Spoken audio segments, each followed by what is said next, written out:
Chapter 10: Hand Weaving.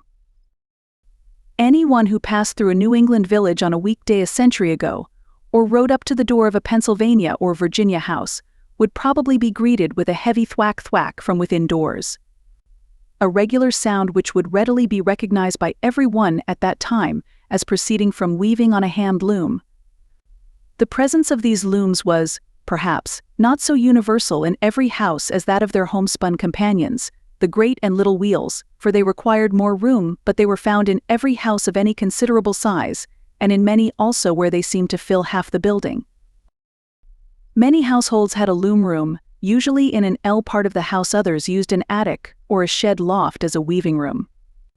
Every farmer's daughter knew how to weave as well as to spin, yet it was not recognized as wholly woman's work as was spinning, for there was a trade of hand weaving for men, to which they were apprenticed. Every town had professional weavers. They were a universally respected class, and became the ancestors of many of the wealthiest and most influential citizens today.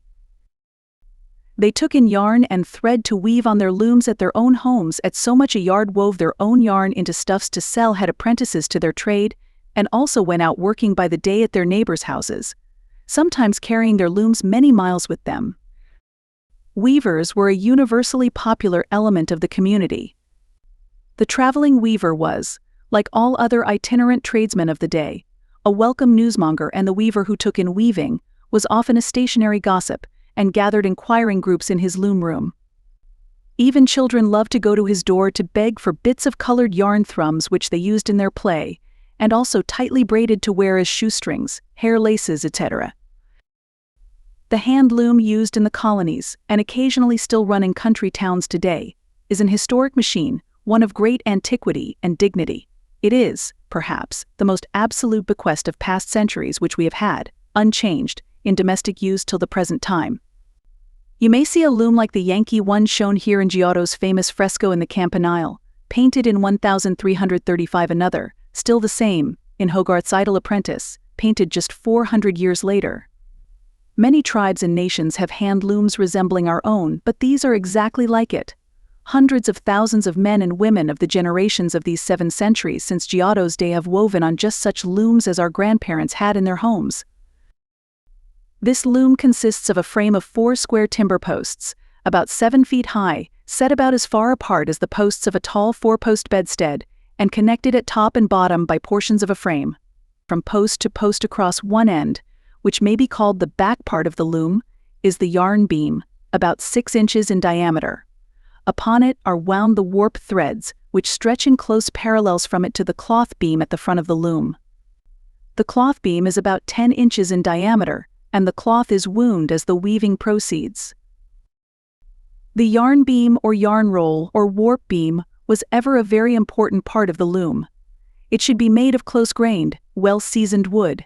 The iron axle should be driven in before the beam is turned. If the beam is ill-turned and irregular in shape, no even, perfect woof can come from it. The slightest variation in its dimensions makes the warp run off unevenly, and the web never sets well, but has some loose threads. We have seen the homespun yarn, whether linen or woolen, left in carefully knotted skeins after being spun and cleaned, bleached, or dyed. To prepare it for use on the loom, a skein is placed on the swift and ingenious machine, a revolving cylindrical frame, made of strips of wood arranged on the principle of the lazy tongs, so the size can be increased or diminished at pleasure, and thus take on and hold firmly any sized skein of yarn. This cylinder is supported on a center shaft that revolves in a socket, and may be set in a heavy block on the floor or fastened to a table or chair. A lightly made, carved swift was a frequent lover's gift.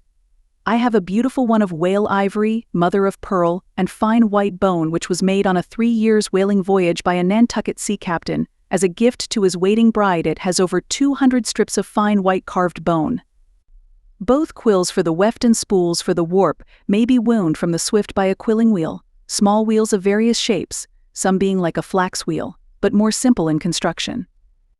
The quill or bobbin is a small reed or quill, pierced from end to end, and when wound is set in the recess of the shuttle.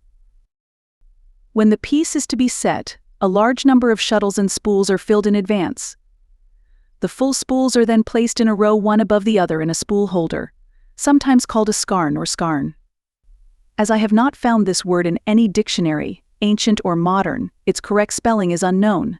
Sylvester Judd in his Margaret spells it scan. Skeen and skein have also been seen. Though ignored by lexicographers, it was an article and word in established and universal use in the colonies.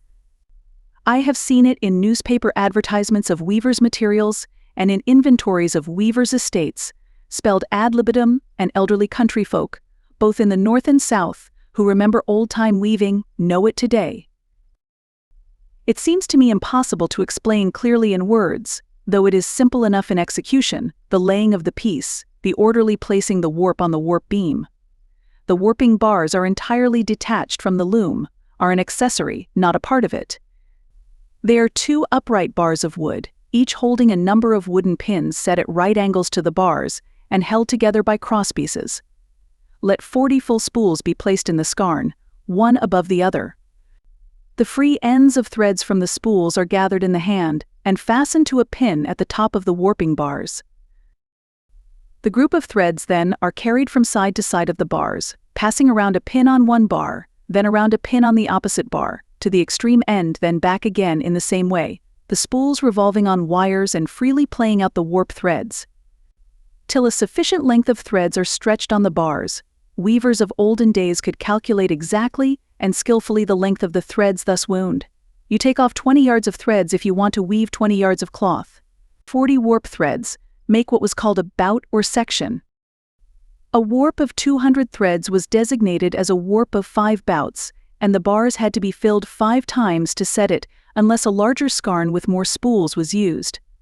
From the warping bars, these bouts are carefully wound on the warp beam. Without attempting to explain farther, let us consider the yarn beam neatly wound with these warp threads and set in the loom that the warping and beaming are finished. The drawing or entering comes next. The end of each warp thread in regular order is thumbed, or drawn in with a warping needle through the eye or mail of the harness, or heddle. The heddle is a row of twines, cords, or wires called leashes, which are stretched vertically between 2 horizontal bars or rods, placed about a foot apart. One rod is suspended by a pulley at the top of the loom, and to the lower rod is hitched the foot treadle. In the middle of each length of twine or wire is the loop or eye, through which a warp thread is passed. In ordinary weaving there are 2 heddles, each fastened to a foot treadle. There is a removable loom attachment, which when first shown to me was called a rattle. It is not necessary in weaving, but a convenience and help in preparing to weave. It is a wooden bar with a row of closely set, fine, wooden pegs. This is placed in the loom, and used only during the setting of the warp to keep the warp of proper width. The pegs keep the bouts or sections of the warp disentangled during the thumbing in of the threads through the heddle eyes. This attachment is also called a ravel or ravel, and folk names for it not in the dictionary were rathe and rake, the latter a very good descriptive title. The warp threads next are drawn through the interspaces between 2 dents or strips of the slee or reed. This is done with a wire hook called a slee hook or reed hook. 2 warp threads are drawn in each space. The slee or reed is composed of a row of short and very thin parallel strips of cane or metal, somewhat like comb teeth, called dents, fixed at both ends closely in 2 long, strong, parallel bars of wood set 2 or 3, or even 4 inches apart. There may be 50 or 60 of these dents to 1 inch. For weaving very fine linen, usually there are about 20, which gives a bier a counting out of 40 warp threads to each inch. Sleeves were numbered according to the number of biers they held. The number of dents to 1 inch determined the set of the web, the fineness of the piece. This reed is placed in a groove on the lower edge of a heavy batten or layer lathe. This batten hangs by 2 swords or side bars and swings from an axle or rocking tree at the top of the loom. As the heavy batten swings on its axle, the reed forces with a sharp blow every newly placed thread of the weft into its proper place close to the previously woven part of the texture. This is the heavy thwacking sound heard in hand weaving. On the accurate poise of the batten depends largely the evenness of the completed woof. If the material is heavy, the batten should be swung high, thus having a good sweep and much force in its blow. The batten should be so poised as to swing back itself into place after each blow. The weaver, with foot on treadle, sits on a narrow, high bench which is fastened from post to post of the loom. James Maxwell, the weaver poet, wrote under his portrait in his Weaver's Meditations, printed in 1756. "Lo, here twixt heaven and earth I swing, and whilst the shuttle swiftly flies, with cheerful heart I work and sing, and envy none beneath the skies." There are 3 motions in hand weaving. First, by the action of 1 foot treadle, 1 harness or heddle, holding every alternate warp thread, is depressed from the level of the entire expanse of warp threads. The separation of the warp threads by this depression of 1 harness is called a shed. Some elaborate patterns have 6 harnesses. In such a piece there are 10 different sheds, or combinations of openings of the warp threads. In a 4-harness piece there are 6 different sheds. The room is made by this shed for the shuttle, which by the second motion is thrown from one side of the loom to the other by the weaver's hand, and thus goes over every alternate thread. The revolving quill within the shuttle lets the weft thread play out during this side-to-side motion of the shuttle. The shuttle must not be thrown too sharply, else it will rebound and make a slack thread in the weft. By the third motion the batten crowds this weft thread into place. Then the motion of the other foot treadle forces down the other warp threads which pass through the second set of harnesses. The shuttle is thrown back through this shed, and so on. In order to show the amount of work, the number of separate motions in a day's work in weaving of close woolen cloth like broadcloth, which was only about 3 yards, we must remember that the shuttle was thrown over 3,000 times, and the treadles pressed down and battens swung the same number of times. A simple but clear description of the process of weaving is given in Ovid's Metamorphoses, thus Englished in 1724. "The piece prepare, and order every slender thread with care. The web enwraps the beam, the reed divides, while through the widening space the shuttle glides, which their swift hands receive, then poised with lead, the swinging weight strikes close the inserted thread." A loom attachment which I puzzled over was a tumble or tumble, the word being seen in 18th century lists said, yet absolutely untraceable. I at last inferred, and a weaver confirmed my inference, that it was a corruption of temple, an attachment made of flat, narrow strips of wood, as long as the web is wide, with hooks or pins at the end to catch into the selvage of the cloth, and keep the cloth stretched firmly an even width while the reed beats the weft thread into place. There were many other simple yet effective attachments to the loom. Their names have been upon the lips of scores of thousands of English-speaking people, and the words are used in all treatises on weaving, yet our dictionaries are dumb and ignorant of their existence.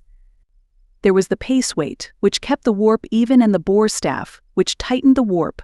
When a sufficient length of woof had been woven, it was usually a few inches, the weaver proceeded to do what was called drawing a bore or a sink.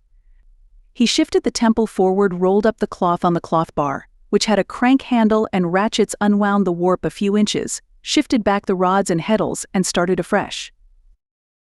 Looms and their appurtenances were usually made by local carpenters, and it can plainly be seen that thus constant work was furnished to many classes of workmen in every community: wood-turners, beam makers, timber sawyers, and others.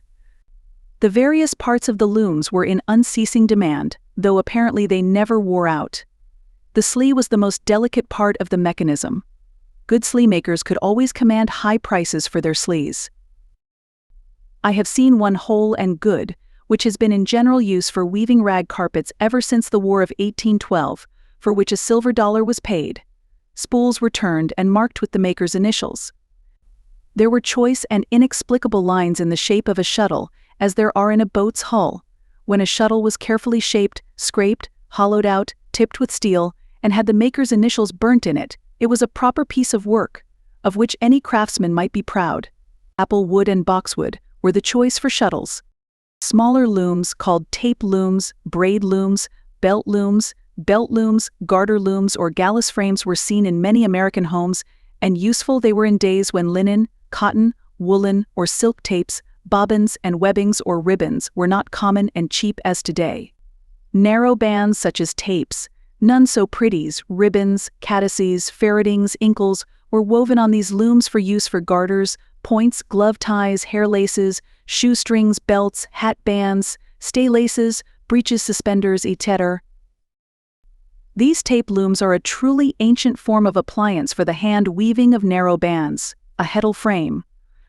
They are rudely primitive in shape, but besides serving well the colonists in all our original states, are still in use among the Indian tribes in New Mexico and in Lapland, Italy, and northern Germany. They are scarcely more than a slightly shaped board so cut in slits that the center of the board is a row of narrow slats. These slats are pierced in a row by means of a heated wire, and the warp threads are passed through the holes. A common form of braid loom was one that was laid upon a table. A still simpler form was held upright on the lap, the knees being firmly pressed into semicircular indentations cut for the purpose on either side of the board, which formed the lower part of the loom. The top of the loom was steadied by being tied with a band to the top of a chair, or a hook in the wall.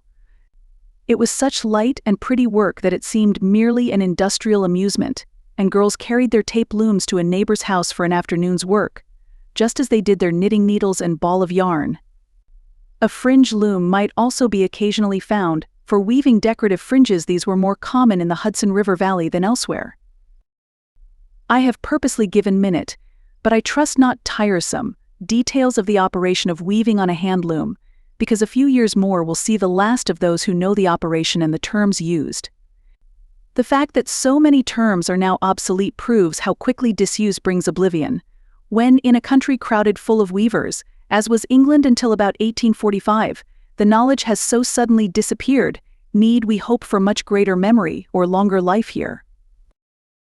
When what is termed the Westmoreland revival of domestic industries was begun 8 or 10 years ago, the greatest difficulty was found in obtaining a hand loom. No one knew how to set it up, and it was a long time before a weaver could be found to run it and teach others its use. The first half of this century witnessed a vital struggle in England, and to an extent in America, between hand and power machinery, and an interesting race between spinning and weaving. Under old-time conditions, it was calculated that it took the work of 4 spinners, who spun swiftly and constantly, to supply one weaver. As spinning was ever what was known as a by-industry, that is, one that chiefly was done by being caught up at odd moments, the supply both in England and America did not equal the weaver's demands, and 10 spinners had to be calculated to supply yarn for one weaver. Hence weavers never had to work very hard as a rule. They could have one holiday in the week. What with Sundays, wakes, and fairs, Irish weavers worked only 200 days in the year. In England, the weaver often had to spend 1 day out of the 6 hunting around the country for yarn for weft.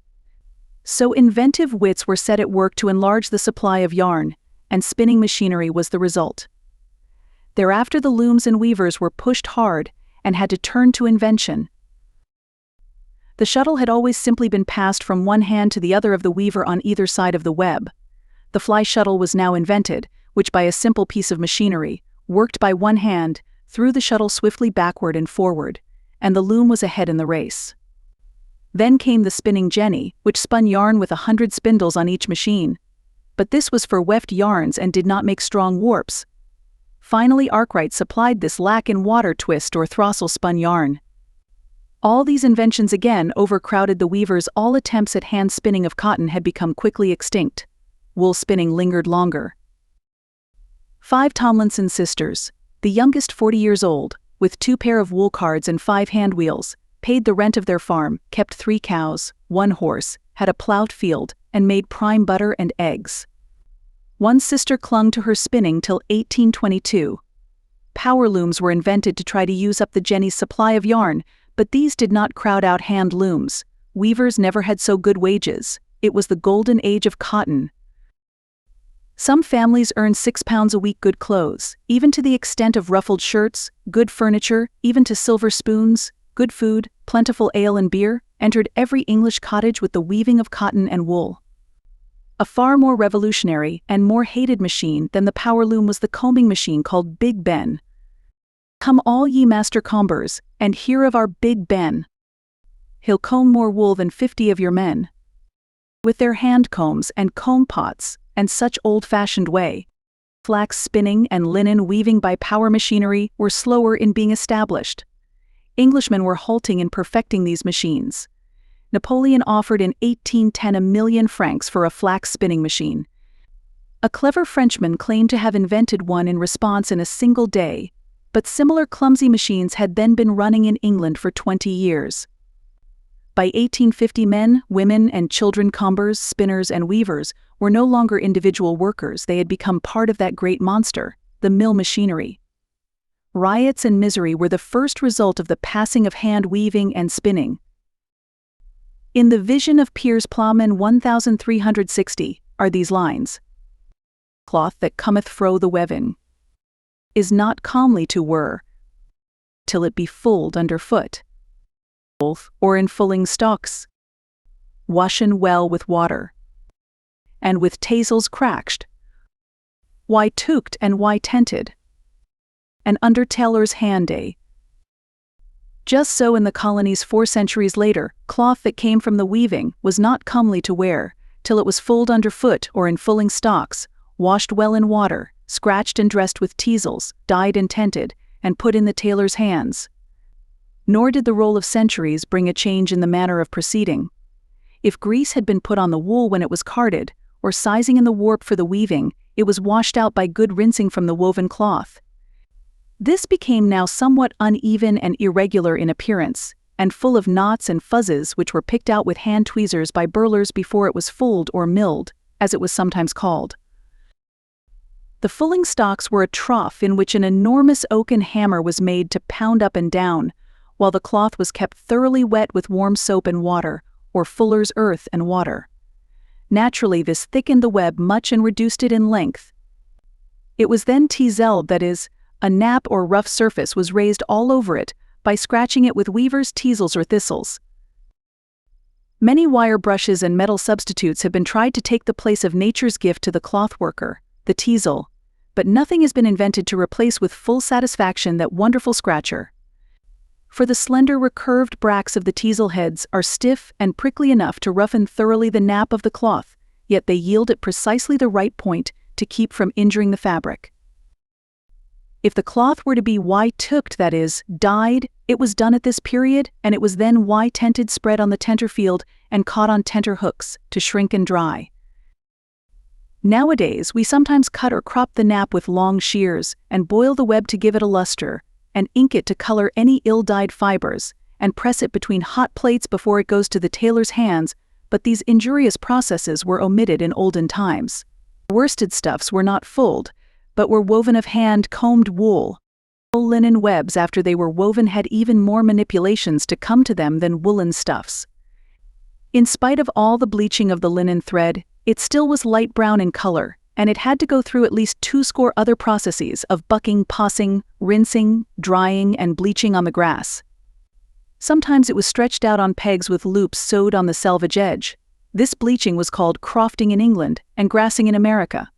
Often it was thus spread on the grass for weeks, and was slightly wetted several times a day, but not too wet, else it would mildew. In all, over 40 bleaching operations were employed upon light linens. Sometimes they were soured in buttermilk to make them purely white. Thus at least 16 months had passed since the flaxseed had been sown, in which, truly, the spinster had not eaten the bread of idleness. In the winter months the fine, white, strong linen was made into board cloths, or tablecloths, sheets, pillow biers, aprons, shifts, shirts, petticoats, short gowns, gloves, cut from the spinner's own glove pattern, and a score of articles for household use. These were carefully marked, and sometimes embroidered with home-dyed crewels, as were also splendid sets of bed hangings, valances, and testers for 4-post bedsteads. The homespun linens that were thus spun and woven and bleached were one of the most beautiful expressions and types of old-time home life. Firm, close-woven, and pure, their designs were not greatly varied. Nor was their woof as symmetrical and perfect as modern linens, but thus were the lives of those who made them firm, close-woven in neighborly kindness, with the simplicity both of innocence and ignorance. Their days had little variety, and life was not altogether easy, and like the web they wove, it was sometimes narrow. I am always touched when handling these homespun linens with a consciousness of nearness to the makers, with a sense of the energy and strength of those enduring women who were so full of vitality, of unceasing action, that it does not seem to me they can be dead.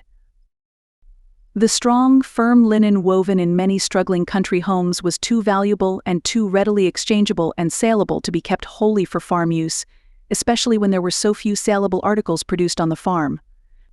It was sold or more frequently exchanged at the village store for any desired commodity, such as calico, salt, sugar, spices, or tea.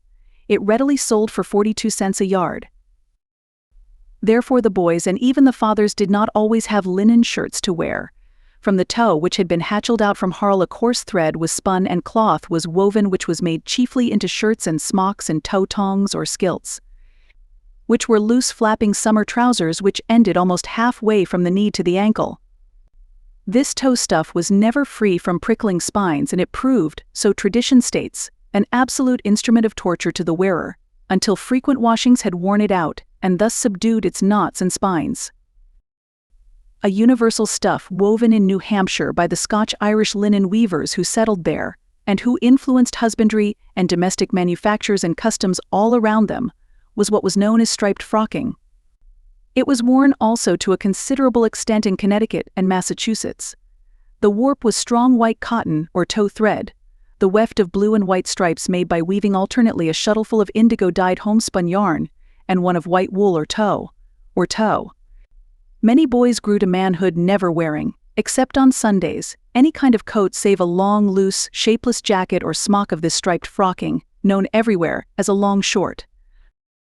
The history of the old town of Charming Fair tells of the farmers in that vicinity tying tight the two corners of this long short at the waist, and thus making a sort of loose bag in which various articles could be carried. Sylvester Judd, in his Margaret, the classic of old New England life, has his countrywomen dressed also in long shorts, and tells of the same fabric. Another material which was universal in country districts had a flax or tow warp, and a coarse or slack twisted cotton or tow filling. This cloth was dyed and pressed, and was called fustian. It was worth $1 a yard in 1640. It was named in the earliest colonial accounts, and was in truth the ancient fustian, worn throughout Europe in the Middle Ages for monks' robes and laborers' dress, not the stuff today called fustian. We read in the Squire of Low Degree, "Your blankets shall be of fustain." Another coarse cloth made in New England, Pennsylvania, Virginia, and the Carolinas was crocus. The stuff is obsolete, and the name is forgotten save in a folk saying which lingers in Virginia as coarse as crocus. Homespun stuff for the wear of Negroes was known and sold as Virginia cloth. Vast quantities of homespun cloth was made on Virginian plantations, thousands of yards annually at Mount Vernon for slave wear, and for the house mistress as well. It is told of Martha Washington that she always carefully dyed all her worn silk gowns and silk scraps to a desired shade, ravelled them with care, wound them on bobbins, and had them woven into chair and cushion covers. Sometimes she changed the order of things.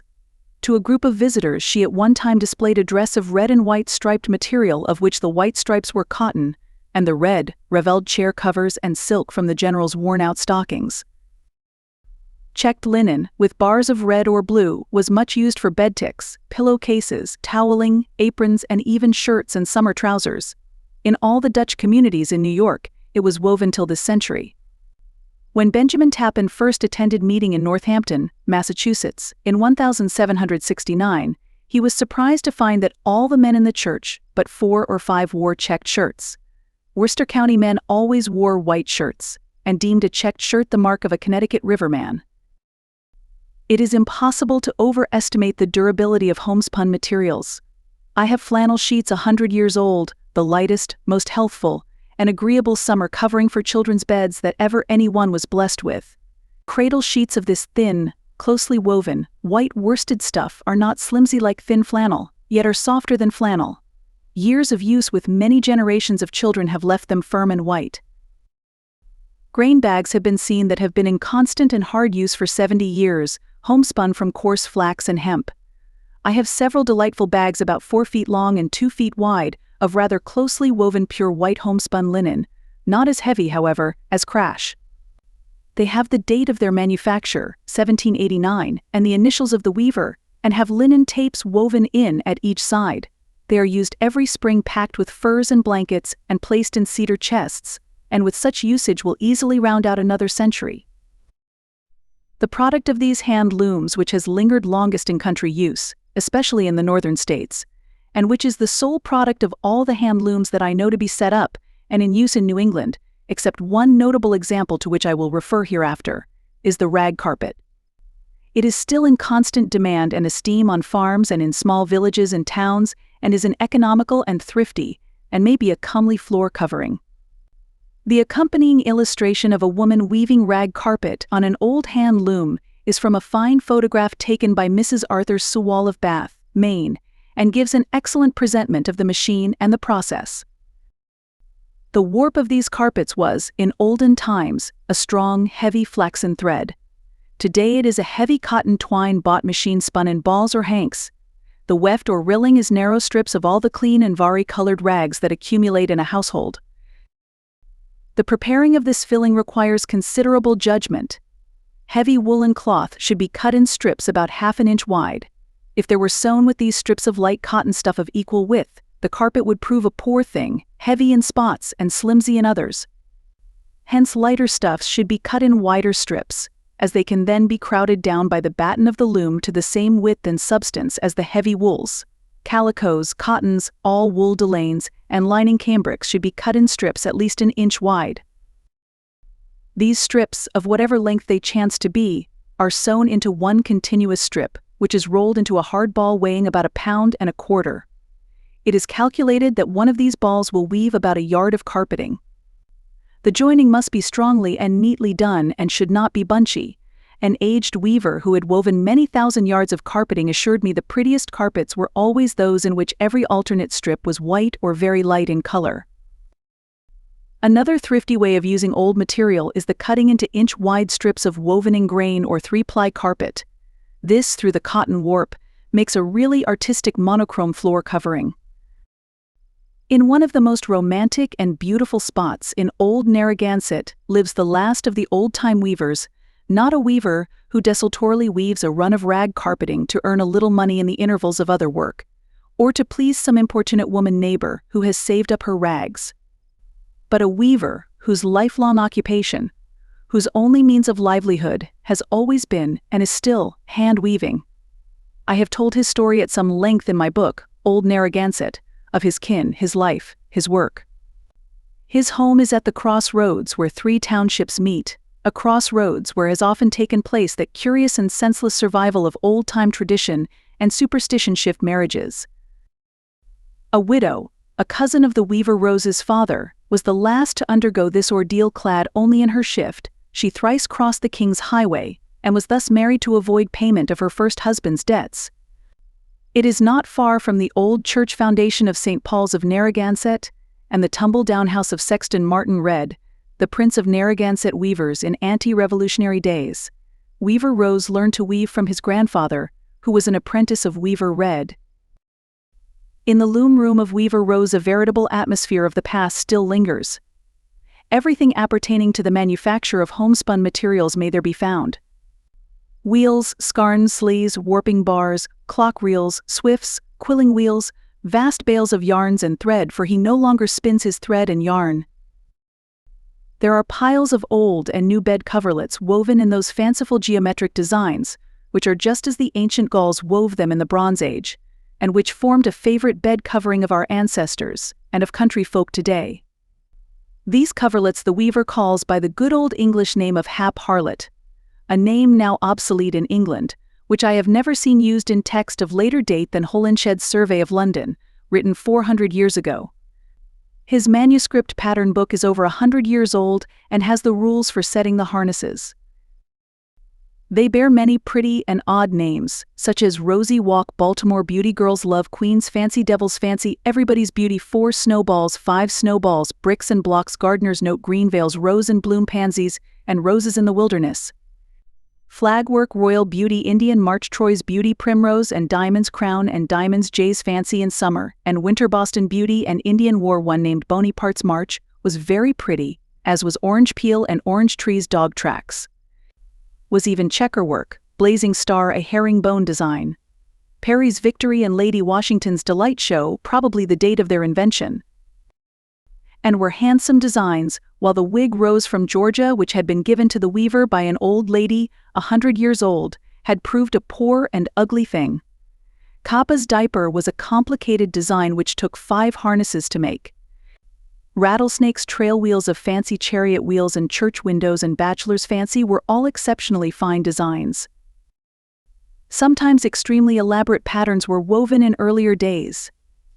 An exquisitely woven coverlet as fine as linen sheeting, a corner of which is here shown, has an elaborate border of patriotic and Masonic emblems, patriotic inscriptions, and the name of the maker, a Red Hook, Hudson Valley, dame of a century ago, who wove this beautiful bedspread as the crowning treasure of her bridal outfit. The setting up of such a design as this is entirely beyond my skill as a weaver to explain or even comprehend. But it is evident that the border must have been woven by taking up a single warp thread at a time, with a wire needle, not by passing a shuttle, as it is far too complicated and varied for any treadle harness to be able to make a shed for a shuttle. Hand weaving in Weaver Rose's loom room today is much simplified in many of its preparatory details by the employment of machine-made materials. The shuttles and spools are made by machinery, and more important still, both warp and weft is purchased ready spun from mills. The warp is simply a stout cotton twine or coarse thread bought in balls or hanks, while various cheap mill yarns, or what is known as worsteds or coarse crewels, are used as filling. These of course are cheap, but alas, all are dyed with fleeting or garish aniline dyes. No new blue yarn can equal either in color or durability the old indigo-dyed, homespun, hard-twisted yarn made on a spinning wheel. Germantown, early in the field in American wool manufacture, still supplies nearly all the yarn for his hand looms. The transition half a century or more ago from what Horace Bushnell called mother and daughter power to water and steam power was a complete revolution in domestic life, and indeed of social manners as well. When a people spin and weave and make their own dress, you have in this very fact the assurance that they are home-bred, home-living, home-loving people. You are sure, also, that the lives of the women are home-centered. The chief cause for women's intercourse with any of the outside world, except neighborly acquaintance, her chief knowledge of trade and exchange, is in shopping, dressmaking, etc. These causes scarcely existed in country communities a century ago. The daughters who in our days of factories leave the farm for the cotton mill, where they perform but one of the many operations in cloth manufacture, can never be as good homemakers or as helpful mates as the homespun girls of our grandmothers' days. Nor can they be such co-workers in great public movements. In the summer of 1775, when all the preparations for the War of the Revolution were in a most unsettled and depressing condition, especially the supplies for the Continental Army, the Provincial Congress made a demand on the people for 13,000 warm coats to be ready for the soldiers by cold weather. There were no great contractors then as now to supply the cloth and make the garments, but by hundreds of hearthstones throughout the country wool wheels and hand looms were started eagerly at work, and the order was filled by the handiwork of patriotic American women. In the record book of some New England towns may still be found the lists of the coat makers. In the inside of each coat was sewed the name of the town and the maker. Every soldier volunteering for 8 months' service was given one of these homespun, homemade, all-wool coats as a bounty. So highly were these bounty coats prized, that the heirs of soldiers who were killed at Bunker Hill before receiving their coats were given a sum of money instead. The list of names of soldiers who then enlisted is known to this day as the coat roll. And the names of the women who made the coats might form another roll of honor. The English sneeringly called Washington's army the homespuns. It was a truthful nickname, but there was deeper power in the title than the English scoffers knew. The starting up of power looms and the wonderful growth of woolen manufacture did not crowd out homespun as speedily in America as in England. When the poet Whittier set out from the Quaker farmhouse to go to Boston to seek his fortune, he wore a homespun suit, every part of which, even the horn buttons, was of domestic manufacture. Many a man born since Whittier has grown to manhood clothed for everyday wear wholly with homespun, and many a boy is living who was sent to college dressed wholly in a full cloth suit, with horn buttons or buttons made of discs of heavy leather. During the Civil War, spinning and weaving were revived arts in the Confederate cities, and, as ever in earlier days, proved a most valuable economic resource under restricted conditions. In the home of a friend in Charleston, South Carolina, an old, worm-eaten loom was found in a garret where it had lain since the embargo in 1812. It was set up in 1863, and plantation carpenters made many like it for neighbors and fellow citizens. All women in the mountain districts knew how to use the loom, and taught weaving to many others, both white and black.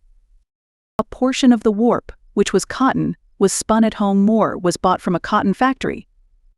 My friends sacrificed a great number of excellent wool mattresses. This wool was spun into yarn and used for weft, and formed a most grateful and dignified addition to the varied, grotesque, and interesting makeshifts of the wardrobe of the Southern Confederacy.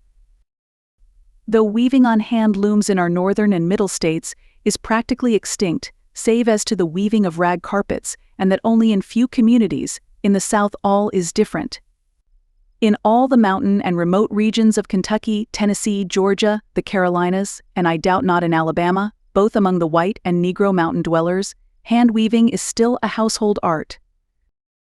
The descendants of the Acadians in Louisiana still weave and wear homespun.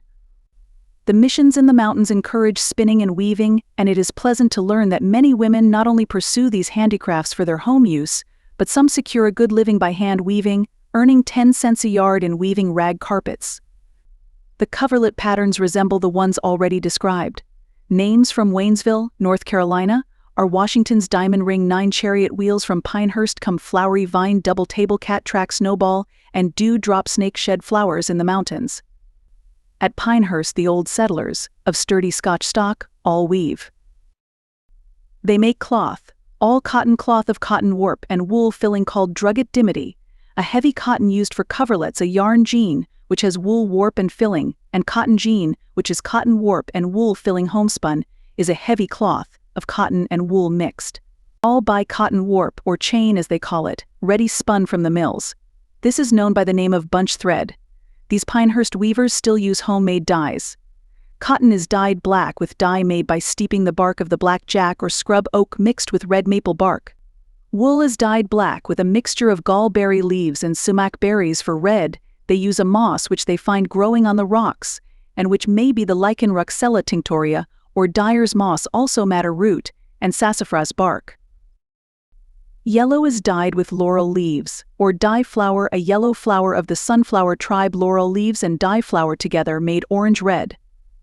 Blue is obtained from the plentiful wild indigo, and for green, the cloth or yarn is first dyed blue with indigo, then boiled in a decoction of hickory bark and laurel leaves.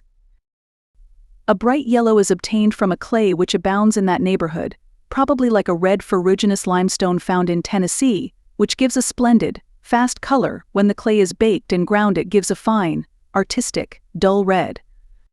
Purple dye comes from cedar tops and lilac leaves, brown from an extract of walnut hulls. The affectionate regard which all good workmen have for their tools and implements in handcrafts is found among these southern weavers. One assures me that her love for her loom is as for a human companion. The machines are usually family heirlooms that have been owned for several generations, and are treasured like relics. Chapter 11: Girls' Occupations. Hatcheling and carding, spinning and reeling, weaving and bleaching, cooking, candle and cheese making, were not the only household occupations of our busy grandmothers. When they were young, a score of domestic duties kept ever busy their ready hands. Some notion of the qualifications of a housekeeper over a century ago may be obtained from this advertisement in the Pennsylvania Packet of September 23, 1780. On it, at a seat about half a day's journey from Philadelphia, on which are good improvements and domestics, a single woman of unsullied reputation, an affable, cheerful, active and amiable disposition, cleanly, industrious, perfectly qualified to direct and manage the female concerns of country business, as raising small stock, dairying, marketing, combing, carding, spinning, knitting, sewing, pickling, preserving, etc., and occasionally to instruct 2 young ladies in those branches of economy, who, with their father, compose the family. Such a person will be treated with respect and esteem, and meet with every encouragement due to such a character. Respect and esteem, forsooth. And due encouragement to such a miracle of saintliness and capacity, light terms indeed to apply to such a character. There is, in the library of the Connecticut Historical Society, a diary written by a young girl of Colchester, Connecticut, in the year 1775, Her name was Abigail Foote. She set down her daily work, and the entries run like this. Fixed gown for Prude, mend mother's riding hood, spun short thread, fixed 2 gowns for Welsh's girls, carded tow, spun linen, worked on cheese basket, hatched flax with Hannah, we did 51 lbs. A piece, pleated and ironed, read a sermon of Doddridge's, a pooled a piece, milked the cows, spun linen.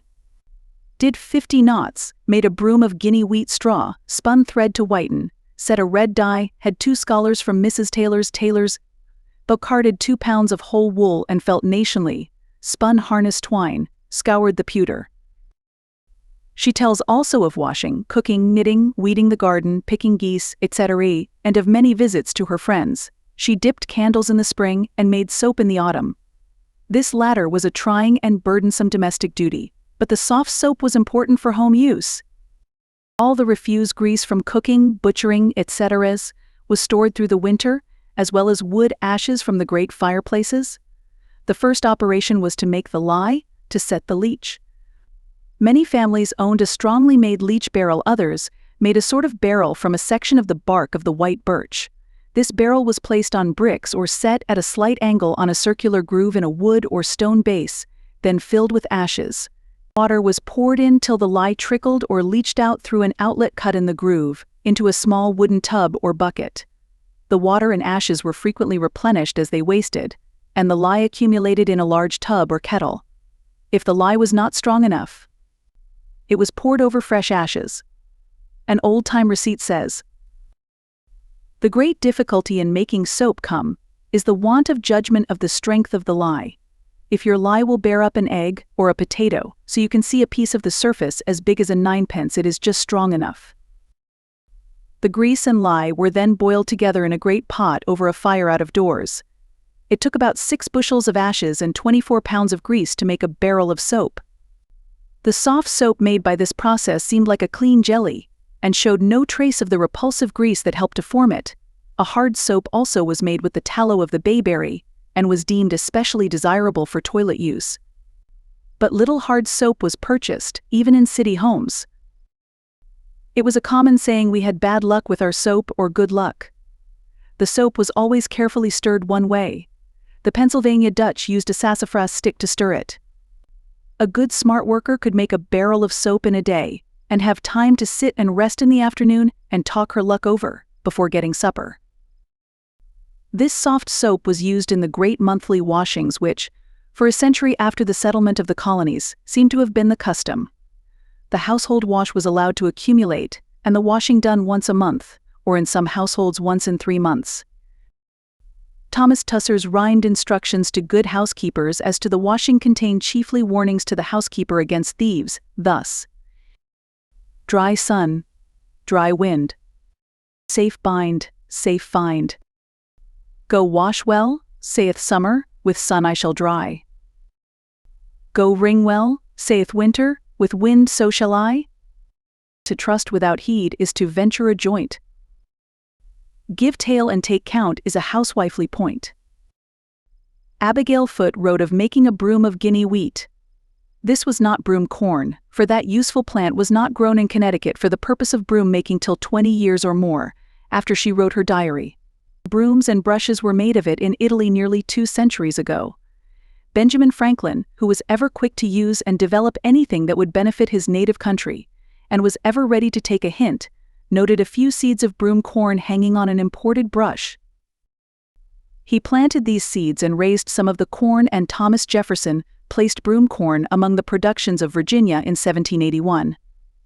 By this time many had planted it, but no systematic plan of raising broom corn abundantly for the manufacture of brooms was planned till 1798, when Levi Dickinson, a Yankee farmer of Hadley, Massachusetts, planted half an acre. From this he made between 100 and 200 brooms which he peddled in a horse cart in neighboring towns. The following year he planted an acre, and the tall broom corn with its spreading panicles attracted much attention. Though he was thought visionary when he predicted that broom manufacture would be the greatest industry in the county, and though he was sneeringly told that only Indians ought to make brooms, he persevered, and his neighbors finally planted and made brooms also. He carried brooms soon to Pittsfield, to New London, and in 1805 to Albany and Boston. So rapid was the increase of manufacture that in 1810 70,000 brooms were made in the county. Since then, millions of dollars worth have gone forth from the farms and villages in his neighborhood. Mr. Dickinson at first scraped the seed from the brush with a knife, then he used a sort of hoe, then a coarse comb like a ripple comb. He tied each broom by hand, with the help of a Negro servant. Much of this work could be done by little girls, who soon gave great help in broom manufacture, though the final sewing when the needle was pressed through with a leather palm, such as sailors use, had to be done by the strong hands of grown women and men. Doubtless Abigail Foote made many an Indian broom, as well as her brooms of Guinea wheat, which may have been a special home manufacture of her neighborhood, for many fibers, leaves, and straws were used locally in broom making. Another duty of the women of the old-time household was the picking of domestic geese. Geese were raised for their feathers more than as food. In some towns every family had a flock, and their clanking was heard all day and sometimes all night.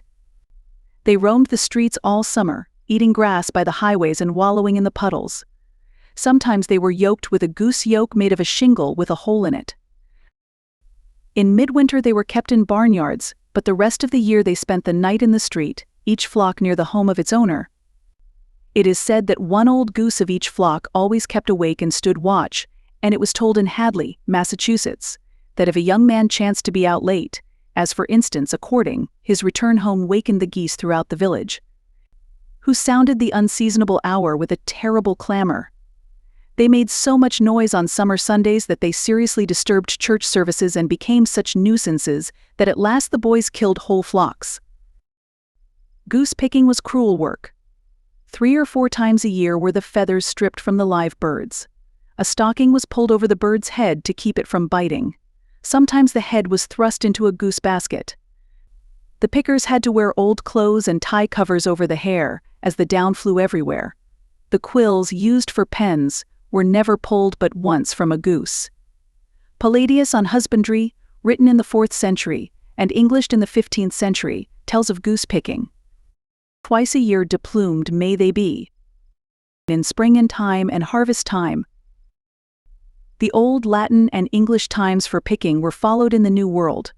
Among the Dutch, geese were everywhere raised for feather beds were, if possible, more desired by the Dutch than the English.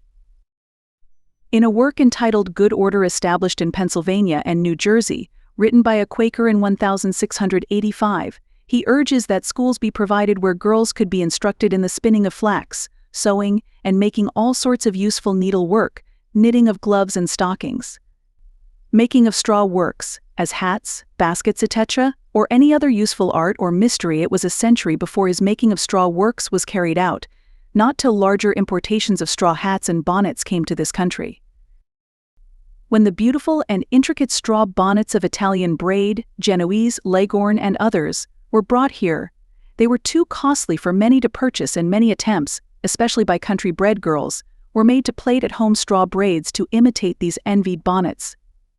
Many towns claim the first American straw bonnet. In fact, the attempts were almost simultaneous. To Betsy Metcalf of Providence, Rhode Island, is usually accorded the honor of starting the straw hat business in America.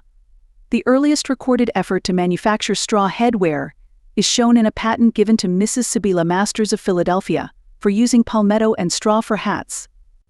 This Mrs. Masters was the first American, man or woman, ever awarded a patent in England. The first patent issued by the United States to a woman was also for an invention in straw plaiting. A Connecticut girl, Miss Sophia Woodhouse, was given a prize for Leghorn hats, which she had plaited, and she took out a patent in 1821 for a new material for bonnets. It was the stalks, above the upper joint, of spear grass and redtop grass growing so profusely in Wethersfield. From this she had a national reputation, and a prize of 20 guineas was given her the same year by the London Society of Arts. The wife of President John Quincy Adams wore one of these bonnets, to the great pride of her husband. When the bonnet was braided and sewed into shape, it had to be bleached, for it was the dark natural straw. I don't know the domestic process in general use, but an ingenious family of sisters in Newburyport thus accomplished their bleaching. They bored holes in the head of a barrel, tied strings to each new bonnet, passed the strings through the holes, and carefully plugged the openings with wood.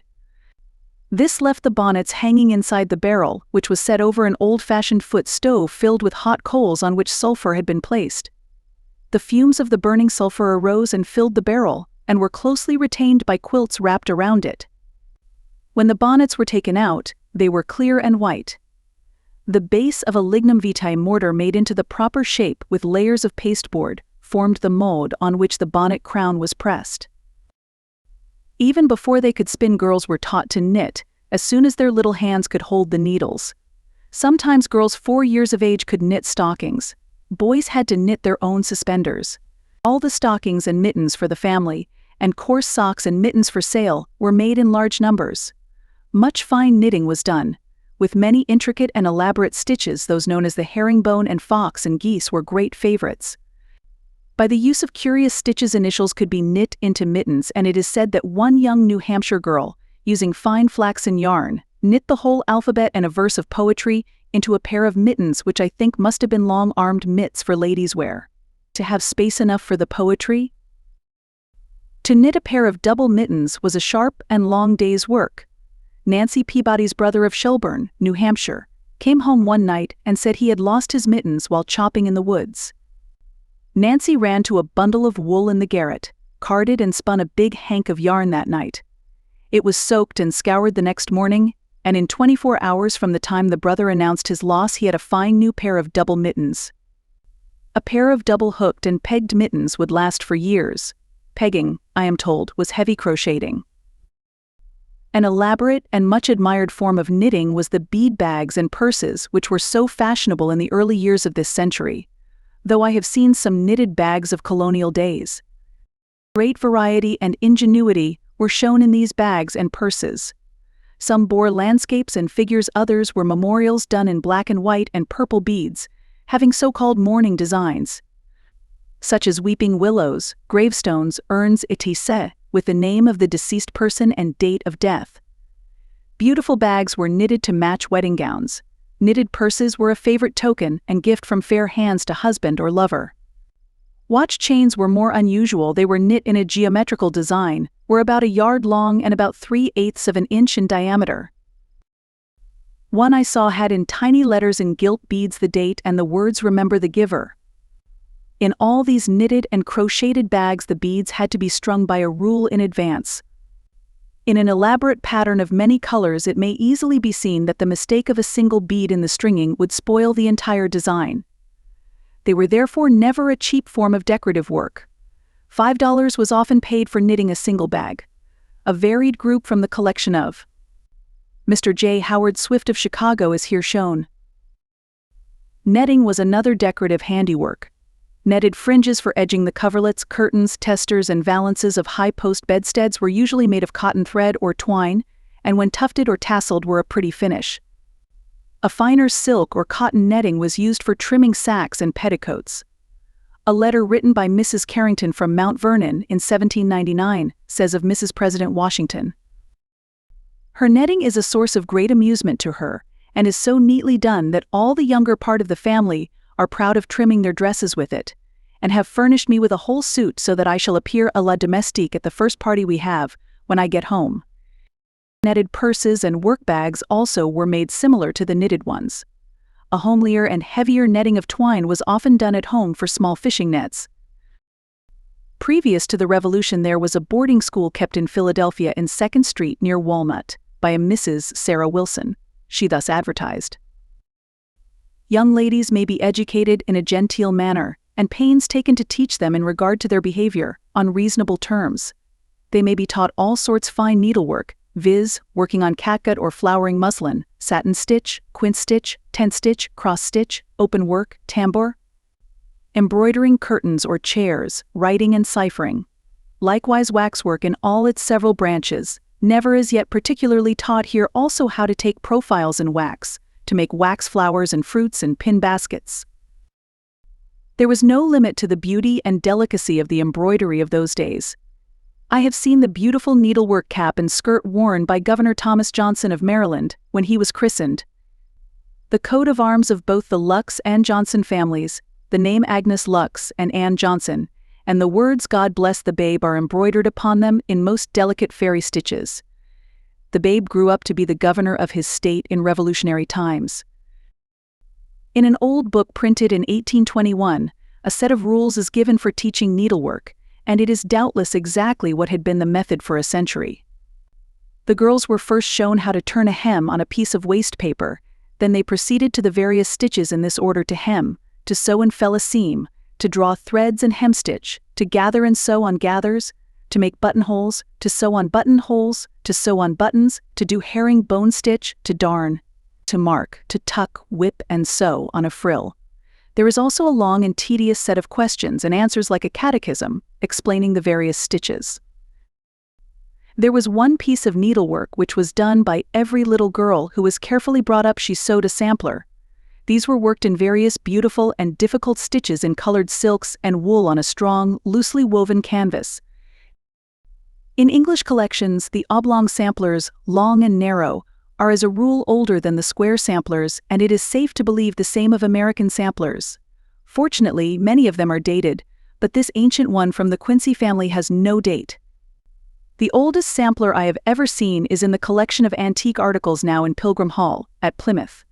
It was made by a daughter of the Pilgrims.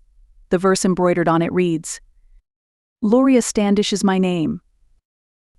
Lord, guide my heart that I may do thy will, and fill my hands with such convenient skill as will conduce to virtue void of shame, and I will give the glory to thy name." Similar verses and portions of hymns are often found on these samplers. A favorite rhyme was, "When I was young and in my prime, you see how well I spent my time, and by my sampler you may see what care my parents took of me." A very spirited verse is, "You'll mend your life tomorrow, still you cry. In what far country does tomorrow lie? It stays so long, is fetched so far, I fear. Will prove both very old and very dear. Strange trees and fruits and birds and beasts, wonderful vines and flowers, were embroidered on these domestic tapestries."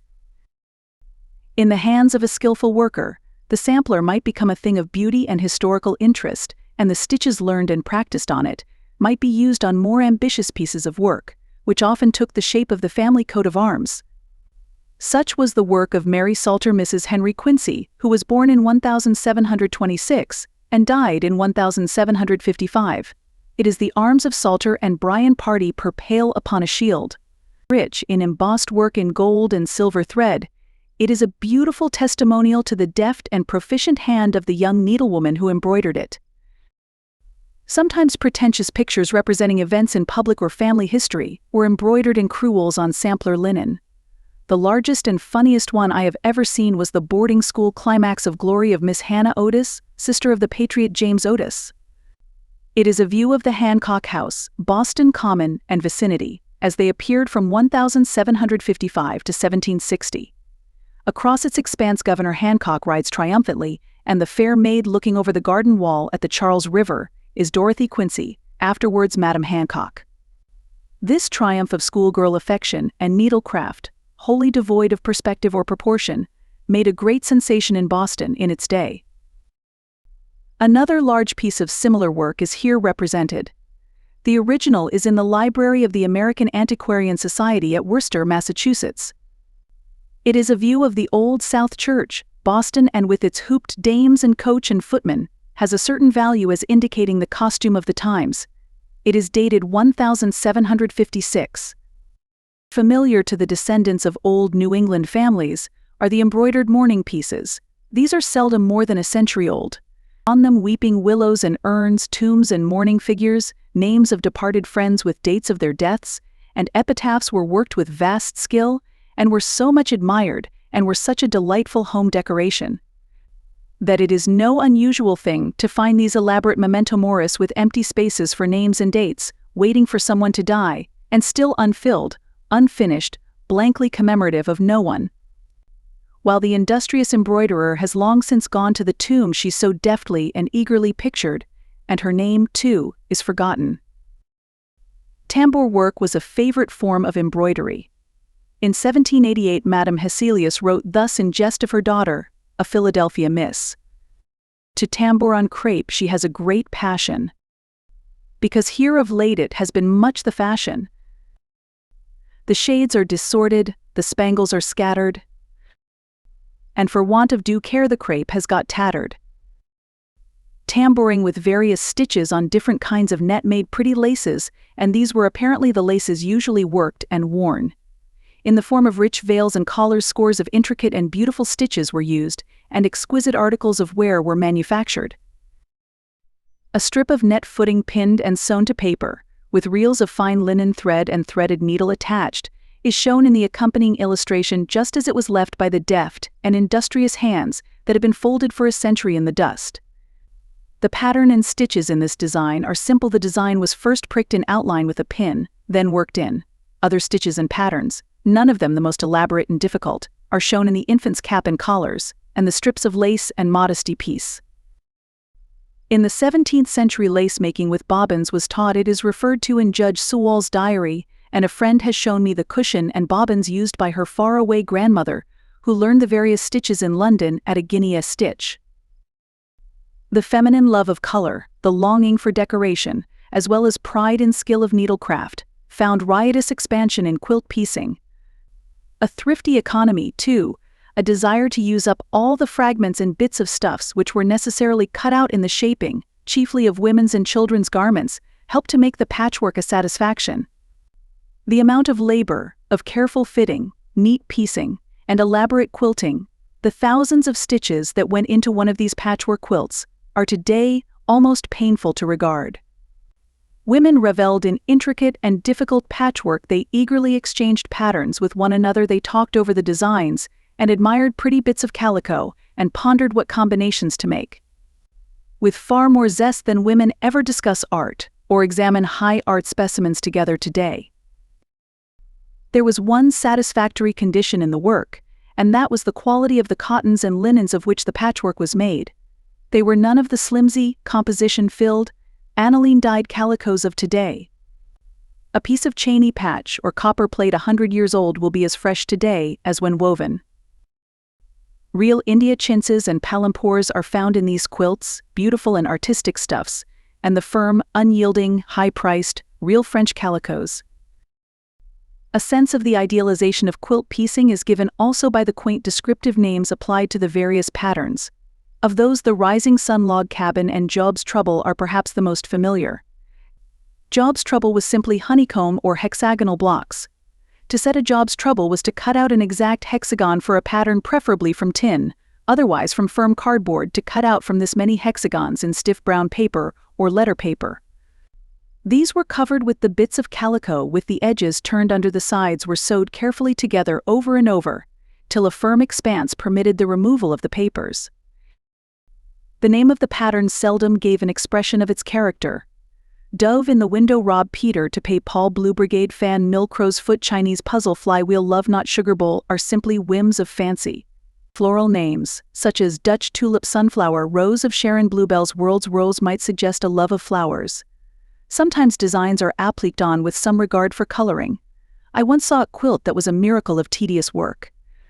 The squares of white cotton each held a slender stem with 2 leaves of green or light brown calico, surmounted by a 4-petaled flower of high-colored calico, pink, red, blue, etc. This design was all carefully hemmed down. The effect was surprisingly oriental. When the patchwork was completed, it was laid flatly on the lining, often another expanse of patchwork, with layers of wool or cotton wadding between, and the edges were basted all around. 4 bars of wood, about 10 feet long, the quilted frame, were placed at the 4 edges. The quilt was sewed to them with stout thread, the bars crossed and tied firmly at corners, and the whole raised on chairs or tables to a convenient height.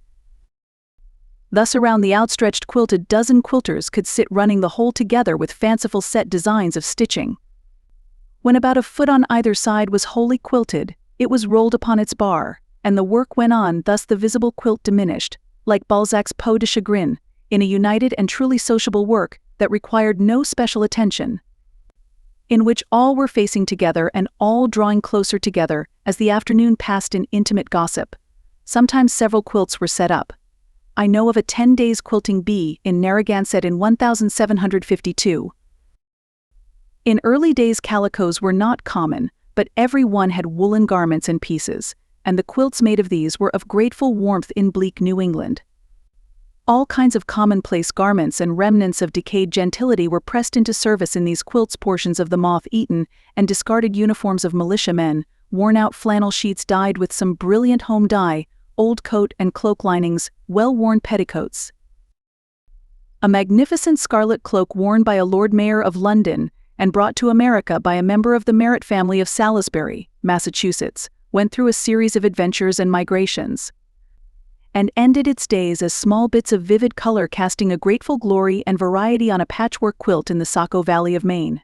To this day, at vendues or sales of old country households in New England, there will be handed out great rolls of woolen pieces to be used for patchwork quilts or rag carpets, and they find purchasers. These woolen quilts had a thin wadding and were usually very closely quilted, so they were quite flat. They were called pressed quilts. An old farm wife said to me in New Hampshire, "Girls won't take the trouble to make pressed quilts nowadays. It's as much as they'll do to tack a puff." That is, make a light quilt with thick wadding only tacked together from front to back, at regular intervals. A pressed quilt which I saw was quilted in inch squares. Another had a fan pattern with sunflower leaf border. Another was quilted in the elaborate pattern known as featherwork. As much ingenuity was exercised in the design of the quilting as in the pattern of the patchwork, and the marking for the quilt design was exceedingly tedious, since, of course, no drawings could be used. I remember seeing one quilt marked by chalking strings which were stretched tightly across at the desired intervals and held up and snapped smartly down on the quilt, leaving a faint chalky line to guide the eye and needle.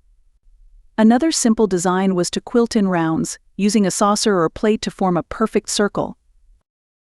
The most elaborate quilt I know of is of silk containing portions of the wedding dress of Esther Powell, granddaughter of Gabriel Vernon. She was married to James Helm in 1738.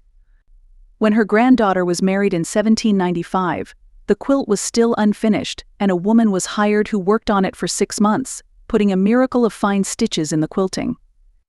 I think she must have been very old and very slow, for the wages paid her were but 20 cents a week, and her keep, which was very small pay even in that day of small wages. When Washington came to Newport, this splendid quilt was sent to grace the bed upon which the hero slept. I said a few summers ago to a farmer's wife who lived on the outskirts of a small New England hill village, "Your home is very beautiful. From every window the view is perfect." She answered quickly, "Yes, but it's awful lonely for me, for I was born in Worcester. Still, I don't mind as long as we have plenty of quiltings." In answer to my question, she told me that the previous winter she had kept count, and she had helped at 28 regular quiltings. Besides her own home patchwork and quilt making, and much informal help of neighbors on plain quilts. Anyone who has attended a county fair, one not too modernized and spoiled, and seen the display of intricate patchwork and quilting still made in country homes, can see that it is not an obsolete accomplishment. A form of decorative work in which many women took great delight and became astonishingly skillful was what was known, or at any rate advertised, by the ambitious title of papyrotamia. It was simply the cutting out of stiff paper of various decorative and ornamental designs with scissors. At the time of the Revolution, it was evidently deemed a very high accomplishment, and the best pieces of work were carefully cherished, mounted on black paper, framed and glazed, and given to friends or bequeathed by will. One old lady is remembered as using her scissors with extraordinary deftness, and amusing herself and delighting her friends by occupying the hours of every afternoon visit with cutting out entirely by her trained eye various pretty and curious designs. Valentines in exceedingly delicate and appropriate patterns, wreaths and baskets of varied flowers, marine views, religious symbols, landscapes, all were accomplished. Coats of arms and escutcheons cut in black paper and mounted on white were highly prized. Portrait silhouettes were cut with the aid of a machine which marked and reduced mechanically a sharp shadow cast by the sitter's profile through candle light on a sheet of white paper. Mrs. Lydia H. Sigourney wrote in rhyme of a revered friend of her youth, Mrs. Lathrop, of a period about a century ago. "Thy dexterous scissors ready to produce the flying squirrel or the long-necked goose, or dancing girls with hands together joined, or tall spruce trees with wreaths of roses twinned, the well-dressed dolls whose paper form displayed." thy penknife's labor, and thy pencil's shade. I once found in an old lacquered box in a cupboard a paper packet containing all the cut paper designs mentioned in this rhyme and many more. The workmanship of the spruce trees with wreaths of roses twinned was specially marvelous. I plainly saw in that design a derivative of the English maypole and encircling wreaths.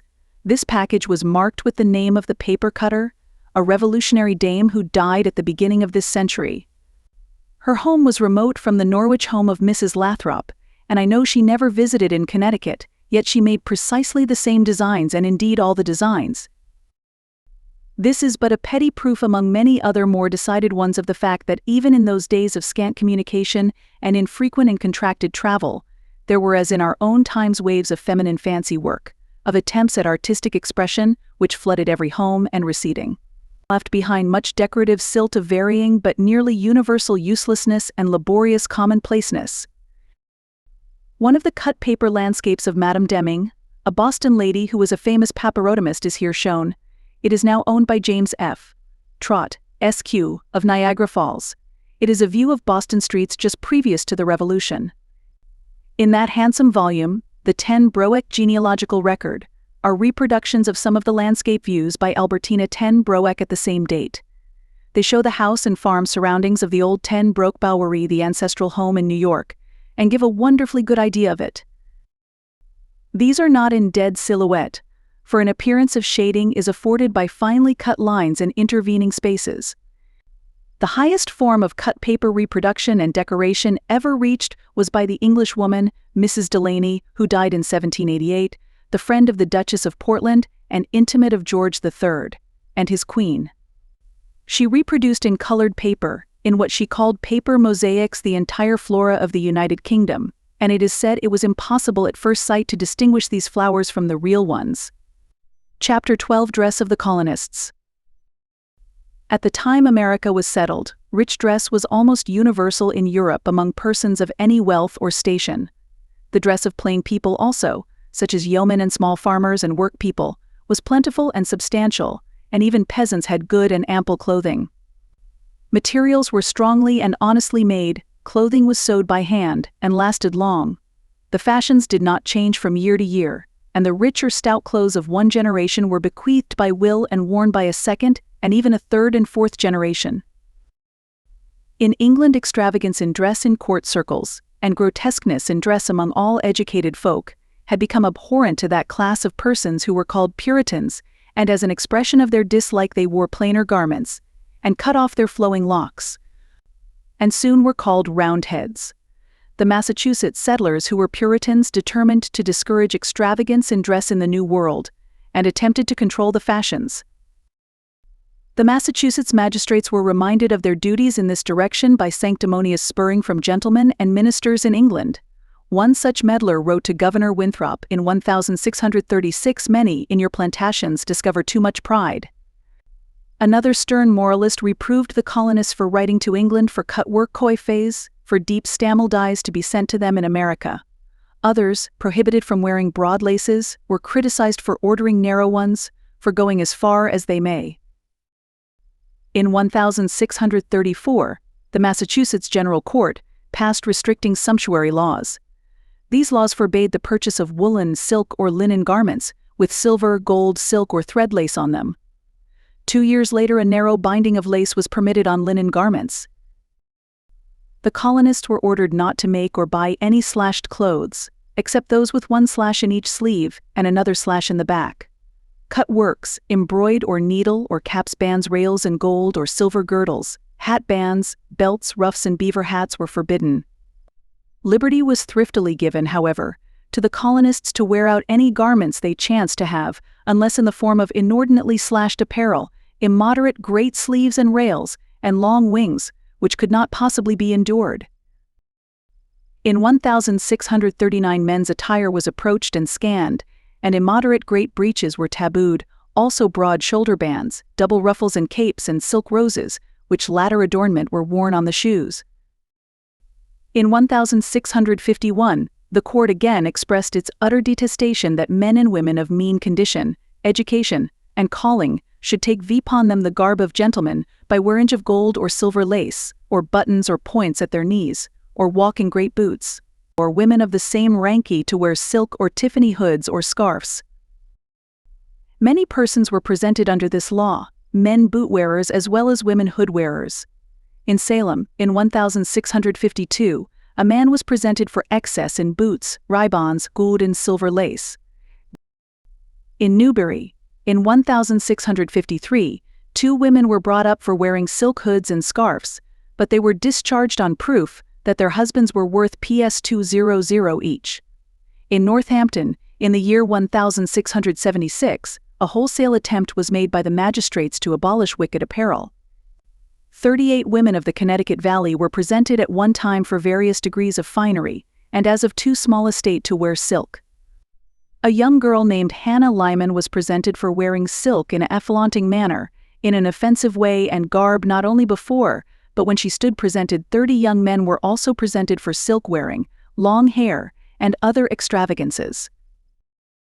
The calm flaunting of her silk in the very eyes of the court, by 16-year-old Hannah, was premonitory of the waning power of the magistrates, for similar prosecutions at a later date were quashed.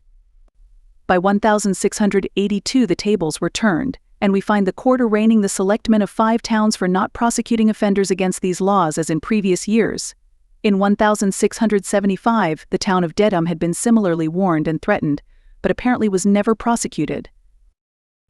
Connecticut called to its aid in repressing extravagant dress the economic power of taxation by ordering that whoever wore gold or silver lace, gold or silver buttons, silk ribbons, silk scarfs, or bone lace worth over 3 shillings a yard should be taxed as worth Ps 150.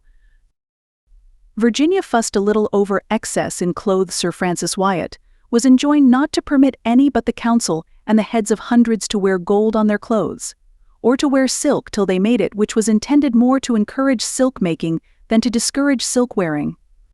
And it provided that unmarried men should be assessed according to their apparel, and married men according to that of their family.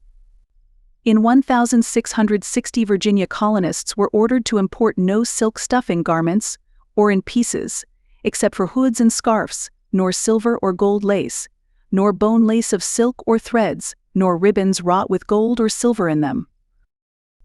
The ministers did not fail in their duty in attempting to march with the magistrates in the restriction and simplification of dress. They preached often against intolerable pride in clothes and hair. Even when the Pilgrims were in Holland, the preachers had been deeply disturbed over the dress of their minister's wife, Madam Johnson, who wore lawn coives and busks, and a velvet hood, and whalebones in her petticoat bodice, and worst of all, a taupish hat. One of the earliest interferences of Roger Williams was when he instructed the women of Salem parish always to wear veils in public. But John Cotton preached to them the next Sunday, and he proved to the dames and goodwives that veils were a sign and symbol of undue subjection to their husbands, and Salem women soon proved their rights by coming barefaced to meeting. Mr. Davenport preached about men's headgear, that men must take off their hats and stand up at the announcement of the text. And if New Haven men wore their hats in meeting, I can't see why they fussed so over the Quakers' broad brims. After a while the whole church interfered. In 1769 the church at Andover put it to vote whether the parish disapprove of the female sex sitting with their hats on in the meeting-house in time of divine service as being indecent. In the town of Abington, in 1775, it was voted that it was an indecent way that the female sex do sit with their hats and bonnets on to worship God. Still another town voted that it was the town's mind that the women should take their bonnets off in meeting and hang them on the pegs. We do not know positively, but I suspect that the bonnets continued to grace the heads instead of the pegs in Andover, Abington, and other towns. To know how the colonists were dressed, we have to learn from the lists of their clothing which they left by will, which lists are still preserved in court records from the inventories of the garments furnished to each settler who came by contract. From the orders sent back to England for new clothing, from a few crude portraits, and from some articles of ancient clothing which are still preserved. When Salem was settled, the Massachusetts Bay Company furnished clothes to all the men who emigrated and settled that town. Every man had 4 pairs of shoes, 4 pairs of stockings, a pair of Norwich garters, 4 shirts, 2 suits of doublet and hose of leather lined with oiled skin, a woolen suit lined with leather, 4 bands, 2 handkerchiefs, a green cotton waistcoat, a leather belt, a woolen cap, a black hat. 2 red knit caps, 2 pairs of gloves, a mandilion or cloak lined with cotton, and an extra pair of breeches. Little boys, just as soon as they could walk, wore clothes made precisely like their fathers' doublets, which were warm double jackets, leather knee breeches, leather belts, knit caps. The outfit for the Virginia planters was not so liberal, for the company was not so wealthy. It was called a particular of apparel. It had only 3 bands, 3 pairs stockings, and 3 shirts instead of 4. The suits were of canvas, frieze, and cloth. The clothing was doubtless lighter, because the climate of Virginia was warmer. There were no gloves, no handkerchiefs, no hat, no red knit caps, no mandilion, no extra pair of breeches. They had a dozen points which were simply tapes to hold up the clothing and fasten it together. The clothing of the Piscataqua planters varied but little from the others. They had scarlet waistcoats and cassocks of cloth, not of leather. We are apt to think of the Puritan settlers of New England as sombre in attire, wearing sad-colored garments, but green and scarlet waistcoats and scarlet caps certainly afforded a gay touch of color. A young boy, about 10 years old, named John Livingstone, was sent from New York to school in New England at the latter part of the 17th century.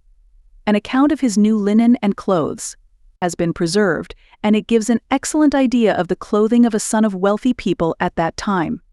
It reads thus in the old spelling: 11 new shirts, 4 pair laced sleeves, 8 plain cravats, 4 cravats with lace, 4 stripped waistcoats with black buttons, 1 flowered waistcoat, 4 new Ozenbrig breeches, 1 gray hat with a black ribbon, 1 gray hat with a blue ribbon, 1 dozen black buttons, 1 dozen colored buttons, 3 pair gold buttons, 3 pair silver buttons, 2 pair fine blue stockings, 1 pair fine red stockings, 4 white handkerchiefs, 2 speckled handkerchiefs, 5 pair gloves, 1 stuff coat with black buttons, 1 cloth coat, 1 pair blue plush breeches, 1 pair serge breeches,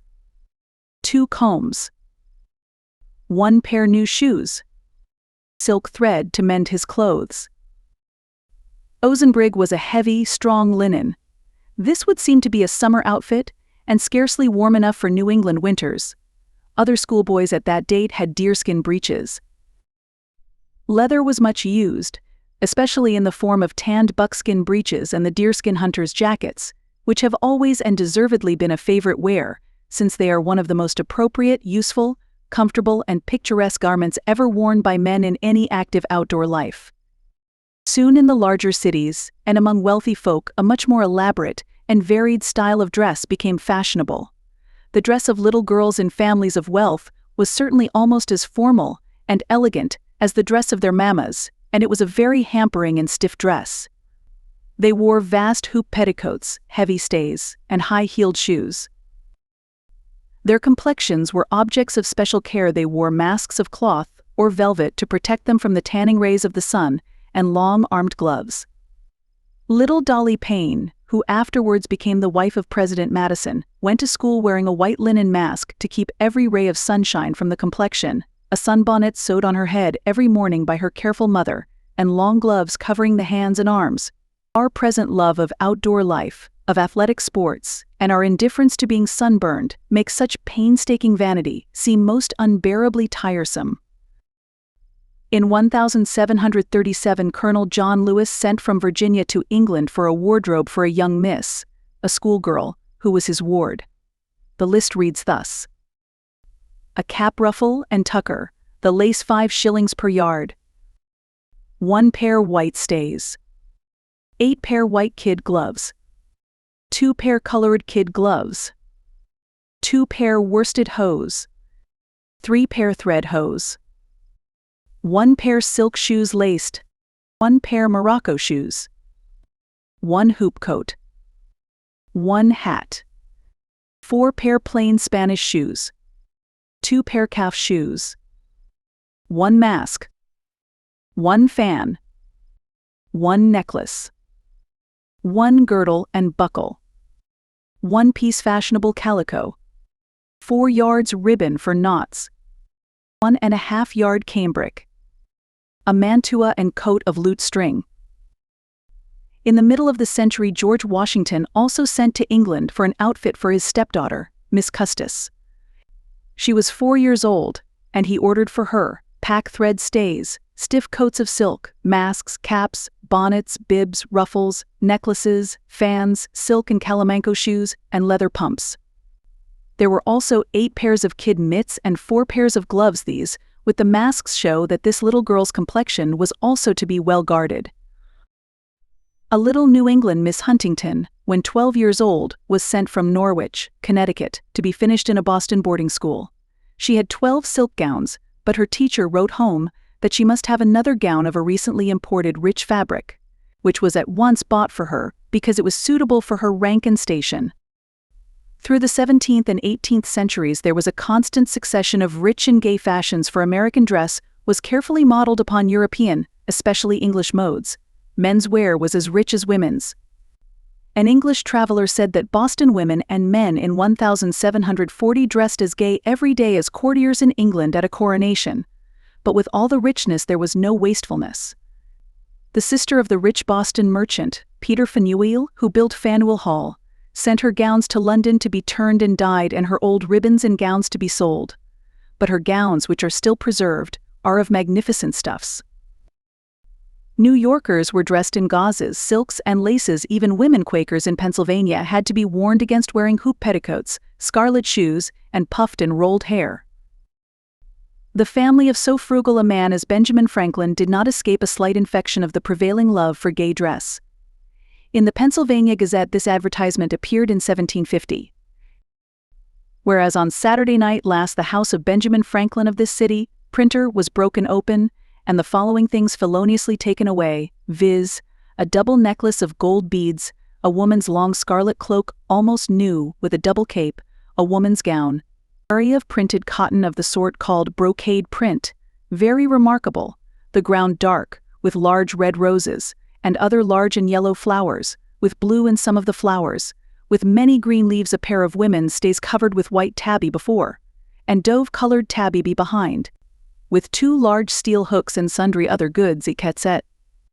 Southern dames, especially of Annapolis, Baltimore, and Charleston, were said to have the richest brocades and damasks that could be bought in London. Every sailing vessel that came from Europe brought boxes of splendid clothing. The heroes of the Revolution had a high regard for dress.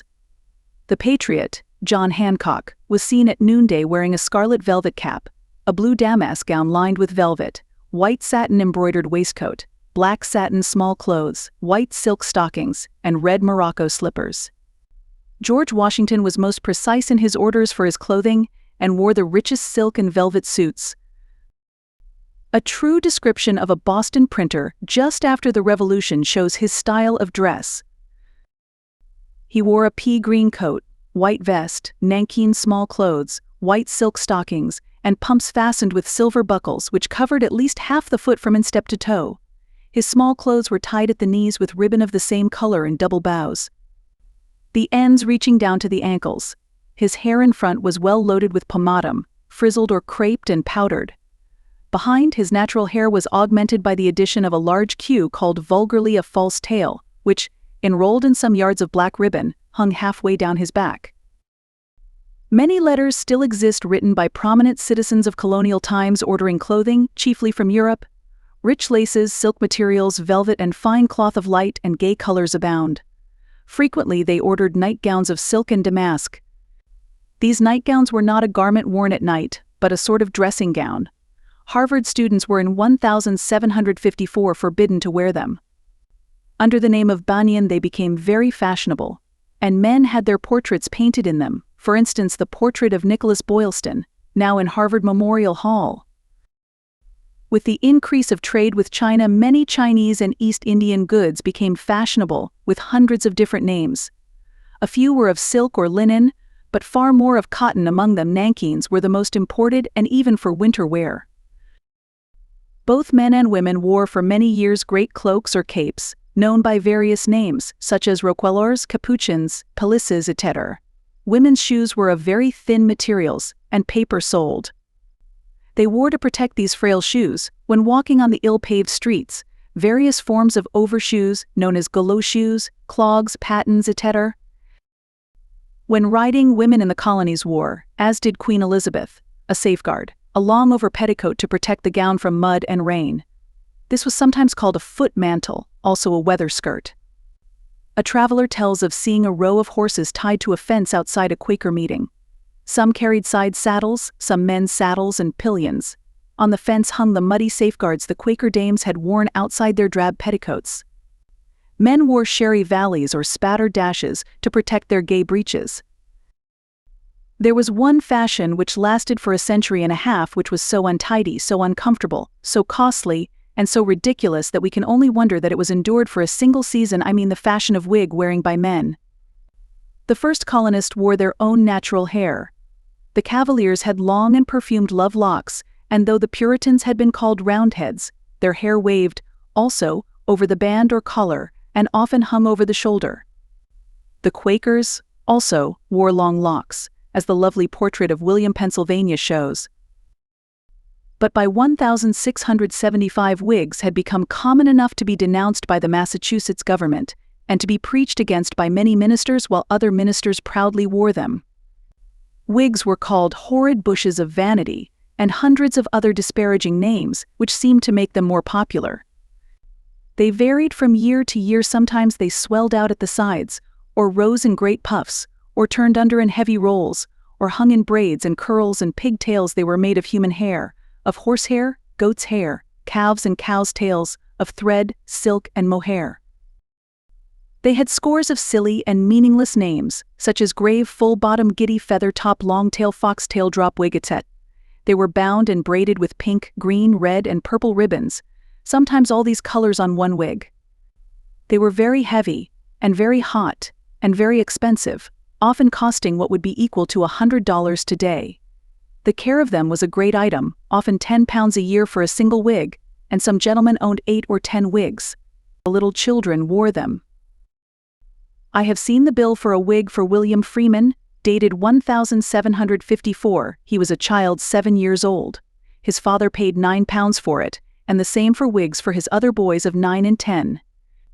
Even servants wore them. I read in the Massachusetts Gazette of a runaway Negro slave who wore off a curl of hair tied around his head with a string to imitate a wig, which must have been a comical sight.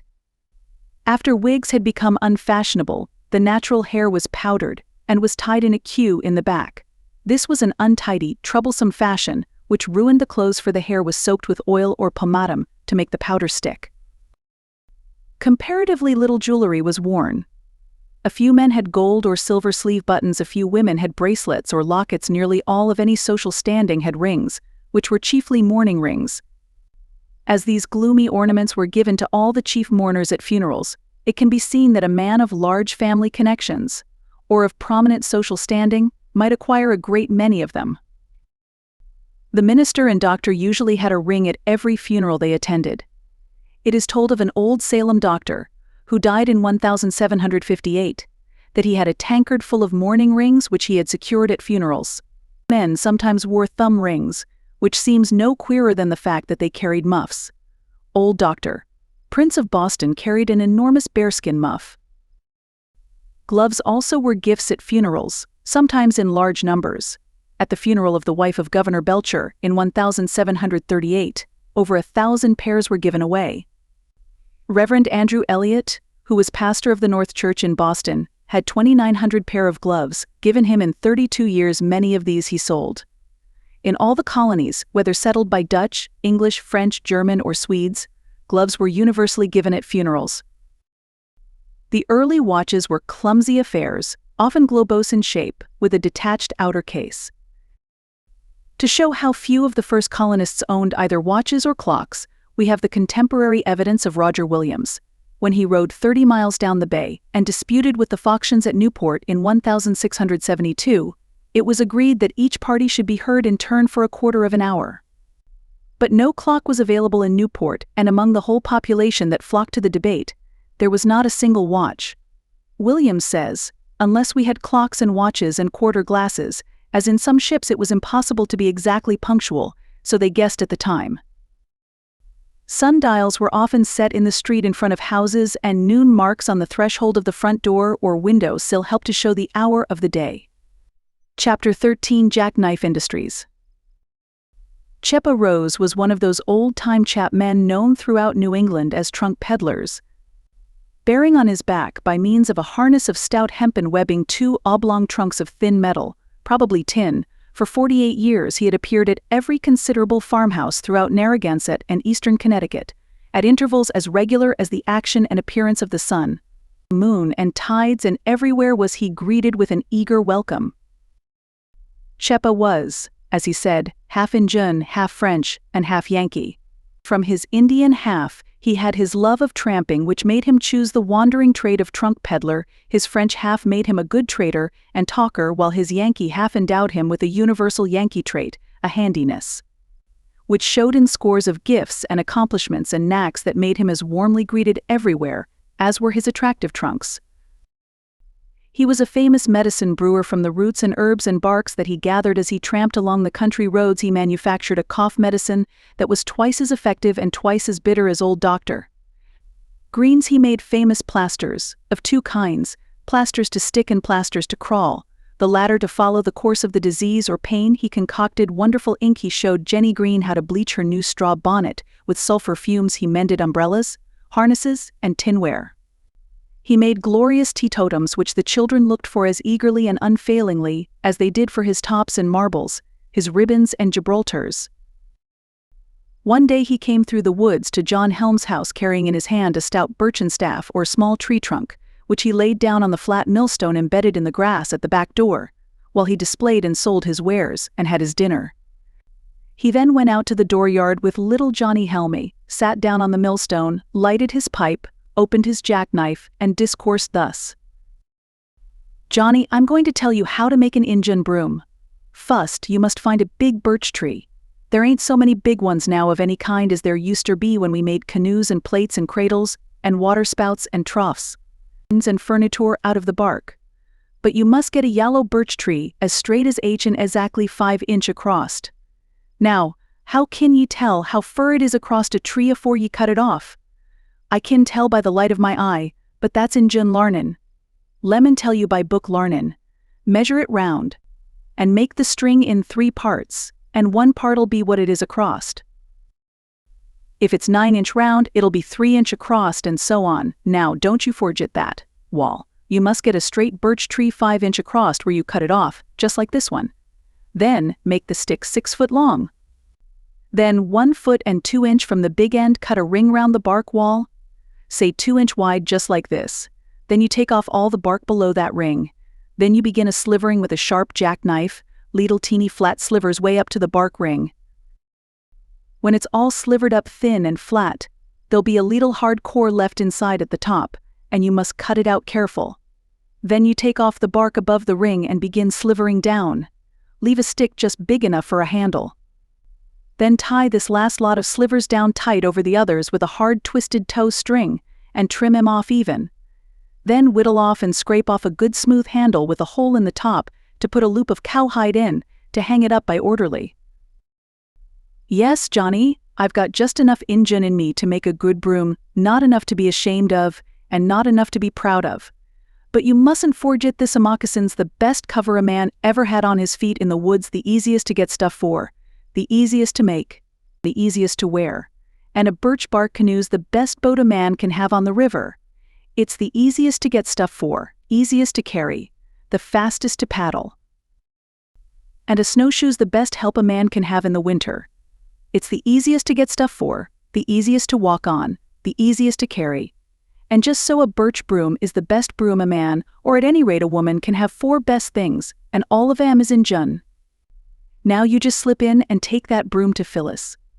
I see her the last time I was here using a miserable store broom to clean her oven, and just ask her if I can't have a mug of Applejack afore I go to bed. If this scene had been laid in New Hampshire or Vermont instead of Narragansett, the Indian broom would have been no novelty to any boy or house servant. For in the northern New England states, heavily wooded with yellow birch, every boy knew how to make the Indian brooms, and every household in country or town had them. There was a constant demand in Boston for them, and sometimes country stores had several hundred of the brooms at a time. Throughout Vermont 70 years ago, the uniform price paid for making one of these brooms was 6 cents, and if the splints were very fine and the handle scraped with glass, it took nearly 3 evenings to finish it. Indian squaws peddled them throughout the country for 9 pence apiece. Major Robert Randolph told in fashionable London circles about the year 1750 that when he was a boy in New Hampshire he earned his only spending money by making these brooms and carrying them on his back 10 miles to town to sell them. Girls could whittle as well as boys, and often exchanged the birch brooms they made for a bit of ribbon or lace. A simpler and less durable broom was made of hemlock branches. A local rhyme says of them, "Driving at twilight the waiting cows, with arms full laden with hemlock boughs, to be traced on a broom ere the coming day. From its eastern chambers should dance away." The hemlock broom was simply a bunch of close-growing, full-foliaged hemlock branches tied tightly together and wound around with hempen twine, traced the rhyme says, with a sharply pointed handle, which the boys had shaped and whittled, driven well into the bound portion. This making of brooms for domestic use is but an example of one of the many score of useful domestic and farm articles which were furnished by the natural resources of every wood lot, adapted by the Yankee jackknife and a few equally simple tools, of which the gimlet might take the second place. It was so emphatically a wooden age in colonial days that it seemed almost that there were no hard metals used for any articles which today seem so necessarily of metal. Plows were of wood, and harrows' cartwheels were often wholly of wood without tires, though sometimes iron plates called strakes held the felloes together, being fastened to them by long clinch pins. The dish-turner and cooper were artisans of importance in those days. Piggins, noggins, runlets, keelers, firkins, buckets, churns, dye tubs, cowls, powdering tubs were made with sherry or no use of metal. The forests were the wealth of the colonies in more ways than one, and it may be said that they furnished both domestic winter employment and toys for the boys. The New England forests were full of richly varied kinds of wood, suitable for varied uses, with varied qualities: pliability, stiffness, durability, weight, strength, and it is surprising to see how quickly the woods were assigned to fixed uses, even for toys. In every state pop guns were made from elder bows and arrows of hemlock, whistles of chestnut or willow. The Reverend John Pierpont wrote thus of the whittling of his childhood days. The Yankee boy, before he's sent to school, well knows the mysteries of that magic tool, the pocket knife. To that his wistful eye turns while he hears his mother's lullaby, and in the education of the lad, no little part that implement hath had, his pocket knife to the young whittler brings a growing knowledge of material things, projectiles, music, and the sculptor's art, his chestnut whistle and his shingle dart, his elder pop gun with its hickory rod, its sharp explosion and rebounding wad, his cornstalk fiddle and the deeper tone that murmurs from his pumpkin leaf trombone, conspire to teach the boy. To these succeed his bow, his arrow of a feathered reed, his windmill raised the passing breeze to win, his water wheel that turns upon a pin, thus by his genius and his jackknife driven. Ere long he'll solve you any problem given, make you a locomotive or a clock, cut a canal or build a floating dock, make anything in short for sea or shore. From a child's rattle to a 74, make it, said I.A., when he undertakes it. He'll make the thing and make the thing that makes it. The boy's jackknife was a possession so highly desired, so closely treasured in those days when boys had so few belongings, that it is pathetic to read of many a farm lad's struggles and long hours of weary work to obtain a good knife. Barlow knives were the most highly prized for certainly 60 years, and had, I am told, a vast popularity for over a century. May they forever rest in glorious memory, as they lived the happiest of lots. To be the best beloved of a century of Yankee boys is indeed an enviable destiny. A few battered old soldiers of this vast army of Barlow jackknives still linger to show us the homely features borne by the centuries well-beloved the Smithsonian Institution cherishes some of colonial days.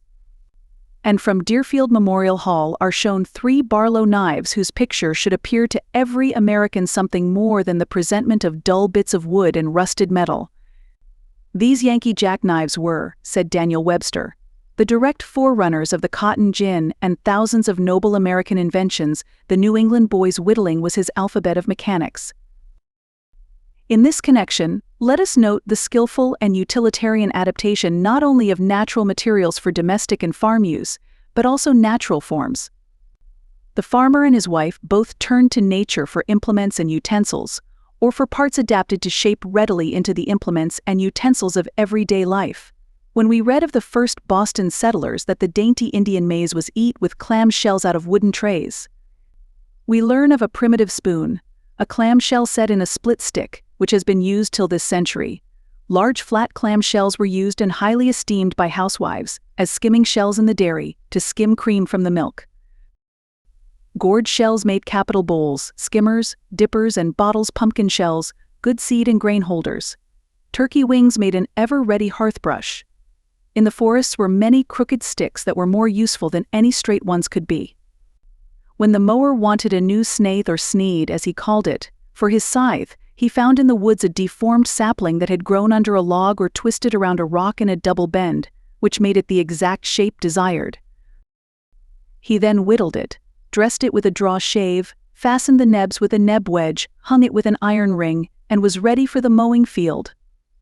Sled runners were made from saplings bent at the root. The best thills for a cart were those naturally shaped by growth. The curved pieces of wood in the harness of a draught horse, called the hames, to which the traces are fastened, could be found in twisted growths, as could also portions of ox yokes. The gambrels used in slaughtering times, hay hooks, long-handled pothooks for brick ovens, could all be cut ready shaped. The smaller underbrush and saplings had many uses. Sled and cart stakes were cut from some long bean poles, from others, specially straight clean sticks, were saved for whipstocks. Sections of birch bark could be bottomed and served for baskets, or for potash cans, while capital feed boxes could be made in the same way of sections cut from a hollow hemlock. Elm rind and portions of brown ash butts were natural materials for chair seats and baskets, as were flags for doormats. Forked branches made geese and hog yokes. Hogs that ran at large had to wear yokes. It was ordered that these yokes should measure as long as 2.5 times the depth of the neck, while the bottom piece was 3 times the width of the neck. In the shaping of heavy and large vessels such as salt mortars, pig troughs, maple sap troughs, the jackknife was abandoned, and the methods of the Indians adopted. These vessels were burnt and scraped out of a single log, and thus had a weighty stability and permanence. Wooden bread troughs were also made from a single piece of wood. These were oblong, trencher-shaped bowls about 18 inches long. Across the trough ran lengthwise a stick or rod on which rested the sieve, circe or temse, when flour was sifted into the trough. The saying "set the Thames or temse on fire" meant that hard work and active friction would set the wooden temse on fire. Sometimes the mold for an oxbow was dug out of a log of wood. Oftener a plank of wood was cut into the desired shape as a frame or mold, and fastened to a heavy backboard. The oxbow was steamed, placed in the bow mold, pinned in, and then carefully seasoned. The boys whittled cheese ladders, cheese hoops, and red cherry butter paddles for their mother's dairy, also many parts of cheese presses and churns. To the toys enumerated by Reverend Mr. Pierpont, they added box traps and figure 4 traps of various sizes for catching vari-sized animals. Many farm implements other than those already named were made, and many portions of tools and implements. Among them were shovels, swingling knives, sled neeps, stanchions, handles for spades and billhooks, rake stales, fork stales, flails. A group of old farm implements from Memorial Hall, at Deerfield, is here given. The handleless scythe snaith is said to have come over on the Mayflower. The making of flails was an important and useful work. Many were broken and worn out during a great threshing. Both parts, the staff or handle, and the swingle or swipple, were carefully shaped from well-chosen wood, to be joined together later by an eelskin or leather strap. The flail is little seen on farms today. Threshing and winnowing machines have taken its place. The father of Robert Burns declared threshing with a flail to be the only degrading and stultifying work on a farm, but I never knew another farmer who deemed it so, though it was certainly hard work. Last autumn I visited the poor farm on Quonset Point in Old Narragansett. In the vast barn of that beautiful and sparsely occupied country home, two powerful men, picturesque in blue jeans tucked in heavy boots, in scarlet shirts and great straw hats, were threshing out grain with flails. Both men were blind, one wholly, the other partially so, and were town poor. Their strong, bare arms swung the long flails in alternate strokes with the precision of clockwork, bringing each blow down on the piled-up wheat straw which covered the barn floor, as they advanced, one stepping backward while the other stepped forward. And then receded with mechanical and rhythmic regularity, a step and a blow, from one end of the long barn to the other. The half-blind thresher could see the outline of the open door against the sunlight, and his steps and voice guided his sightless fellow worker. Thus healthful and useful employment was given to two stricken waifs through the use of primitive methods, which no modern machine could ever have afforded, and the blue sky and bay, with autumnal sunshine on the piled-up golden wheat on floor and in rack, idealized and even made of the threshers. Paupers though they were, a beautiful picture of old-time farm life. The wood for axe helves was carefully chosen, sawed, split, and whittled into shape. These were then scraped as smooth as ivory with broken glass. Some men had a knack that was almost genius in shaping these axe helves and selecting the wood for them.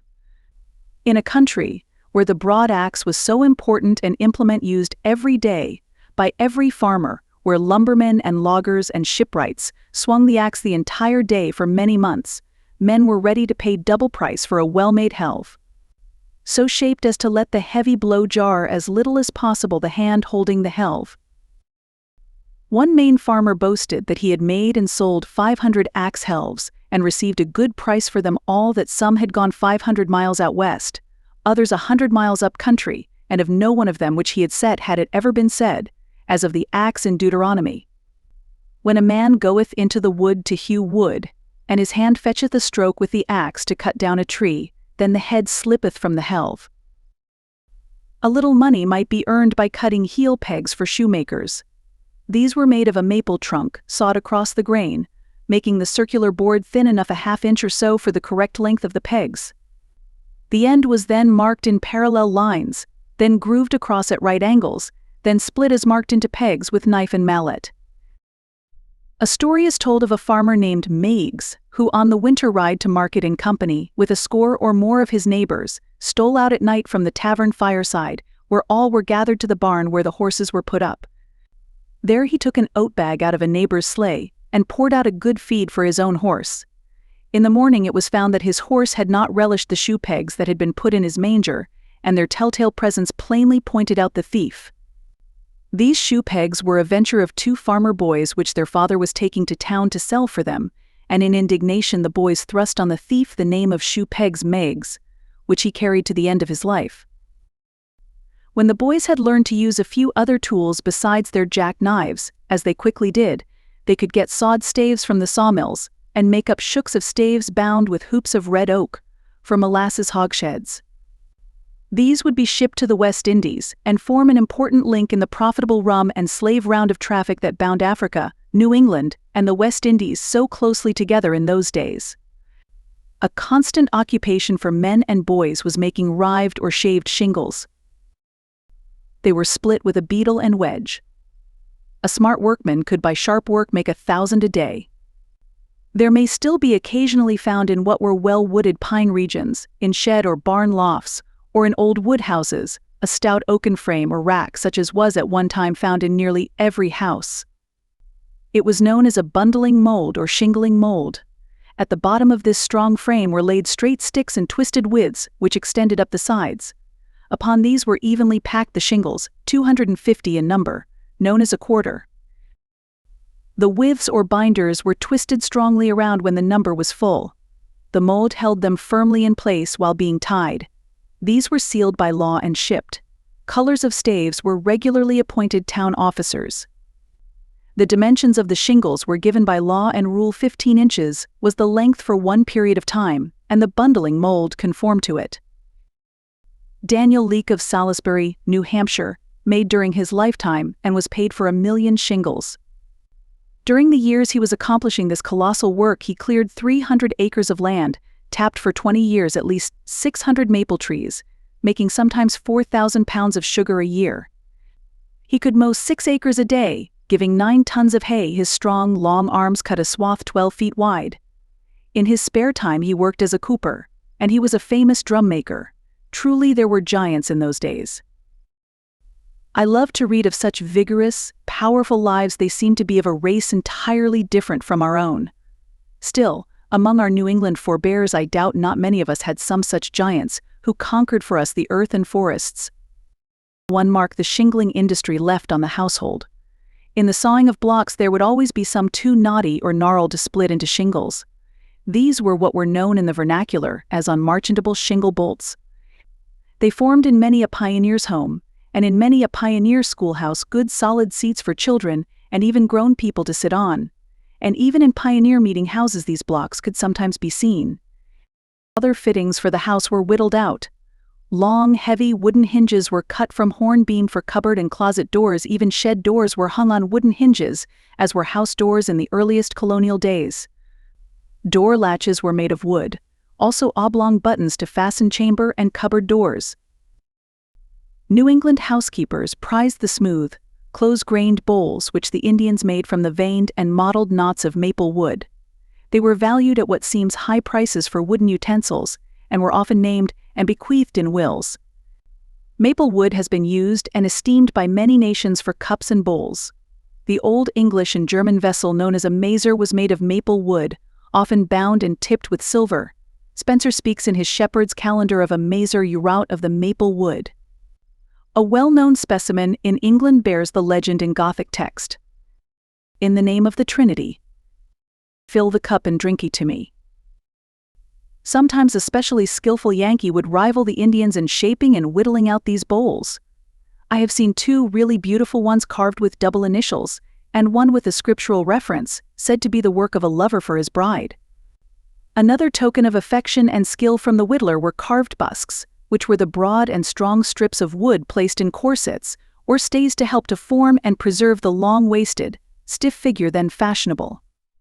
One carved busk bears initials and an appropriately sentimental design of arrows and hearts. On the rim of spinning wheels, on shuttles, swifts, and on niddy-noddies, or hand reels, I have seen lettering by the hands of rustic lovers. A finely carved legend on a hand reel reads, "Polly Green, her reel. Count your threads right, if you reel in the night, when I am far away." June, 1777. Perhaps some revolutionary soldier gave this as a parting gift to his sweetheart on the eve of battle. On his powder horn, the rustic carver bestowed his best and daintiest work. Emblem both of war and of sport, it seemed worthy of being shaped into the highest expression of his artistic longing. A chapter, even a book, might be filled with the romantic history and representations of American powder horns. Patriotism, sentiment, and adventure shed equal halos over them. Months of the patient work of every spare moment was spent in beautifying them, and their quaintness, variety, and individuality are a never-ceasing delight to the antiquary. Maps, plans, legends, verses, portraits, landscapes, family history, crests, dates of births, marriages and deaths, lists of battles, patriotic and religious sentiments, all may be found on powder horns. They have in many cases proved valuable historical records, and have sometimes been the only records of events. Mr. Rufus A. Grider of Canajoharie has made colored drawings of about 500 of these powder horns, and of canteens or drinking horns. It is unfortunate that the ordinary processes of book illustration give too scant suggestion of the variety, beauty, and delicacy of their decoration, to permit the reproduction of some of these powder horns in these pages. These habits of employing the spare moments of farm life in the manufacture from wood of farm implements and various aids to domestic comfort were not peculiar to New England farmers, nor invented by them. The old English farmer author Thomas Tusser, in his rhymed book, 500 Points of Good Husbandry, written in the 16th century, which Southey declared to be one of the most curious and formerly one of the most popular books in our language, was careful to give instructions in his remembrances and doings as to similar industries on the English farm and manor house. He says, "Yokes, forks, and such other let Bailey spy out, and gather the same as he walketh about. And after, at leisure, let this be his hire, to beath them, and trim them at home by the fire. To beath is to heat unseasoned wood to harden and straighten it. If hop yard or orchard ye mean for to have, for hop poles and crotches in lopping go save. Save elm, ash, and crab tree for cart and for plough. Save step for a stile of the crotch of a bough. Save hazel for forks, save sallow for rake. Save hulver and thorn, thereof flail for to make." The Massachusetts-based settlers came chiefly from the vicinity, many from the same county, where Tusser lived and farmed, and where his points of good husbandry were household words, so they had in their English homes as had their grandfathers before them. The knowledge and habit of saving and utilizing the various woods on the farm, and of occupying every spare minute with the useful jackknife. The varied and bountiful trees of the New World stimulated and emphasized the whittling habit until it became universally accepted as a distinguishing New England characteristic, a Yankee trait. This constant employment of every moment of the waking hours contributed to impart to New Englanders a regard and method of life which is spoken of by many outsiders with contempt, namely, a closely girded and invariable habit of economy. Children brought up in this way knew the value of everything in the household, knew the time it took to produce it, for they had labored themselves, and they grew to take care of small things, not to squander and waste what they had been so long at work on. This, instead of being a thing to sneer at, is one of the very best elements in a community, one of the best securities of character. For sudden leaps to fortune are given to but few, and are seldom lasting, and the results of sudden inflations are more disastrous even to a community than to isolated individuals, as may be abundantly proved by the early history of Virginia. It was not meanness that made the wiry New England farmer so cautious and exacting in trade, when the pennies he saved sent his son through college. It was not meanness which made him refuse to spend money he had no money to spend, and it was a high sense of honor that kept him from running in debt. It was not meanness which so justly ordered conditions and cared for the unfortunate that even in those days of horrible drunkenness often there would not be a pauper in the entire village. It has been a reproach that in some towns the few town poor were vendued out to be cared for. The mode was harsh in its wording, and unfeeling in method, but in reality the pauper found a home. I have known cases where the pauper was not only supported but cherished in the families to whose lot she fell. Chapter 14: Travel, Transportation, and Taverns. Wherever the earliest colonists settled in America, they had to adopt the modes of travel and the ways of getting from place to place of their predecessors and new neighbors, the Indians. These were first and generally to walk on their own stout legs, second, to go wherever they could by water, in boats. In Maryland and Virginia, where for a long time nearly all settlers tried to build their homes on the banks of the rivers and bays, the travel was almost entirely by boats, as it was between settlements on all the great rivers, the Hudson, Connecticut, and Merrimack. Between the large settlements in Massachusetts, Boston, Salem, and Plymouth travel was preferably, when the weather permitted, in boats. The colonists went in canoes or pinnaces shaped and made exactly like the birch bark canoes of the Canadian Indians today, and in dugouts, which were formed from hollowed pine logs, usually about 20 feet long and 2 or 3 feet wide. Both of these were made for them by the Indians. It was said that one Indian, working alone, felling the pine tree by the primitive way of burning and scraping off the charred parts with a stone tool called a celt, for the Indians had no iron or steel axes, then cutting off the top in the same manner, then burning out part of the interior, then burning and scraping and shaping it without and within, could make one of these dugouts in 3 weeks. The Indians at Onondaga still make the wooden mortars they use in the same tedious way. When the white men came to America in great ships, the Indians marveled much at the size, thinking they were hollowed out of tree trunks, as were the dugouts, and wondered where such vast trees grew. The Swedish scientific traveler, Kalm, who was in America in 1748, was delighted with the Indian canoes and dugouts. He found the Swede settlers using them constantly to go long distances to market, he said. They usually carry 6 persons who, however, by no means must be unruly, but sit at the bottom of the canoe in the quietest manner possible lest the boat upset. They are narrow, round below, have no keel and may be easily overset. So when the wind is brisk the people make for the land. Larger dugouts were made for war canoes which would carry 30 or 40 savages. These boats usually kept close to the shore, both in calm and windy weather, though the natives were not afraid to go many miles out to sea in the dugouts. The lightness of the birch bark canoe made it specially desirable where there were such frequent overland transfers. It was, and is a beautiful and perfect expression of natural and wild life, as Longfellow wrote. The forest's life was in it. All its mystery and magic. All the lightness of the birch tree. All the toughness of the cedar. All the larch's supple sinews. And it floated on the river, like a yellow leaf in autumn. The French governor and missionaries all saw and admired these birch bark canoes. Father Charlevoix wrote a beautiful and vivid description of them. All the early travelers noted their ticklish balance. Wood, writing in 1634, said, "In these cockling fly boats an Englishman can scarce sit without a fearful tottering," and Madame Knights a century later said in her vivid English of a trip in one. The canoe was very small and shallow, which greatly terrified me and caused me to be very circumspect, sitting with my hands fast on each side, my eyes steady, not daring so much as to lodge my tongue a hair's breadth more on one side of my mouth than t'other, nor so much as think on Lot's wife. For a very thought would have overset our wary. When boats and vessels were built by the colonists, they were in forms or had names but little used today. Shallop, ketch, pink, and snow are rarely heard. Sloops were early built, but schooner is a modern term. Bateau and periagua still are used, and the gundalo, picturesque with its latent sail, still is found on our northern New England shores.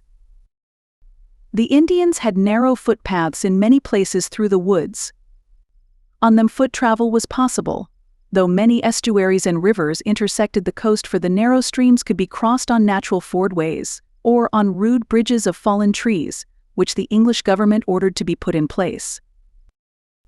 As late as 1631, Governor Endicott would not go from Salem to Boston to visit Governor Winthrop because he was not strong enough to wade across the fords. He might have done as Governor Winthrop did the next year when he went to Plymouth to visit Governor Bradford, and it took him 2 days to get there. He might have been carried across the fords pickaback by an Indian guide. The Indian paths were good, though only 2 or 3 feet wide, and in many places the savages kept the woods clear from underbrush by burning over large tracts.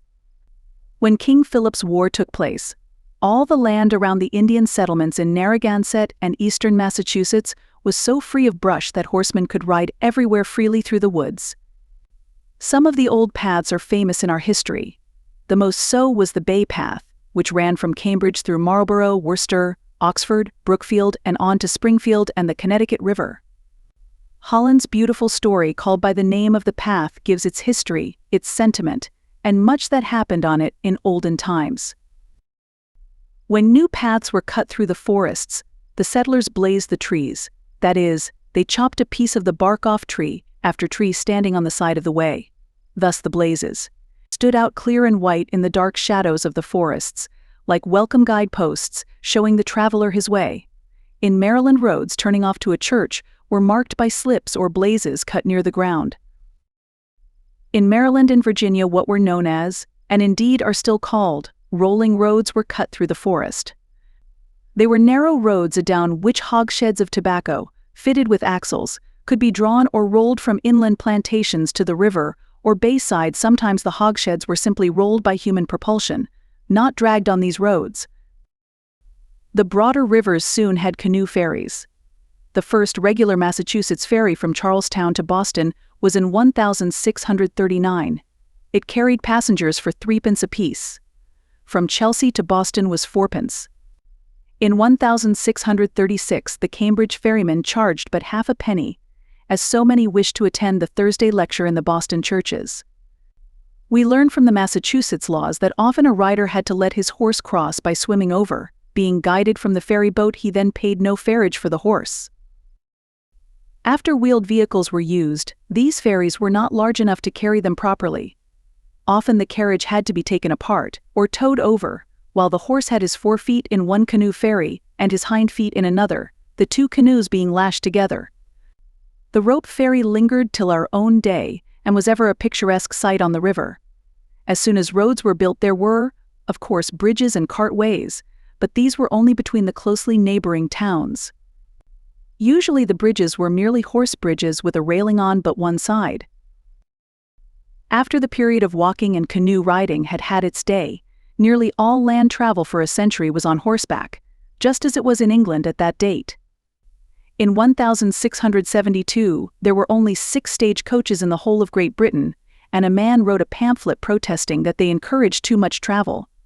Boston then had 1 private coach. Women and children usually rode seated on a pillion behind a man. A pillion was a padded cushion with straps which sometimes had on one side a sort of platform stirrup. One way of progress which would help 4 persons ride part of their journey was what was called the ride and tie system. 2 of the 4 persons who were traveling started on their road on foot, 2 mounted on the saddle and pillion, rode about a mile, dismounted, tied the horse, and walked on. When the 2 who had started on foot reached the waiting horse, they mounted, rode on past the other couple for a mile or so, dismounted, tied, and walked on, and so on. It was also a universal and courteous, as it was a pleasant custom for friends to ride out on the road a few miles with any departing guest or friend, and then bid them Godspeed agatewards. In 1704, a Boston schoolmistress named Madam Knights rode from Boston to New York on horseback. She was probably the first woman to make the journey, and it was a great and daring undertaking. She had as a companion the post. This was the mail carrier, who also rode on horseback. One of his duties was to assist and be kind to all persons who cared to journey in his company. The first regular mail started from New York to Boston on January 1, 1673. The postman carried 2 portmantles which were crammed with letters and parcels. He did not change horses till he reached Hartford. He was ordered to look out and report the condition of all ferries, fords, and roads. He had to be active, stout, indefatigable, and honest. When he delivered his mail, it was laid on a table at an inn, and anyone who wished looked over all the letters, then took and paid the postage, which was very high on any addressed to himself. It was usually about a month from this setting out of the post in winter till his return. As late certainly as 1730, the mail was carried from New York to Albany in the winter by a foot post. He went up the Hudson River, and lonely enough it must have been, probably he skated up when the ice was good. This mail was only sent at irregular intervals. In 1760, there were but 8 mails a year from Philadelphia to the Potomac River, and even then the post rider need not start till he had received enough letters to pay the expenses of the trip. It was not till postal affairs were placed in the capable and responsible hands of Benjamin Franklin that there were any regular or trustworthy mails. The Journal and Report of Hugh Finlay, a post office surveyor in 1773 of the mail service from Quebec to St. Augustine, Florida, tells of the vicissitudes of mail matter even at that later day. In some places the deputy, as the postmaster was called, had no office, so his family rooms were constantly invaded. Occasionally a tavern served as post office letters were thrown down on a table, and if the weather was bad or smallpox raged, or the deputy were careless, they were not forwarded for many days. Letters that arrived might lie on the table or bar counter for days for anyone to pull over, until the owner chanced to arrive and claim them. Good service could scarcely be expected from any deputy, for his salary was paid according to the number of letters coming to his office, and as private mail carriage constantly went on, though forbidden by British law, the deputy suffered. If an information were lodged, but an informer would get tarred and feathered, no jury would find the fact the government riders were in truth the chief offenders. Any ship's captain, or wagon driver, or post rider could carry merchandise, therefore small sham bundles of paper, straw, or chips would be tied to a large sealed packet of letter, and both be exempt from postage paid to the Crown. the post rider between Boston and Newport loaded his carriage with bundles real and sham, which delayed him long in delivery. He bought and sold on commission along this road, and in violation of law he carried many letters to his own profit. He took 26 hours to go 80 miles. Had the Newport deputy dared to complain, he would have incurred much odium and been declared a friend of slavery and oppression. Old Herd, the rider from Saybrook to New York, had been in the service 46 years and had made a good estate. He coolly took postage of all-way letters, as his perquisite was a money carrier and transferer. All advantage to his own pocket, carried merchandise, returned horses for travelers, and when Finlay saw him he was waiting for a yoke of oxen he was paid for fetching along some miles. A Pennsylvania post rider, an aged man, occupied himself as he slowly jogged along by knitting mittens and stockings. Not always were mail portmanteaux properly locked, hence many letters were lost, and the pulling in and out of bundles defaced the letters. Of course, so much horseback riding made it necessary to have horse blocks in front of nearly all houses. In course of time, stones were set every mile on the principal roads to tell the distance from town to town. Benjamin Franklin set milestones the entire way on the post road from Boston to Philadelphia. He rode in a chaise over the road, and a machine which he had invented was attached to the chaise, and it was certainly the first cyclometer that went on that road, over which so many cyclometers have passed during the last 5 years. It measured the miles as he traveled. When he had ridden a mile he stopped from a heavy cart loaded with milestones, which kept alongside the chaise. A stone was dropped which was afterwards set by a gang of men. A number of old colonial milestones are still standing. There is one in Worcester, on what was the new Connecticut Path, one in Springfield on the Bay Path, and there are several of Benjamin Franklin's setting, one being at Stratford, Connecticut. The inland transportation of freight was carried on in the colonies just as it was in Europe, on the backs of pack horses. Very interesting historical evidence in relation to the methods of transportation in the middle of the 18th century may be found in the ingenious advertisement, an address with which Benjamin Franklin raised transportation facilities for Braddock's army in 1755. This is one of his most characteristic literary productions. Braddock's appeals to the Philadelphia Assembly for a rough wagon road and wagons for the army succeeded in raising only 25 wagons. Franklin visited him in his desolate plight and agreed to assist him, and appealed to the public to send to him for the use of the army 150 wagons and 1,500 pack horses. For the latter Franklin offered to pay 2 shillings a day each, as long as used. If provided with a pack saddle, 20 horses were sent with their loads to the camp as gifts to the British officers. As a good and definite list of the load one of these pack horses was expected to carry, as well as a record of the kind of provisions grateful to an officer of that day, let me give an inventory.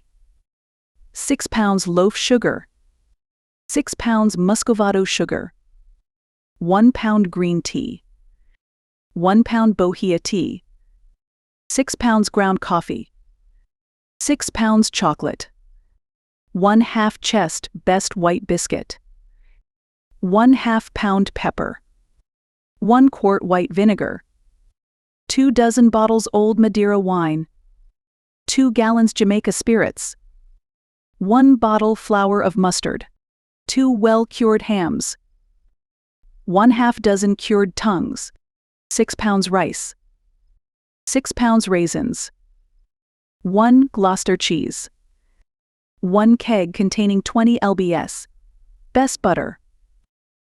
The wagons and horses were all lost after Braddock's defeat, or were seized by the French and Indians, and Franklin had many anxious months of responsibility for damages from the owners, but I am confident the officers got all the provisions. Franklin gathered the wagons in York and Lancaster. No 2 English shires could have done better at that time than did these Pennsylvania counties. In Pennsylvania, Western Virginia, and Ohio, pack horses long were used, and a pretty picture is drawn by Doddridge and many other local historians of the trains of these horses with their gay collars and stuffed bells, as laden with furs, ginseng and snakeroot. They filed down the mountain roads to the towns, and came home laden with salt, nails, tea, pewter plates, etc. At night the horses were hobbled, and the clappers of their bells were loosened. The ringing prevented the horses being lost. The animals started on their journey with 200 pounds burden, of which part was provender for horse and man, which was left at convenient relays to be taken up on the way home. 2 men could manage 15 pack horses, which were tethered successively each to the pack saddle of the one in front of him. 1 man led the foremost horse, and the driver followed the file to watch the packs and urge on the laggards. Their numbers were vast. 500 were counted at one time in Carlisle, Pennsylvania, going westward. It was a costly method of transportation. Mr. Howland says that in 1784, the expense of carrying a ton's weight from Philadelphia to Erie by pack horses was $249. It is interesting to note that the routes taken by those men, skilled only in humble woodcraft, were the same ones followed in later years by the engineers of the turnpikes and railroads. As the roads were somewhat better in Pennsylvania than in some other provinces, and more needed, so wagons soon were far greater in number indeed. During the Revolution, nearly all the wagons and horses used by the army came from that state. There was developed in Pennsylvania by the soft soil of these many roads, as well as by various topographical conditions, a splendid example of a true American vehicle, one which was for a long time the highest type of a commodious freight carrier in this, or any other country, the Conestoga wagon. The finest wagon the world has ever known. They were first used in any considerable number, about 1,760. They had broad wheel tires, and one of the peculiarities was a decided curve in the bottom, analogous to that of a galley or canoe, which made it specially fitted for traversing mountain roads, for this curved bottom prevented freight from slipping too far at either end when going up or down hill. This body was universally painted a bright blue and furnished with sideboards of an equally vivid red. The wagon bodies were arched over with 6 or 8 stately bows, of which the middle ones were the lowest, and the others rose gradually to front and rear till the end bows were nearly of equal height. Over them all was stretched a strong white, hempen cover, well corded down at the sides and ends. These wagons could be loaded up to the bows and could carry 4 to 6 tons in weight. The rates between Philadelphia and Pittsburgh were about $2 a 100 pounds. The horses, 4 to 7 in number, were magnificent, often matched throughout. Some were all dapple gray, or all bay. The harnesses, of best materials and appearance, were costly. Each horse had a large housing of deerskin or heavy bearskin trimmed with deep scarlet fringe, while the headstall was tied with bunches of gay ribbons. Bell teams were common. Each horse, except the saddle horse, then had a full set of bells tied with high-colored ribbons.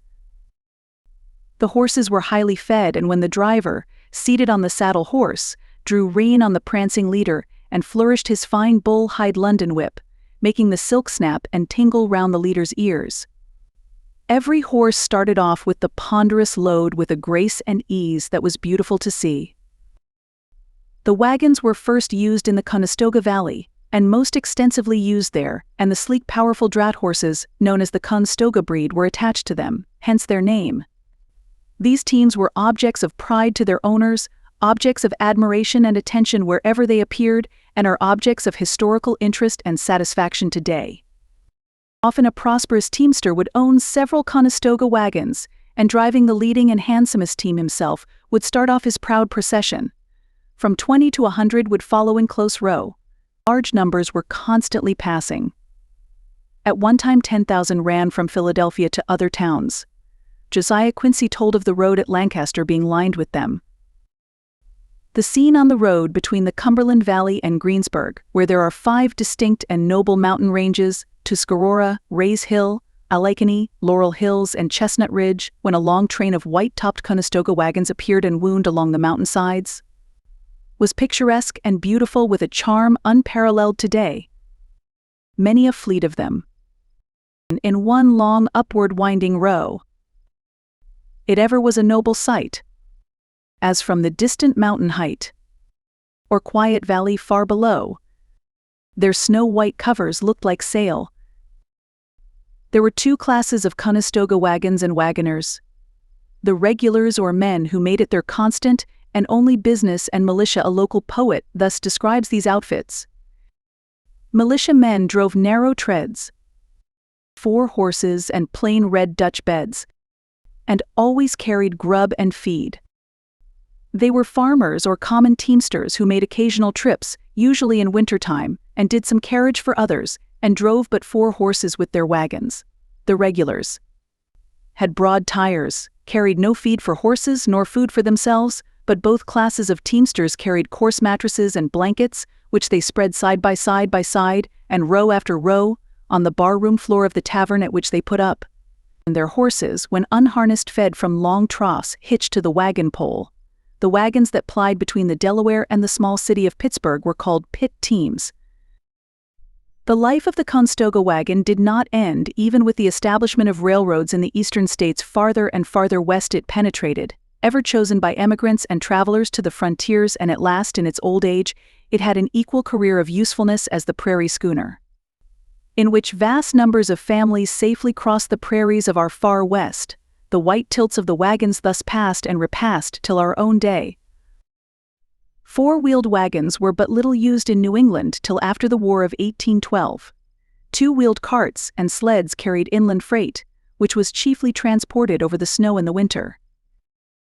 The Conestoga wagon of the past century was far ahead of anything in England at that date. Indeed, Mr. C. W. Ernst, the best authority I know on the subject, says we had in every way far better traffic facilities at that time than England. In other ways we excelled. Though Finlay found many defects in the postal service in 1773, he also found the Stavers mail coach plying between Boston and Portsmouth long before England had such a thing. Mr. Ernst says the Stavers mail coach was stunning, used 6 horses when roads were bad, and never was late. They had no mail coaches in England till after the Revolution, and I believe Massachusetts men introduced the idea in England. We are apt to grow retrospectively sentimental over the delights, aesthetic and physical, of ancient stage-coach days. Those days are not so ancient as many fancy. The first stagecoach, which ran directly from Philadelphia to New York in 1766, and primitive enough it was called the flying machine. A good stage wagon set on springs at swift trip occupied 2 days in good weather.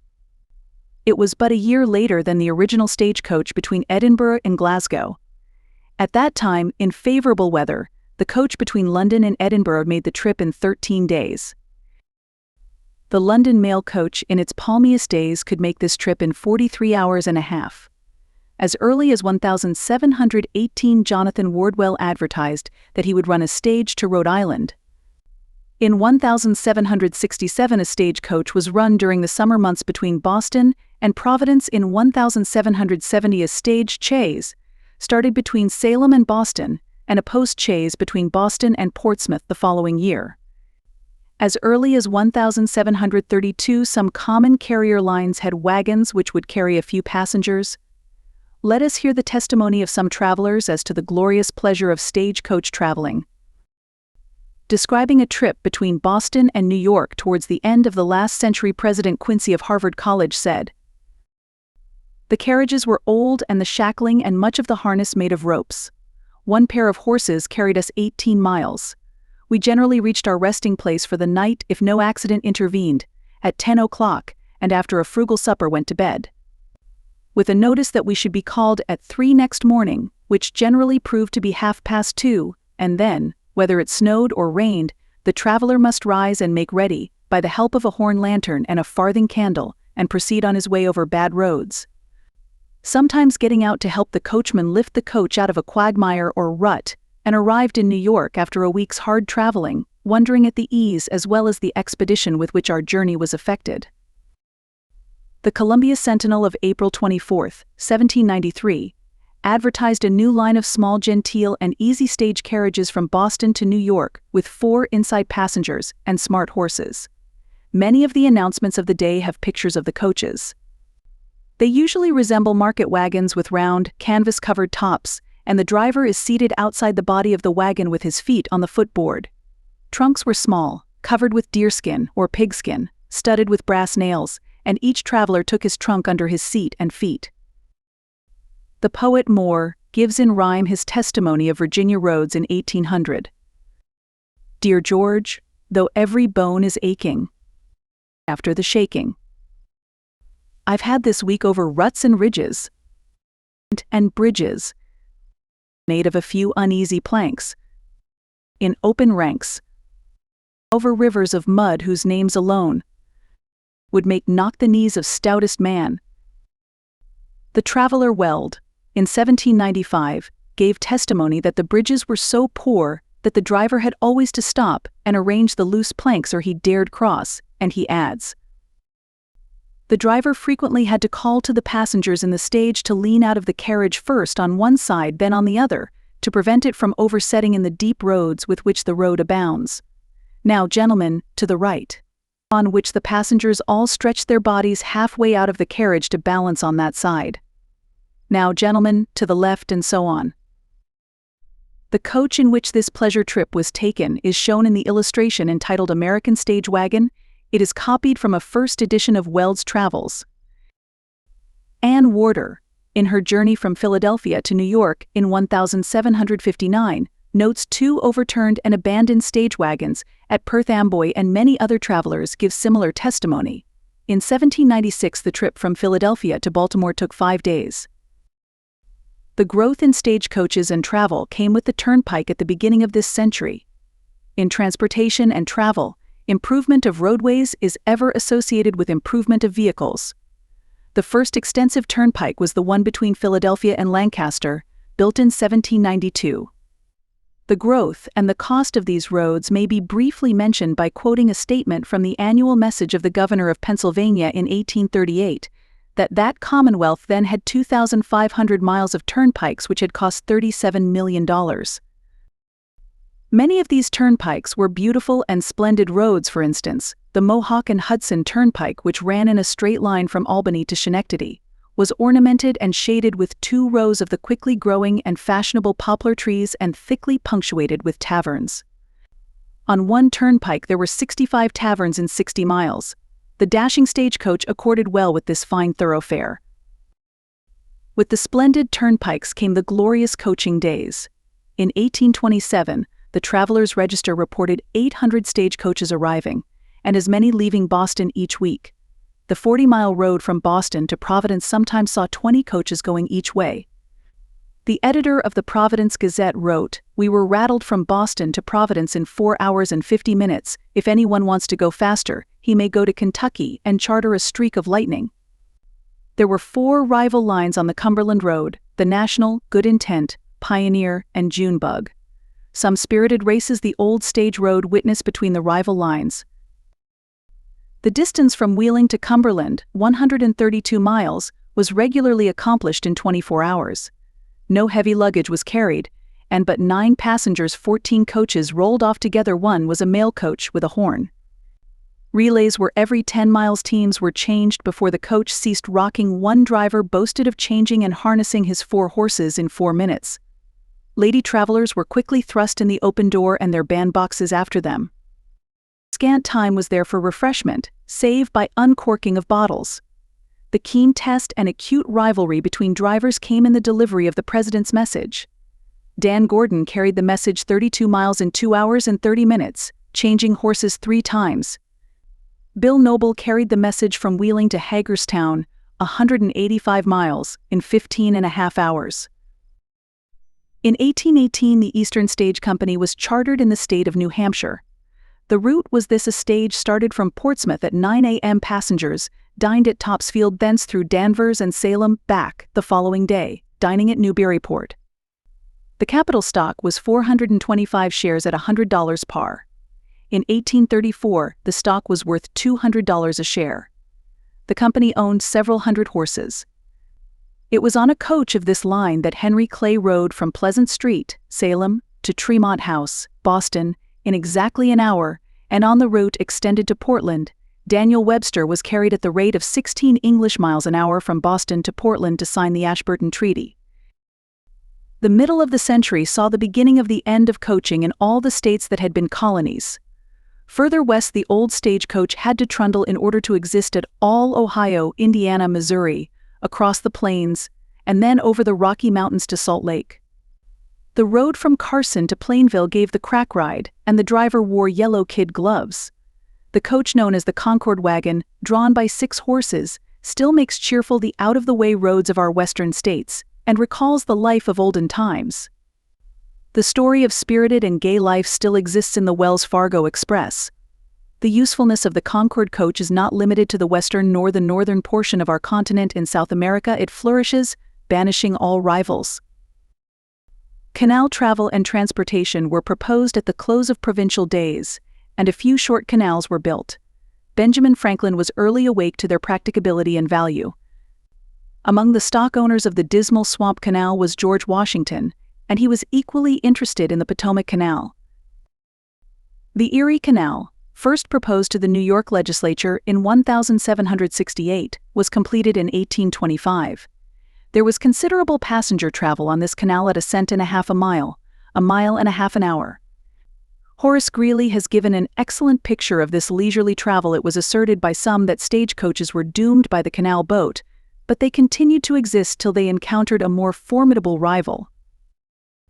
Until turnpike days, all small carriages were two-wheeled chaises, chairs and sulkies were those generally used. The chaise and harness used by Jonathan Trumbull, brother Jonathan, are here shown.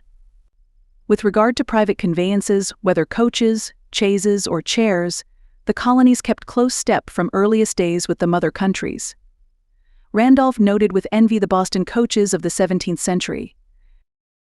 Parson Thatcher was accused and reprehended in 1675 for making visits with a coach and four. Coaches were taxed both in England and America, so we know exactly how plentiful they were. There were as many in Massachusetts in 1750 in proportion to the number of inhabitants as there were in England in 1830. Judge Sewall's diary often refers to private coaches, and one of the most amusing scenes it depicts is his continued and ingenious argument when wooing Madam Winthrop for his third wife, when she stipulated that he should keep a coach, and his frugal mind disposed him not to do it. Coach building prospered in the colonies. Lucas and Paddock in Boston, Ross in New York, made beautiful and rich coaches.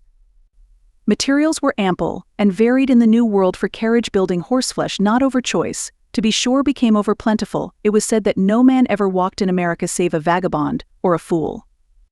A coach made for Madame Angelica Campbell of Schenectady, New York, by coach builder Ross in 1790, is here shown. It is now owned by Mr. John D. Campbell of Rotterdam, New York. Sleighs were common in New York a half-century before they were in Boston. Madame Knights noted the fast racing in sleighs in New York when she was there in 1704. One other curious conveyance of colonial days should be spoken of, a sedan chair. This was a strong covered chair fastened on two bars with handles like a litter, and might be carried by 2 or 4 persons. When sedan chairs were so much used in England, they were sure to be somewhat used in cities in America. One was presented to Governor Winthrop as early as 1646, portion of a capture from a Spanish galleon. Judge Sewall wrote in 1706, 5 Indians carried Mr. Bromfield in a chair. This was in the country, down on Cape Cod, and doubtless 4 Indians carried him while one rested. As late as 1789, Eliza Quincy saw Dr. Franklin riding in a sedan chair in Philadelphia. The establishment and building of roads, bridges, and opening of inns show that mutual interest which marks civilization and separates us from the lonely, selfish life of a savage. Soon inns were found everywhere in the northern colonies. In New England, New York, and Pennsylvania, an inn was called an ordinary, a victualling, a cookshop, or a tavern before we had our modern word hotel. Board was not very high at early inns. The prices were regulated by the different towns. In 1633, the Salem innkeeper could only have 6 pence for a meal. This was at the famous Anchor Tavern, which was kept as a hostelry for nearly 2 centuries. At the Ship Tavern, board, lodging, wine at dinner, and beer between meals cost 3 shillings a day. Great care was taken by the magistrates to choose responsible men and women to keep taverns, and they would not permit too many taverns in one town. At first the tavern keeper could not sell sack, which was sherry, nor stronger intoxicating liquor to travelers, but he could sell beer, provided it was good, for a penny a quart, nor could he sell cakes or buns except at a wedding or funeral. He could not allow games to be played, nor singing or dancing to take place. We know from Shakespeare's plays that the different rooms in English inns had names. This was also the custom in New England. The Star Chamber, Rose and Sun Chamber, Blue Chamber, Jerusalem Chamber were some of them. Many of the taverns of Revolutionary days and some of colonial times are still standing. A few have even been taverns since first built, others have served many other uses. A well-preserved old house, built in 1690 in Sudbury, Massachusetts, was originally known as the Red Horse Tavern, but has acquired greater fame as the Wayside Inn of Longfellow's Tales. Its tap room with raftered ceiling and cage-like bar with swinging gate is a picturesque room, and is one of the few old tap rooms left unaltered in New England. Every inn had a name, usually painted on its swinging signboard, with some significant emblem. These names were simply repetitions of Old English tavern signs until Revolutionary days, when patriotic landlords eagerly invented and adopted names significant of the new nation. The scarlet coat of King George became the blue and buff of George Washington, and the eagle of the United States took the place of the British lion. The signboard was an interesting survival of feudal times, and with its old-time carved and forged companions, such as vanes and weathercocks, door knockers and figureheads, formed a picturesque element of decoration and symbolism. Many chapters might be written on historic, commemorative, emblematic, heraldic, biblical, humorous, or significant signs, nearly all of which have vanished from public gaze, as has disappeared also the general incapacity to read, which made pictorial devices a necessity. Gilders, painters, stainers, smiths, and joiners all helped to make the tavern sign a thing of varied workmanship, if not of art. It is said that Philadelphia excelled in the quantity and quality of her signboards, with fair roads for colonial days, the best and amplest system of transportation, and the splendid Conestoga wagons, great inns multiplied throughout Pennsylvania. In Baltimore, both taverns and signs were many and varied, from the Three Loggerheads to the Indian Queen, with its 200 guest rooms with a bell in every room, and the Fountain Inn built around a shady court, with galleries on every story, like the Tabard Inn at Southwark. The swinging signboard of John Nash's Tavern at Amherst, Massachusetts, is here reproduced from the History of Amherst. It is a good type of the ordinary signboard which was found hanging in front of every tavern a century ago. In Virginia and the Carolinas, taverns were not so plentiful nor so necessary, for a traveler might ride from Maryland to Georgia and be sure of a welcome at every private house on the way. Some planters, eager for company and news, stationed Negroes at the gate to invite passers-by on the post road to come into the house and be entertained. Berkeley, in his History of Virginia, wrote, "The inhabitants are very courteous to travelers, who need no other recommendation than being human creatures. A stranger has no more to do but to inquire upon the road where any gentleman or good housekeeper lives, and then he may depend upon being received with hospitality. This good nature is so general among their people, that the gentry, when they go abroad, order their principal servants to entertain all visitors with everything the plantation affords, and the poor planters who have but one bed will often sit up, or lie upon a form or couch all night, to make room for a weary traveler to repose himself after his journey." So universal was this custom of free entertainment that it was a law in Virginia that unless there had been a distinct agreement to pay for board and shelter, no pay could be claimed from any guest, no matter how long he remained. In the few taverns that existed, prices were low, about $1 a dinner, and it was ordered that the meal must be wholesome and good. The governor of New Netherlands at first entertained all visitors to New Amsterdam at his house in the fort. But as commerce increased, he found this hospitality burdensome, and a harburg or tavern was built. It was later used as a city hall. In England, throughout the 17th century, and indeed much later, traversing the great cities by night was a matter of some danger. The streets were ill-lighted, were full of holes and mud and filth, and were infested with thieves. Worse still, groups of drunken and dissipated young men of wealth, calling themselves Mohawks, Scourers, and other names, roamed the dark streets armed with swords and bludgeons, assaulting, tormenting, and injuring every one whom they met, who had the ill fortune to be abroad at night. There was nothing of that sort known in American cities. There was little noise or roistering, no highway robbery, comparatively little petty stealing. The streets were ill-paved and dirty, but not foul with the accumulated dirt of centuries as in London. The streets in nearly all cities were unlighted. In 1697, New Yorkers were ordered to have a lantern and candle hung out on a pole from every seventh house. And as the watchman walked around, he called out, lanthorn, and a whole candle light. Hang out your lights. The watchman was called a rattle watch and carried a long staff and a lantern and a large rattle or clopper, which he struck to frighten away thieves, and all night long he called out each hour and told the weather. For instance, he called out, "Past midnight, and all's well, 1 o'clock and fair winds, or 5 o'clock and cloudy skies," thus one could lie safe in bed, and if he chanced to waken could know that the friendly rattle watch was near at hand, and what was the weather and the time of night. In 1658 New York had in all 10 watchmen, who were like our modern police today. It has many thousands. In New England, the constables and watch were all carefully appointed by law. They carried black staves 6 feet long, tipped with brass, and hence were called tipstaves. The night watch was called a bell man. He looked out for fire and thieves and other disorders, and called the time of the night and the weather.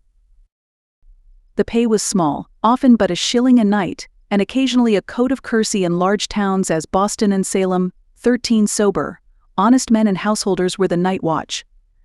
The highest in the community, even the magistrates, took their turn at the watch, and were ordered to walk two together, a young man with one of the soberer sort.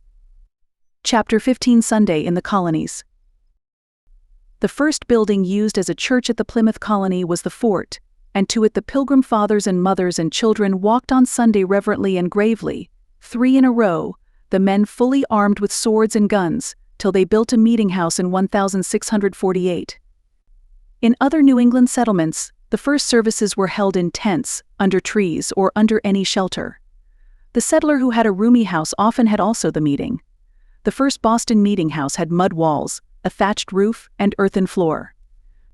It was used till 1640, and some very thrilling and inspiring scenes were enacted within its humble walls.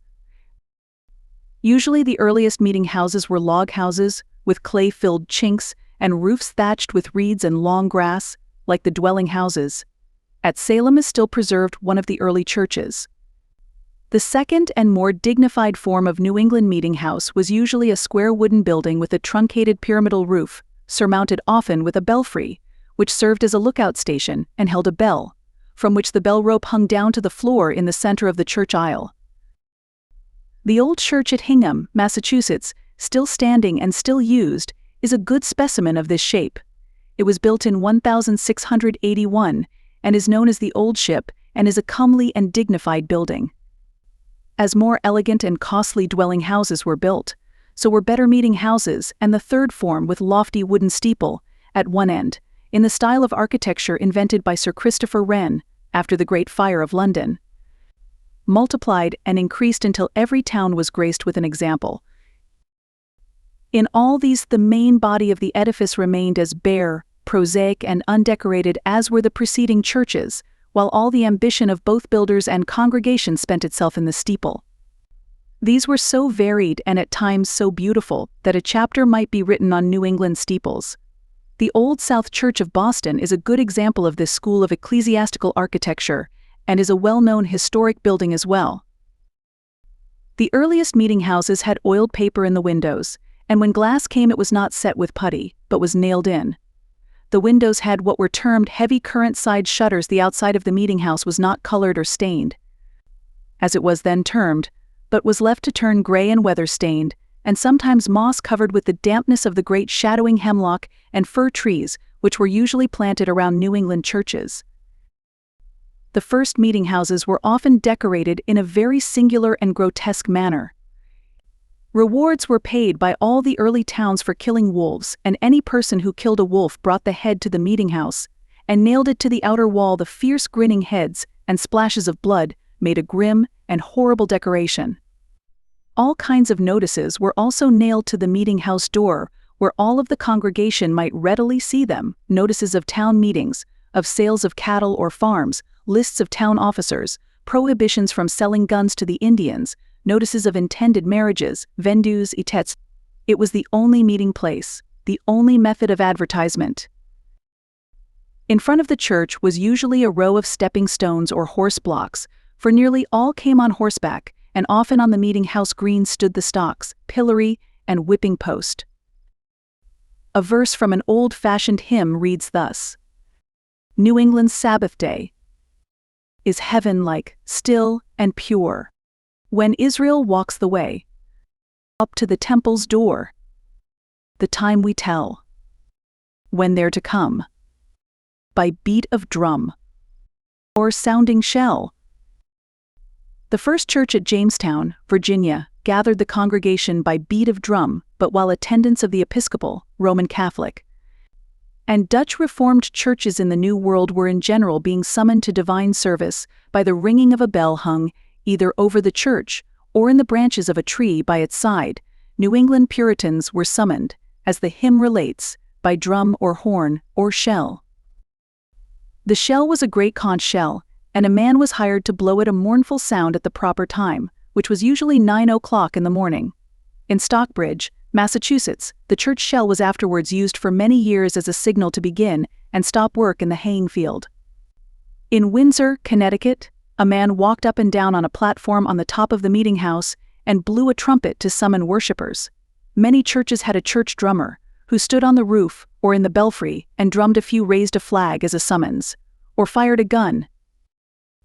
Within the meeting house all was simple enough: raftered walls, puncheon and sanded or earthen floors, rows of benches, a few pews, all of unpainted wood, and a pulpit which was usually a high desk overhung by a heavy sounding board, which was fastened to the roof by a slender metal rod. The pulpit was sometimes called a scaffold. When pews were built they were square, with high partition walls, and had narrow, uncomfortable seats round three sides. The word was always spelled pui, and they were sometimes called pits. A little girl in the middle of this century attended a service in an old church which still retained the old-fashioned square pews. She exclaimed, in a loud voice, "What? Must I be shut in a closet and sit on a shelf?" These narrow, shelf-like seats were usually hung on hinges and could be turned up against the pew walls during the long psalm tunes and prayers, so the members of the congregation could lean against the pew walls for support as they stood. When the seats were let down, they fell with a heavy slam that could be heard half a mile away in the summertime, when the windows of the meeting house were open. Lines from an old poem read, "And when at last the loud amen fell from aloft, how quickly then the seats came down with heavy rattle, like musketry in fiercest battle." A few of the old-time meeting houses with high pulpit, square pews, and deacon's seats still remain in New England. The interior of the Rocky Hill Meeting House at Salisbury, Massachusetts, is here shown. It fully illustrates the words of the poet. Old house of puritanic wood, through whose unpainted windows streamed on seats as primitive and rude as Jacob's pillow when he dreamed the white and undiluted day.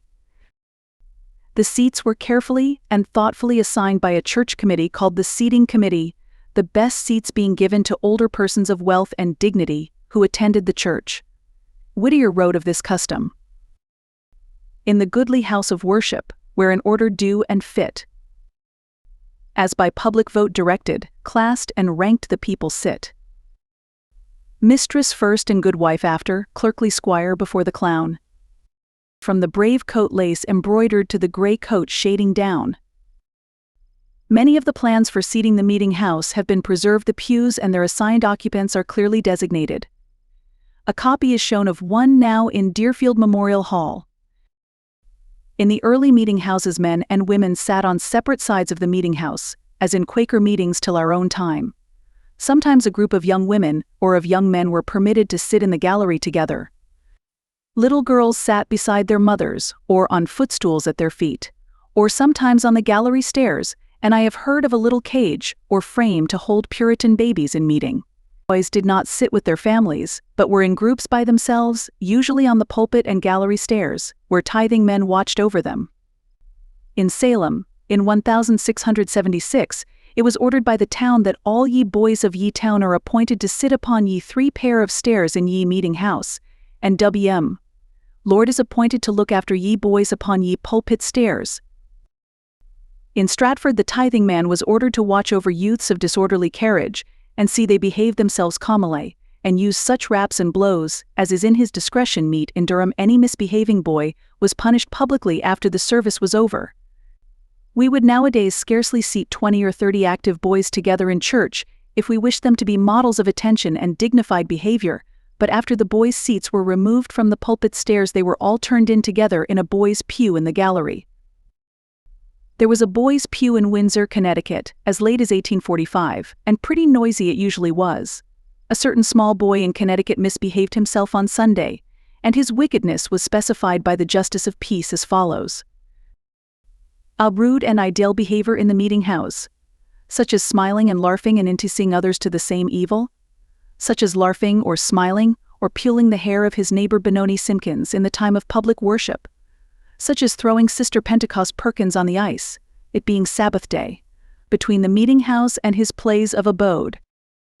I can picture well the wicked scene: poor, meek little Benoni Simpkins trying to behave well in meeting, and not cry out when the young wanton gospeller pulled her hair, and unfortunate Sister Perkins tripped up on the ice by the young rascal. Another vain youth in Andover, Massachusetts, was brought up before the magistrate, and it was charged that he sported and played, and by indecent gestures and wry faces caused laughter and misbehavior in the beholders. The girls were just as wicked; they slammed down the pew seats.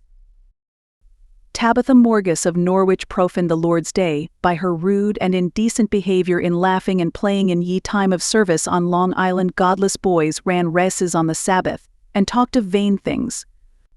And as for Albany children, they played hooky and coasted downhill on Sunday to the scandal of everyone evidently, except their parents.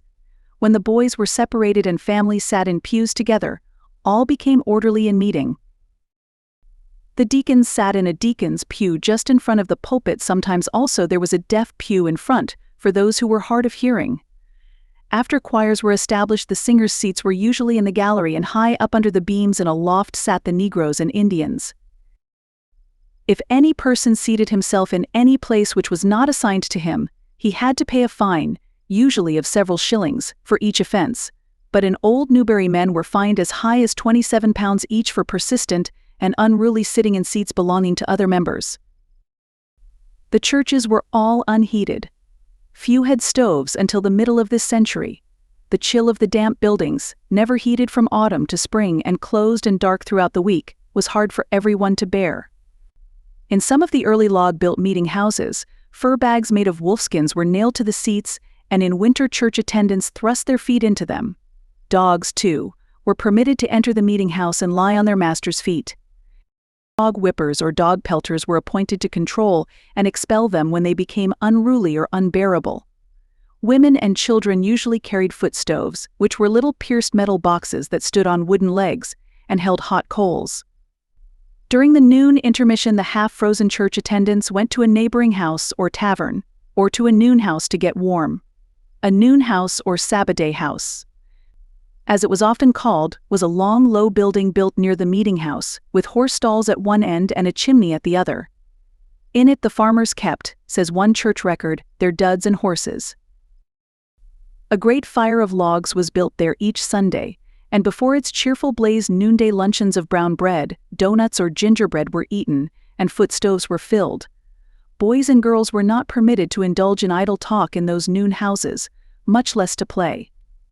Often 2 or 3 families built a noon house together, or the church built a society house, and there the children had a sermon read to them by a deacon. During the nooning, sometimes the children had to explain aloud the notes they had taken during the sermon in the morning.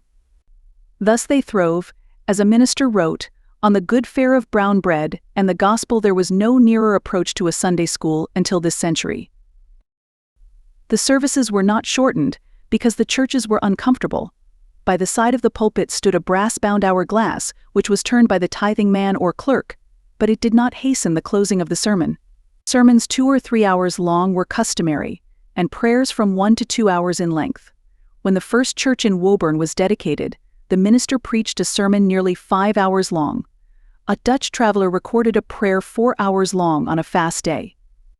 Many prayers were 2 hours long. The doors were closed and watched by the tithing man, and none could leave, even if tired or restless, unless with good excuse. The singing of the psalms was tedious and unmusical, just as it was in churches of all denominations both in America and England at that date. Singing was by ear and very uncertain, and the congregation had no notes, and many had no psalm books, and hence no words.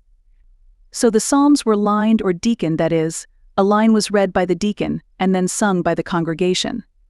Some psalms, when lined and sung, occupied half an hour, during which the congregation stood. There were but 8 or 9 tunes in general use, and even these were often sung incorrectly.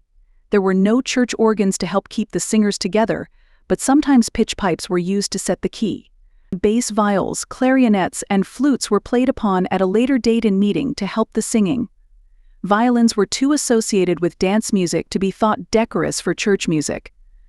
Still, the New England churches clung to and loved their poor confused psalm singing as one of their few delights, and whenever a Puritan, even in road or field, heard the distant sound of a psalm tune, he removed his hat and bowed his head in prayer. Contributions at first were not collected by the deacons, but the entire congregation, one after another, walked up to the deacon's seat and placed gifts of money, goods, wampum, or promissory notes in a box. When the services were ended, all remained in the pews until the minister and his wife had walked up the aisle and out of the church. The strict observance of Sunday as a holy day was one of the characteristics of the Puritans. Any profanation of the day was severely punished by fine or whipping. Citizens were forbidden to fish, shoot, sail, row, dance, jump, or ride, save to and from church, or to perform any work on the farm. An infinite number of examples might be given to show how rigidly the laws were enforced. The use of tobacco was forbidden near the meeting house. These laws were held to extend from sunset on Saturday to sunset on Sunday, for, in the first instructions given to Governor Endicott by the company in England, it was ordered that all in the colony cease work at 3 o'clock in the afternoon on Saturday. The Puritans found support of this belief in the scriptural words, "The evening and the morning were the first day." A Sabbath day in the family of Reverend John Cotton was thus described by one of his fellow ministers. He began the Sabbath at evening, therefore then performed family duty after supper, being longer than ordinary in exposition, after which he catechized his children and servants, and then returned to his study. The morning following, family worship being ended, he retired into his study until the bell called him away. Upon his return from meeting, where he had preached and prayed some hours, he returned again into his study, the place of his labor and prayer, unto his favorite devotion, where having a small repast carried him up for his dinner. He continued until the tolling of the bell. The public service of the afternoon being over, he withdrew for a space to his pre-mentioned oratory for his sacred addresses to God, as in the forenoon, then came down, repeated the sermon in the family, prayed, after supper sang a psalm, and toward bedtime, betaking himself again to his study, he closed the day with prayer.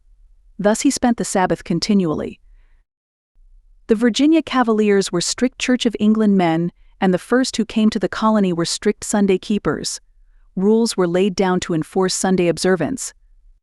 Journeys were forbidden, boat lading was prohibited, also all profanation of the day by sports, such as shooting, fishing, game playing, etc. The offender who broke the Sabbath laws had to pay a fine and be set in the stocks. When that sturdy watchdog of religion and government, Sir Thomas Dale, came over, he declared absence from church should be punishable by death, but this severity never was executed. The captain of the watch was made to play the same part as the New England tithing man. Every Sunday, half an hour before service time, at the last tolling of the bell, the captain stationed sentinels, then searched all the houses and commanded and forced all except the sick to go to church.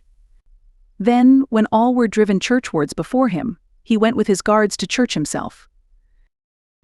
Captain John Smith, in his Pathway to Erect a Plantation, thus vividly described the first places of divine worship in Virginia.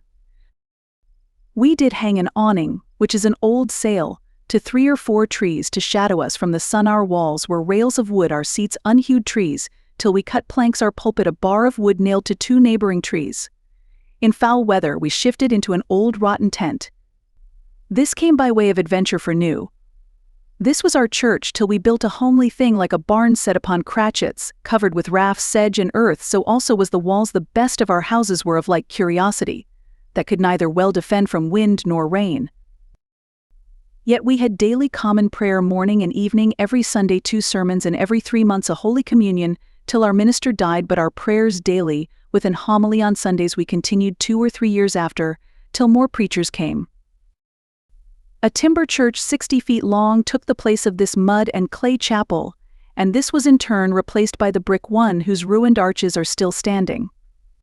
The wooden church saw the most pompous ceremony of the day when the governor, Delaware, or Delaware as we now call it, in full dress, attended by all his counselors and officers and 50 halberd-bearers in scarlet cloaks, filed within its flower-decked walls. This decoration of flowers was significant of the difference between the church edifices of the Puritans and of the Cavaliers. The churches of the southern colonies were, as a rule, much more richly furnished. Many were modeled in shape after the Old English churches and were built of stone, though Jonathan Boucher, the colonial clergyman, could write that the greater number of the southern churches were, at the time of the Revolution, composed of wood, without spires, or towers, or steeples, or bells. Placed in retired and solitary spots and contiguous to springs or wells, many of the churches and the chapels of ease stood by the waterside, and to the services came the church attendants in canoes, periaugers, dugouts, etc. It made an animated scene upon the water as the boats came rowing in and as they departed after the service. Sometimes the seats were comfortably cushioned, and they were carefully assigned as in the Puritan meetings. In some Virginia churches, seats in the galleries were deemed the most dignified. There was a pew for the magistrates, another for the magistrates' ladies' pews for the representatives and church wardens, vestrymen, etc. Persons crowded into pews above their stations, just as in New England, and were promptly displaced. Groups of men built pews together, and there were schoolboys' galleries and pews.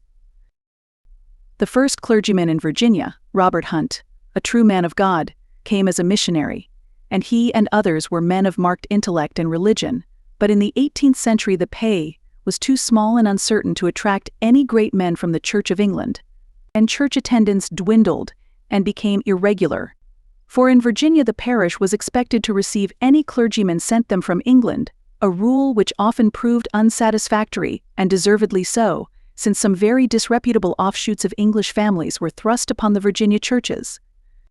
In the Carolinas, where the church chose its own clergymen, harmony and affection prevailed in the parishes as it did among the New England Puritans. Though the Virginians did not always love their clergymen, still they were ever steadfast in their affection to their church and regarded it as the only church. Sunday was not observed with as much rigidity in New Netherland as in New England, but strict rules and laws were made for enforcing quiet during service time. Fishing, gathering berries or nuts, playing in the streets, working, going on pleasure trips, all were forbidden. On Long Island, shooting of wild fowl, carting of grain, traveling for pleasure, all were punished. In Revolutionary times a cage was set up in City Hall Park, near the present New York Post Office, in which boys were confined who did not properly regard the Sabbath. Before the Dutch settlers had any churches or domins, as they called their ministers, they had krankbezoekers, or visitors of the sick, who read sermons to an assembled congregation every Sunday. The first church at Albany was much like the Plymouth fort, simply a blockhouse with loopholes through which guns could be fired. The roof was mounted with 3 cannon. It had a seat for the magistrates and one for the deacons, and a handsome octagonal pulpit which had been sent from Holland, and which still exists. The edifice had a chandelier and candle sconces and 2 low galleries. The first church in New Amsterdam was of stone, and was 72 feet long. A favorite form of the Dutch churches was 6 or 8-sided, with a high pyramidal roof, topped with a belfry and a weather vane. Usually the windows were so small and of glass so opaque that the church was very dark. A few of the churches were poorly heated with high stoves perched up on pillars, the Albany and Schenectady churches among them, but all the women carried foot stoves, and some of the men carried muffs. Almost as important as the domine was the voorlezer or chorister, who was also generally the bell ringer, sexton, grave digger, funeral inviter, schoolmaster, and sometimes town clerk. He tuned the psalm, turned the hourglass, gave out the psalms on a hanging board to the congregation, read the Bible, gave up notices to the domine by sticking the papers in the end of a cleft stick and holding it up to the high pulpit. The deacons had control of all the church money. In the middle of the sermon they collected contributions by passing sacjes. These were small cloth or velvet bags hung on the end of a pole 6 or 8 feet long. A French traveler told that the Dutch deacons passed round the old square hat of the preacher on the end of a stick for the contributions. Usually there was a little bell on the sakje which rung when a coin was dropped in. In many Dutch churches the men sat in a row of pews around the wall, while the women were seated on chairs in the center of the church. There were also a few benches or pews for persons of special dignity, or for the minister's wife. There were many other colonists of other religious faiths, the Roman Catholics in Maryland and the extreme southern colonies, the Quakers in Pennsylvania, the Baptists in Rhode Island, the Huguenots, Lutherans, Moravians, but all enjoined an orderly observance of the Sabbath day. And it may be counted as one of the great blessings of the settlement of America, one of the most ennobling conditions of its colonization, that it was made at a time when the deepest religious feeling prevailed throughout Europe, when devotion to some religion was found in everyone. When the Bible was a newly found and deeply loved treasure, when the very differences of religious belief and the formation of new sects made each cling more lovingly and more earnestly to his own faith.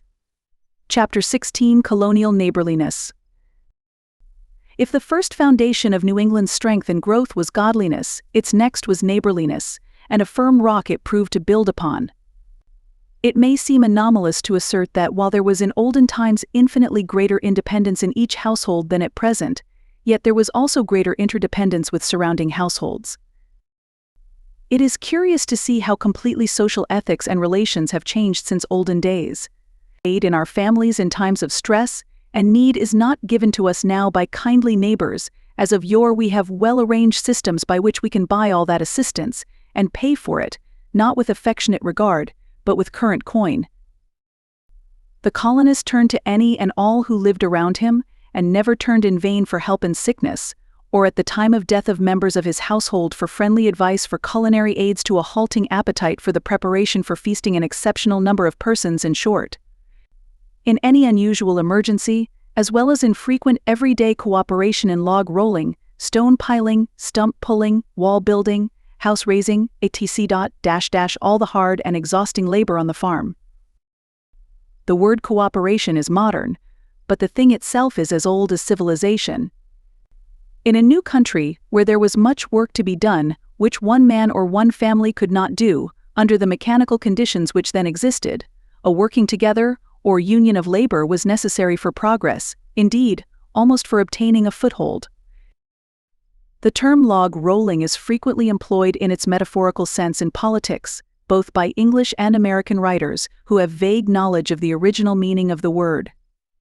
A log rolling in early pioneer days, in the northern colonies and in Western Virginia and the central states, was a noble example of generous cooperation, where each gave of his best his time, strength, and goodwill, and where all worked to clear the ground in the forest for a home farm for a neighbor who might be newly come and an entire stranger, but who in turn would just as cheerfully and energetically give his work for others when it was needed.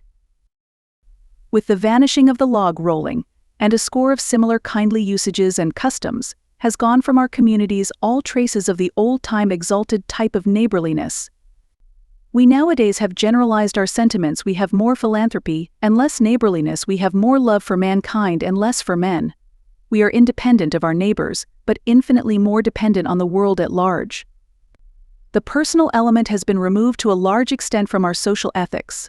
We buy nursing and catering just as we hire our houses built and buy our corn ready ground. Doubtless everything we buy is infinitely better. Nevertheless, our loss in affectionate zeal is great. The plantation was the unit in Virginia. In New England it was the town. The neighborly helpfulness of the New England settlers extended from small to great matters. It formed communal privileges and entered into every department of town life. For instance, the town of Gloucester, in 1663, granted a right to a citizen for running a small sawmill for 21 years. In return for this right, the grantee was to sell boards to Gloucester men at 1 shilling per hundred, better cheap than to strangers, and was to receive pay raised in the town. Saco and Biddeford, in Maine, ordered that fellow townsmen should have preference in every employment. Other towns ordered certain persons to buy provisions of the town's men in preference. Reading would not sell any of its felled timber out of the town.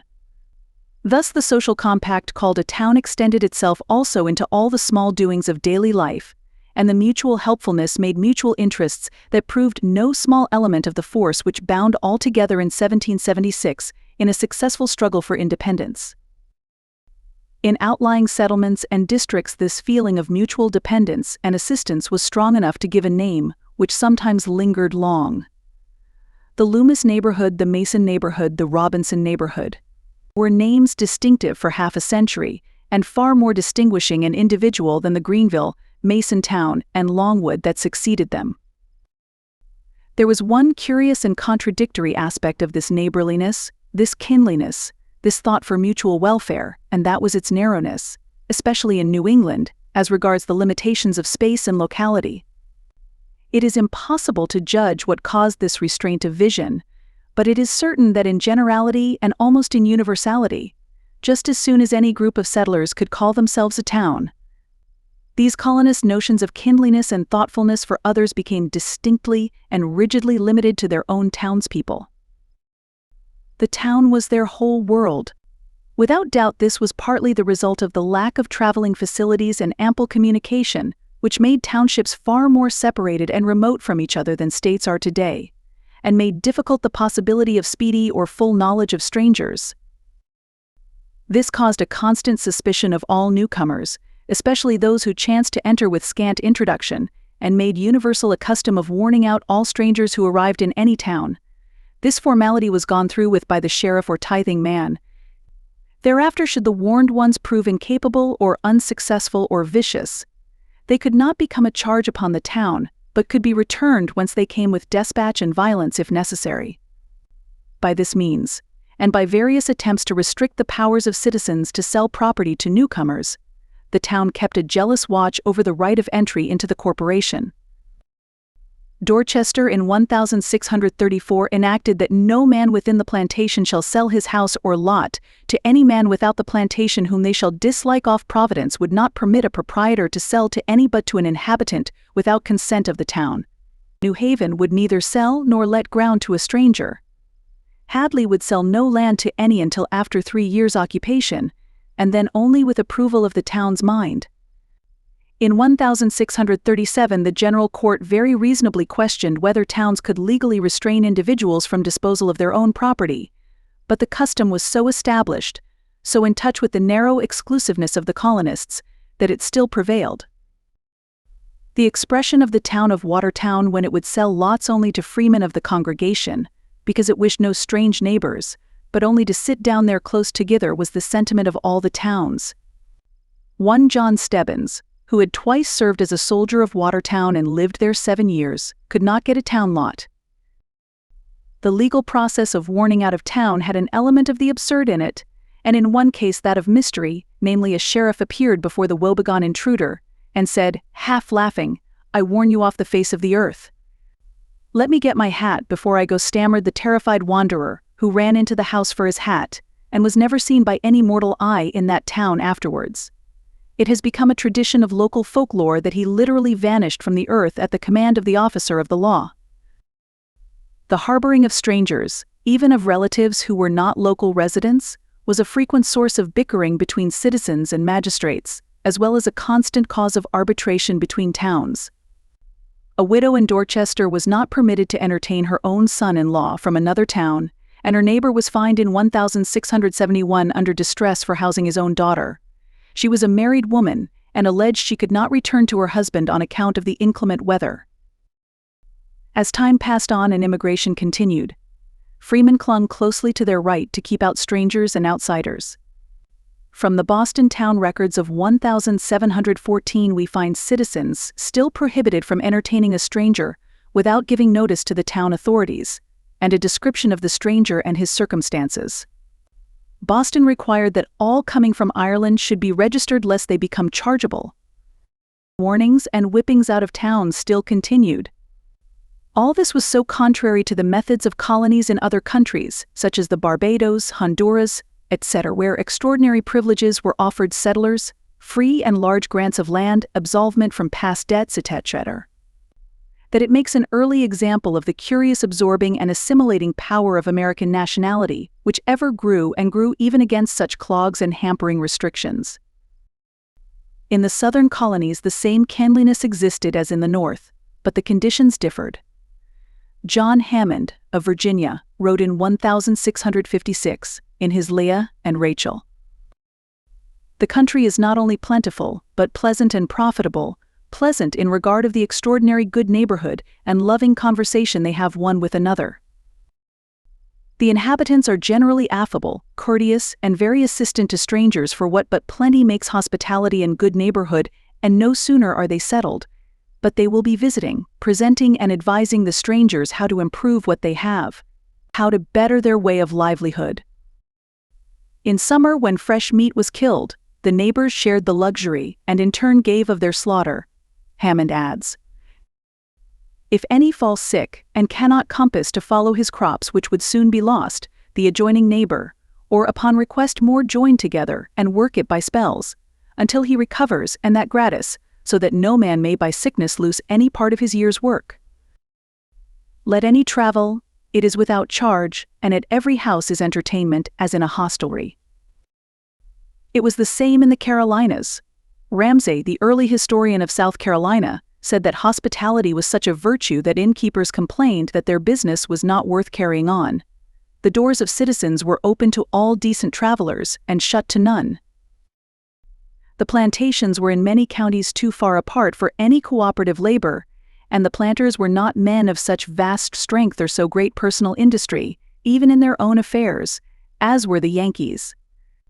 There were slaves on each plantation to do all the hard work of lifting, etc.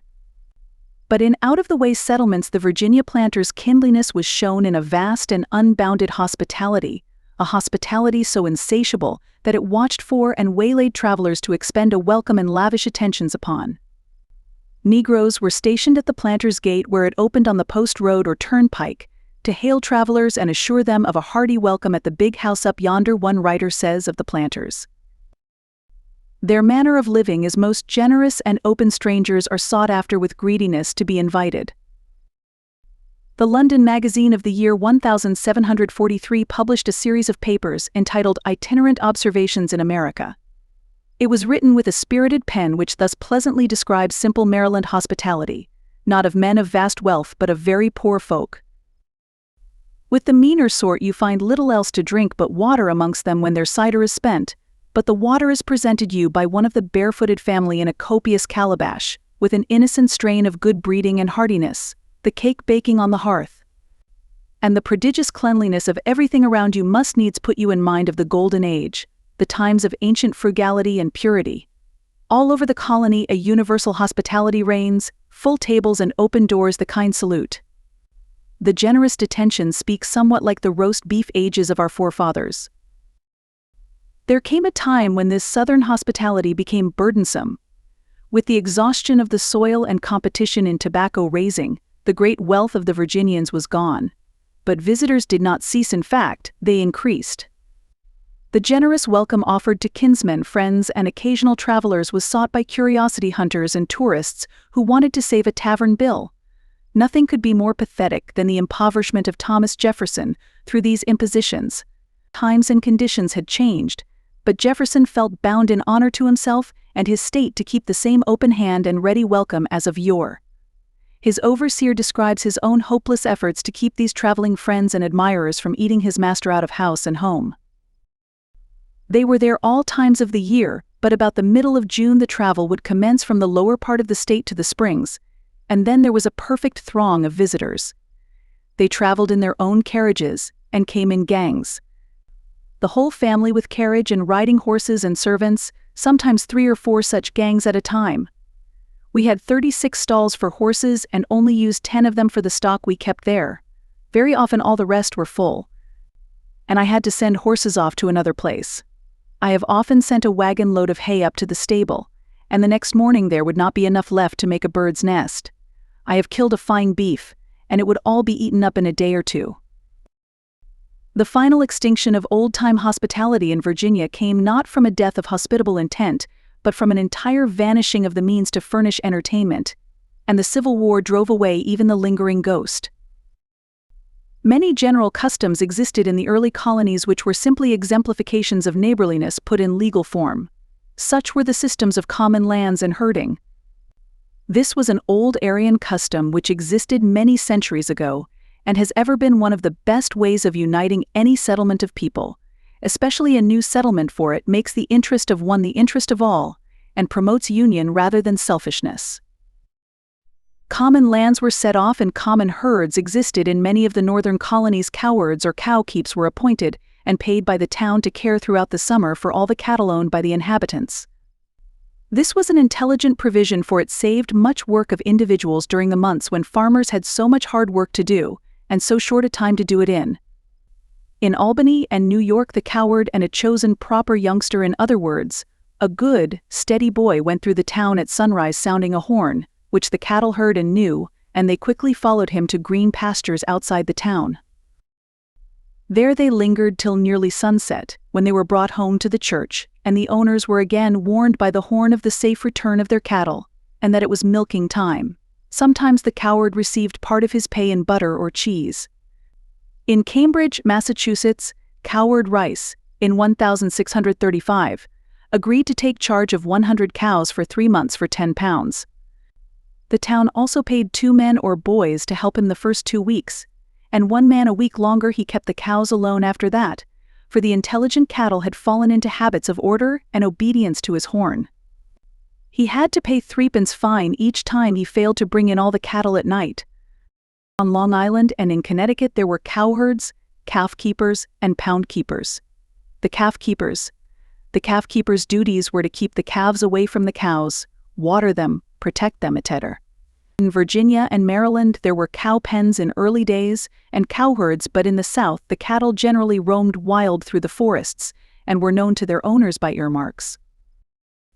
In all communities, earmarks and other brands of ownership on cattle, horses, sheep, and swine were very important and rigidly regarded, where so much value was kept in domestic cattle.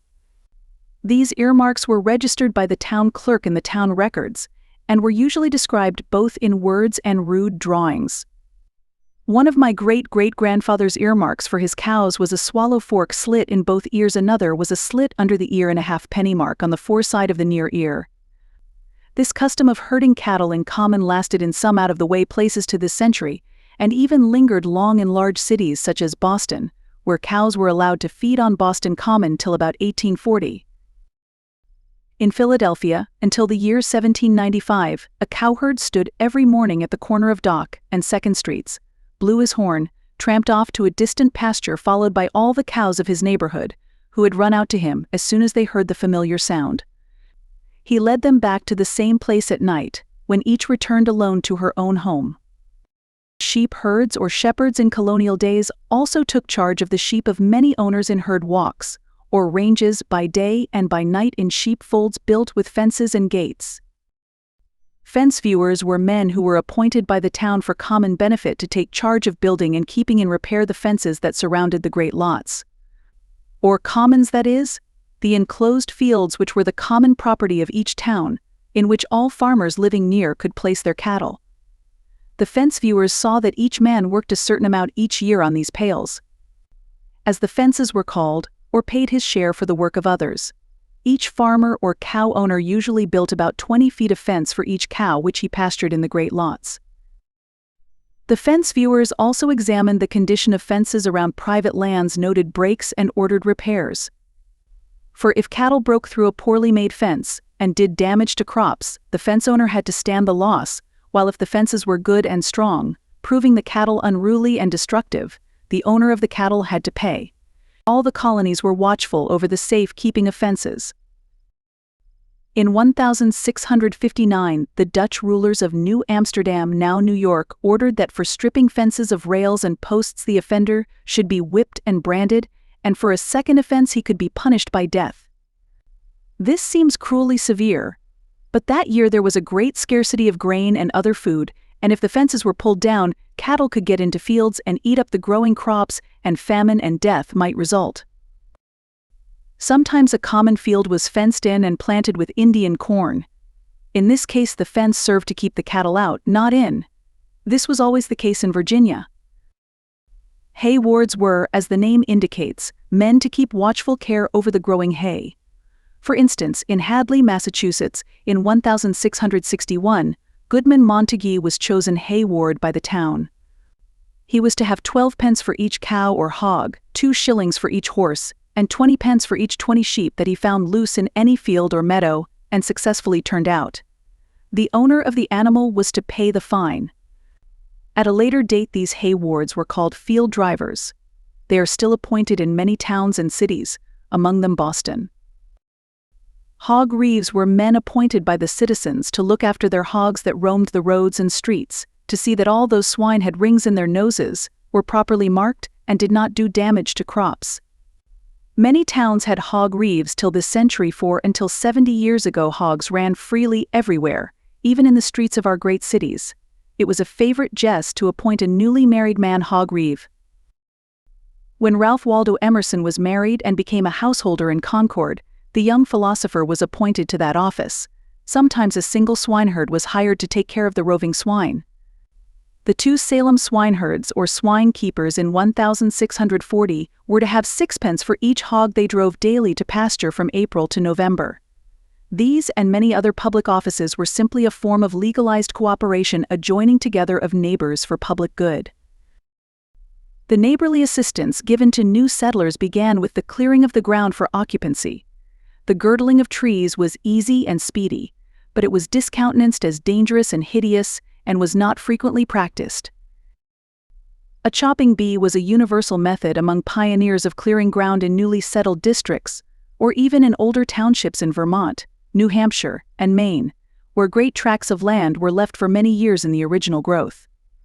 Sometimes this bee was held to clear land for a newly married man, or a new neighbor, or one who had had bad luck, but it was just as freely given to a prosperous farmer, though plentiful thanks and plentiful rum were the only rewards of the willing workers.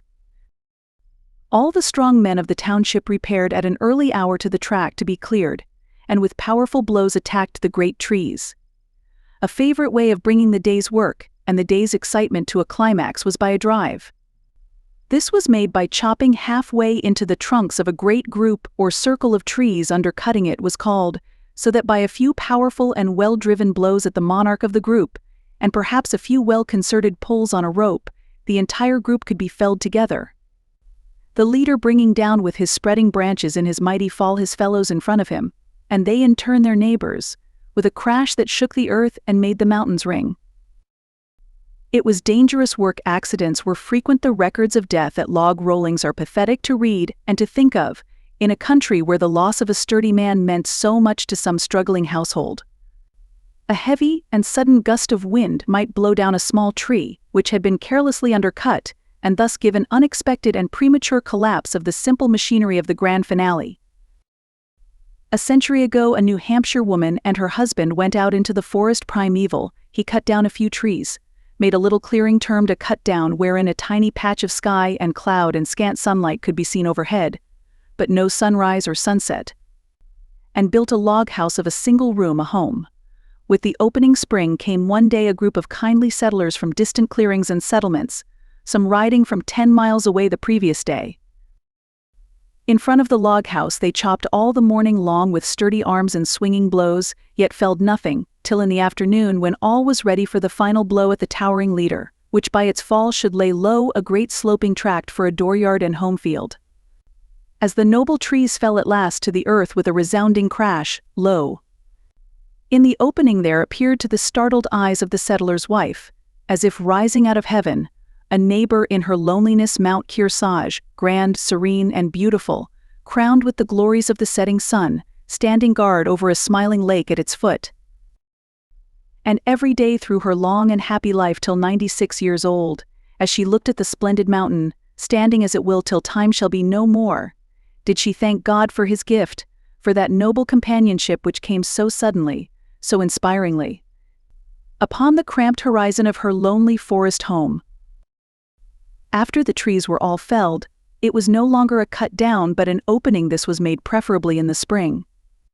The fallen trees were left some months on the ground to dry in the summer sun, while the farmer turned to other work on his farm, or, if he were starting in life, hired out for the summer. In the autumn the tops were set on fire, and the lighter limbs usually burned out, leaving the great charred tree trunks. Then came what was known as a piling bee, a perfect riot of hard work, cinders, and dirt.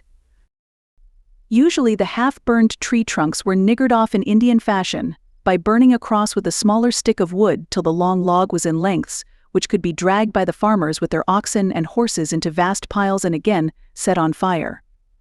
Another treat of rum accompanied this day's work. The word log rolling was often applied to the latter bee, and occasionally the felling of trees and dragging into piles for firing was done in a single log rolling. Sometimes before the opening was cleared it was planted. The spring rains and melting snows carried the fertilizing ashes deep into the soil. Corn was planted and dug in, rye was sowed and hacked in. The crops were astonishing. The grain grew among the fallen logs and stumps in rioting luxuriance.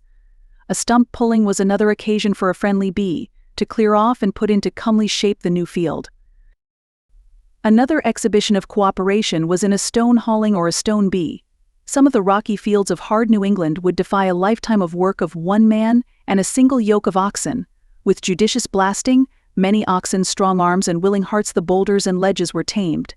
Stone walls 8 feet wide, such as may be seen in Hopkinton, New Hampshire, stand as monuments of the patience, strength, skill, and cooperation of our forebears. To show the struggle and hard work willingly done for a home, let me give the statement in 1870 of a respected citizen, the historian of Norridgewock, Maine, when he was over 90 years old. He served an apprenticeship of 8 years till he was 21, then bought on credit a tract of 50 acres in the primeval woods. On 8 acres he felled the trees and left them through the winter. In April 1801 he spent 3 weeks in burning off the logs and clearing as well as possible by handwork 3 acres. These he sowed with wheat and rye, buying the seed on credit. He hired a yoke of oxen for 1 day and did what harrowing he could in that short time, grubbing around the stumps with a hoe for 2 more days. The crop grew, as did all others on similar soil, amazingly. The 2 bushels of seed wheat yielded 52 bushels, the bushel of rye 30 bushels. On his other 5 acres among the fallen trees he planted corn, and raised 128 bushels. He adds, "When I could leave my work on my new land I worked out haying and other work. I made shoes in the fall, taught school in the winter, paid for my board and some clothing. But husbanded my resources to pay for my land. At the end of the year found myself worth $200. I continued to clear up 4 acres each year till I had cleared the 50 acres, planted an orchard and erected suitable farm buildings and fences. 6 years later he married and prospered. In 11 years he was worth $2,000. He filled, during his long life, many positions of trust and of profit, and did many and varied good deeds. He continued in active life till he was 90 years old. At his death he left a considerable fortune. It is an interesting picture of the value of honorable economy and thrift, a typical New England picture, with a certain vigor and stimulus about it that makes it pleasing. A raising might be of a church or a schoolhouse, or of a house or barn for a neighbor. All the strong men far and near turned out to help, tools were lent, and many strong hands and arms made quick work.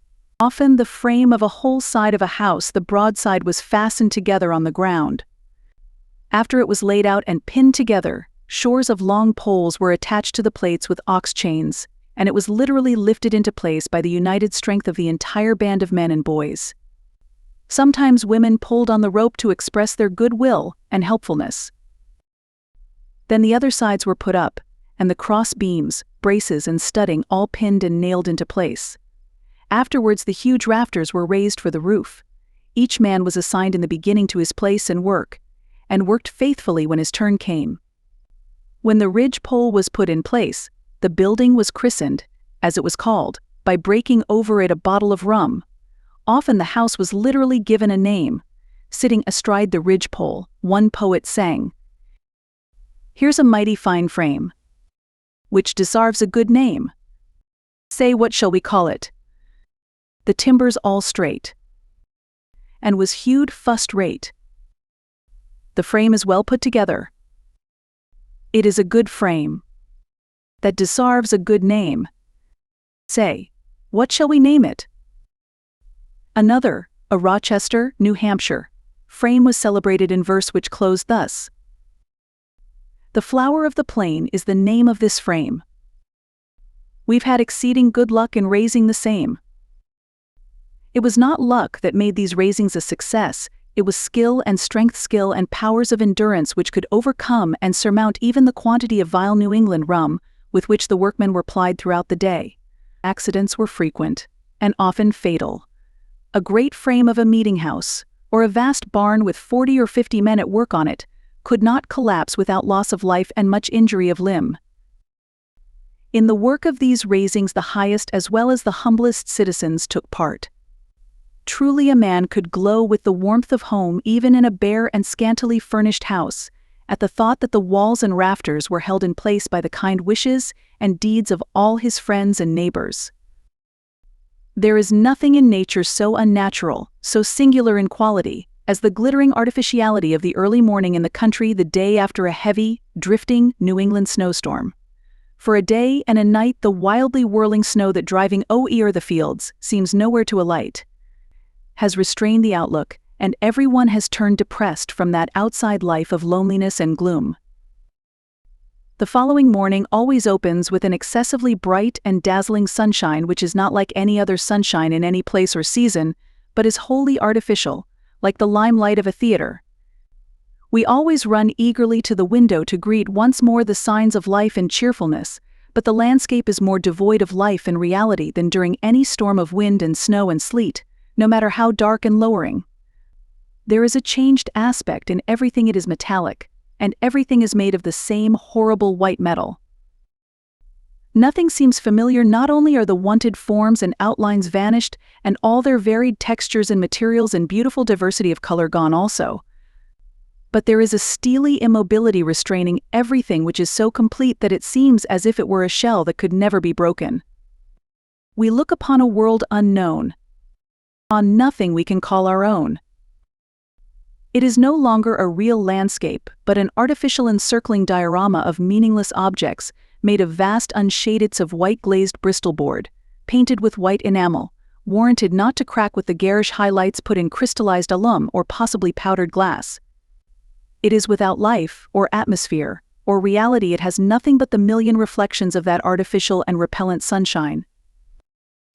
In a quarter of an hour, even in a few minutes, it is agonizingly monotonous to the spirit as it is painful to the eye then, like a veritable oasis of color and motion in an unmovable glittering white desert, a sound and sight of beautiful and active life appears. Around the bend of the road comes slow and straining down the hill, as has come through the glaring artificial sunlight after every heavy snowstorm for over a century past, a long train of oxen with a snow plow breaking out the old post road. Beautiful emblems of patient and docile strength, these splendid creatures are never so grateful to the sight as now. Their slow progress down the hill has many elements to make it interesting. It is historic. Ever since the township was thickly settled enough for families to have any winter communication with each other, whether for school, church, mail, or doctor, this road has been broken out in precisely this same way. In nearly all scattered townships in New England, the custom prevails today, just as it did a century and more ago even in large towns, and a description of the present breaking out is that of the past also. The work is now usually done in charge of road surveyors or the roadmasters, who are often appointed from the remote points of the township. There is, therefore, much friendly rivalry to see which surveyor will first reach the center of the town and the tavern. Beginning at sunrise with his own yoke of oxen hitched to a snow plow, each roadmaster breaks through the drift to the nearest neighbor, who adds his yoke to the other, and so from neighbor to neighbor, till sometimes 15 or 20 yoke of oxen are hitched in a long line to the plow. Sometimes a pair of wild young steers are hitched, plunging and kicking, with the sober elders. By this time the first yoke often begins to show signs of distress by lolling out the tongue, a sure symptom of overwork in oxen, and they are left at some farmer's barn to cool down. Whittier thus describes the scene of breaking out the winter roads in his Snowbound. Next morn we wakened with the shout, bars of merry voices high and clear, and saw the teamsters drawing near to break the drifted highways out. Down the long hillside treading slow, we saw the half-buried oxen go, shaking the snow from heads uptossed, their straining nostrils white with frost. Before our door the straggling train drew up, an added team to gain. The elders threshed their hands a-cold, passed with the cider mug their jokes from lip to lip. Thus are the white snow waste and the drifted roads turned by cheerful cooperation into a midwinter visiting where every neighbor can exchange greetings with the other, young and old. For of course school does not keep, and the boys crowd on the snow plow or try their new snowshoes, and the men of the various families who do not go with the oxen hitch up the sleighs, pods and pungs and follow the snow plow. And the young men send a volley of snowballs against every house where any fair maid lives.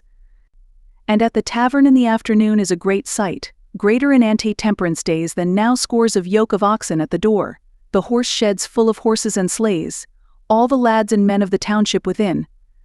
There is rivalry in the method of breaking. One roadmaster always used a snow plow, another lashed an ordinary plow on either side of a narrow ox sled, a third used a coarse harrow weighted down with a group of standing boys. This broke up the drifts in a wonderful manner. The deeper drifts often have to be shoveled out partly by hand. After the road to the tavern is broken, the road to the schoolhouse, the doctor's house, and the meeting house come next. The roads thus made were not permitted in former days to be cut up idly. By careless use many townships forbade by law the use of narrow sleds and sleighs. The roads were narrow at best. Often when two sleighs met, the horses had to be unharnessed, and the sleighs lifted past over each other. On lonely hill roads or straight turnpikes, where teamsters could see some distance ahead, turnouts were made where one sleigh could wait for another to pass. After there had been a heavy fall of snow and the roads were well broken, the time was always chosen where any logging was done to haul logs to the sawmill on ox sleds. An interesting sled was used which had an interesting name, chibobbin. One writer called it a cross between a tree and a bobsled. It was made by a close and ingenious adaptation of natural forms of wood, which made excellent runners. Crossbars, except they were fastened together so loosely that they readily adjusted themselves to the inequalities of the wood roads. The word and article are now almost obsolete. In some localities chibobbin became tebobbin and tarboggan, all three being adaptations in nomenclature, as they were in form, of the Indian toboggan or moose sled, a sledge with runners or flat bottom of wood or bark, upon which the red men drew heavy loads over the snow. This sledge has become familiar to us in the light and strong Canadian form now used for the delightful winter sport of tobogganing. On these chibobbins great logs were hitched together by chains and dragged down from the upland wood lots. Under these mighty loads the snow tracks got an almost icy polish, prime sledding for country sleighing parties. Sometimes a logging bee was made to clear a special lot for a neighbor, and a band of wood choppers worked all day together. It was cheerful work, though the men had to stand all day in the snow, and the thermometer was below zero. But there was no cutting wind in the forest, and the exercise kept the blood warm. Many a time a hardy man would drop his axe to wipe the sweat from his brow. Loose woolen frocks, or long shorts, 2 or 3 over each other, were warm as are the overlapping feathers of a bird. A few had buckskin or sheepskin waistcoats. Their hands were warmly covered with home-knit mittens. In later days all had heavy, well-greased boots, but in the early years of such pioneer settlements, as the towns of New Hampshire and Vermont, all could not afford to wear boots. Their place was well supplied by heavy woolen stockings, shoes, and an over-covering of old stockings, or cloth soaked in neat's foot oil. This was deemed a positive preventive of frozen feet. It was the custom both among men and women to join forces on a smaller scale and have a little neighborly visiting by what was called change work. For instance, if 2 neighbors both were to make soap, or both to make apple butter, or both to make up a rag carpet, instead of each woman sitting at home alone sewing and fitting the carpet, one would take her thimble and go to spend the day, and the 2 would sew all day long, finish and lay the carpet at one house. In a few days the visit would be returned, and the second carpet be finished. Sometimes the work was easier when 2 worked together. One man could load logs and sled them down to the sawmill alone. But 2 by change work could accomplish the task much more rapidly and with less strain. Even those evil days of New England households, the annual house cleaning, were robbed of some of their dismal terrors by what was known as a wang, a gathering of a few friendly women neighbors to assist one another in that dire time, and thus speed and shorten the hours of misery. For any details of domestic life of colonial days the reader has ever to turn to the diary of Judge Samuel Sewall of Boston, just as the student of English life of the same date turns to the Diary of Samuel Pepys. Sewell was a Puritan of the narrow type of the later days of Puritanism, and there is little of warmth or beauty in his pages, save that throughout them there shines with gentle radiance the unconscious record of a pure and never-dying neighborliness. The neighborliness of an upright and reserved but deeply tender Christian. No thoughtful person can read the simple and meager, but wholly self-forgetful entries which reveal this trait of character without a feeling of profound respect and even affection for Sewell. He was the richest man in town and one of the most dignified of citizens, a busy man full of many cares and plans. But he watched by the bedside of his sick and dying neighbors, those of humble station, as well as his friends and kinsfolk, nursing them with tender care, praying with them, bringing appetizing gifts, and also giving pecuniary aid to the household. He afforded even more homely examples of neighborly feeling. He sent tastes of his dinner many times to friends and neighbors. This pleasant custom lingered till the present day in New England. I saw last summer, several times, covered treasures of housewifery being carried in petty amounts, literally a taste to tempt tired appetites or lonely diners. The gift of a portion of the over-bountiful supply for the supper of a wedding, a reception, etc. went by the expressive name of cold party. In rural Pennsylvania, a charming and friendly custom prevailed among country folk of all nationalities: the metzel soup, the taste of sausage making. This is the anglicized form of Metzelsuppe. Metzel means to kill, and cut to pieces especially for sausage meat. When each farmer butchered and made sausage, a great dish heaped with 8 or 10 pounds of the new sausages was sent to each intimate friend. The recipient would in turn send metzel soup when his family killed and made sausage. If the metzel soup were not returned, the minister promptly learned of it and set at work to effect a reconciliation between the offended parties. The custom is dying out, and in many towns is wholly vanished. Sewell seemed to regard it as a duty, and doubtless it was also a pleasure, to pray for and with dying friends. His is not the only old-time diary that I have read in which those long prayers are recorded, nor are his surprised occasional records of the impatience of dying friends the only ones I have seen. A very sick man, even though he were a Puritan, might occasionally tire of the prayers of laymen. Sewell was ever ready to signify his goodwill and interest in his neighbors' advancing fortunes, by driving a nail at a shipbuilding or a pin at a house raising, by laying a stone in a wall or a foundation of a house, the latter, apparently, in the case of some very humble homes. He, the judge of the Supreme Court, served on the watch, walking and guarding the streets and his neighbors' safety just as faithfully as did the humblest citizen. Chapter 17: Old-Time Flower Gardens. Adjoining the street through which I always, in my childhood, walked slowly each Sunday, on my way to and from church, was a spot to detain lingering footsteps, a beautiful garden laid out and tenanted like the gardens of colonial days, and serene with the atmosphere of a worthy old age. A garden which had been tended for over half a century by a withered old man and his wife, whose golden wedding was spent in the house they had built, and in the garden they had planted when they were bride and groom.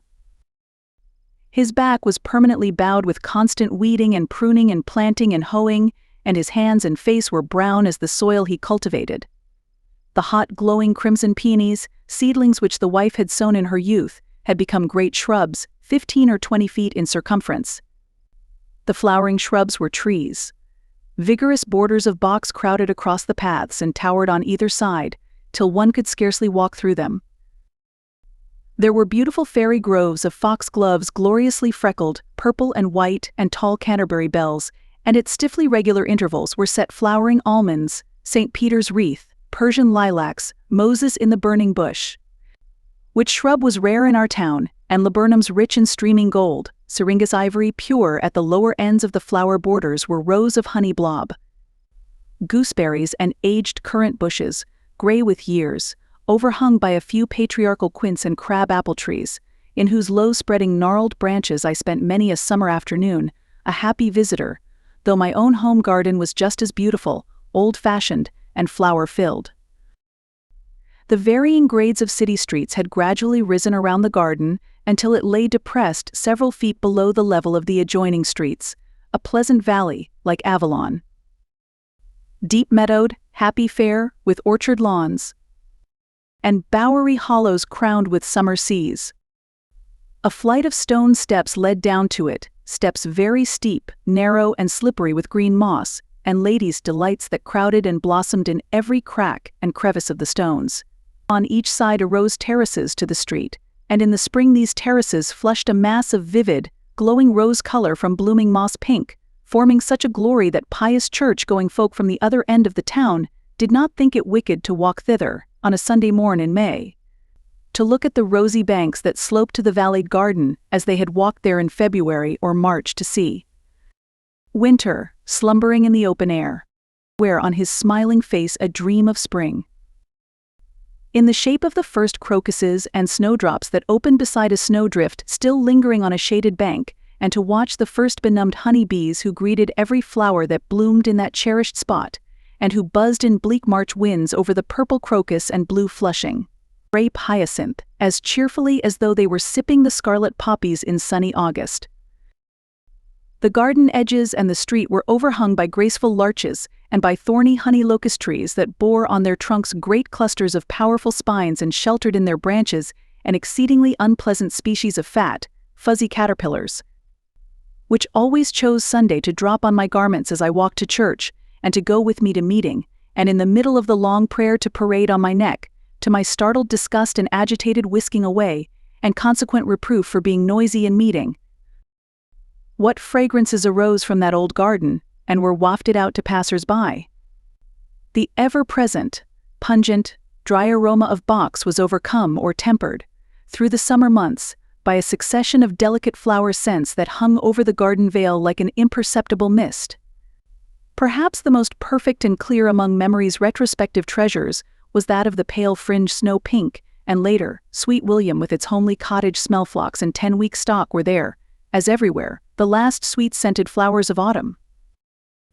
At no time was this old garden sweeter than in the twilight, the eventide, when all the great clumps of snowy phlox, night rockets, and luminous evening primrose, and all the tangles of pale yellow and white honeysuckle shone irradiated when, in puffs of balm the night air blows, the burden which the day foregoes, and scents far richer than any of the day, the spiced air of night floated out in the dusky gloaming. Though the old garden had many fragrant leaves and flowers, their delicate perfume was sometimes fairly deadened by an almost mephitic aroma that came from an ancient blossom, a favorite in Shakespeare's day, the jeweled belle of the noxious crown imperial. This stately flower, with its rich color and pearly drops, has through its evil scent been firmly banished from our garden borders.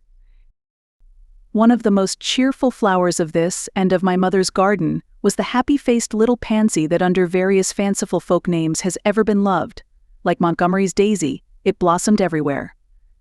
Its Italian name means idle thoughts. The German, little stepmother Spencer called it Ponce. Shakespeare said maidens called it love and idleness, and Drayton named it Heartsease Doctor. Prior gives these names herb trinity, 3 faces under a hood, fancy flamey, kiss me, pull me, cuddle main unto you, tickle my fancy, kiss main ere I rise, jump up and kiss main at the garden gate, pink of my Joan. To these let me add the New England folk names Bird's Eye, Garden Gate, Johnny Jump Up, Kit Runabout, None So Pretty, and Ladies' Delight.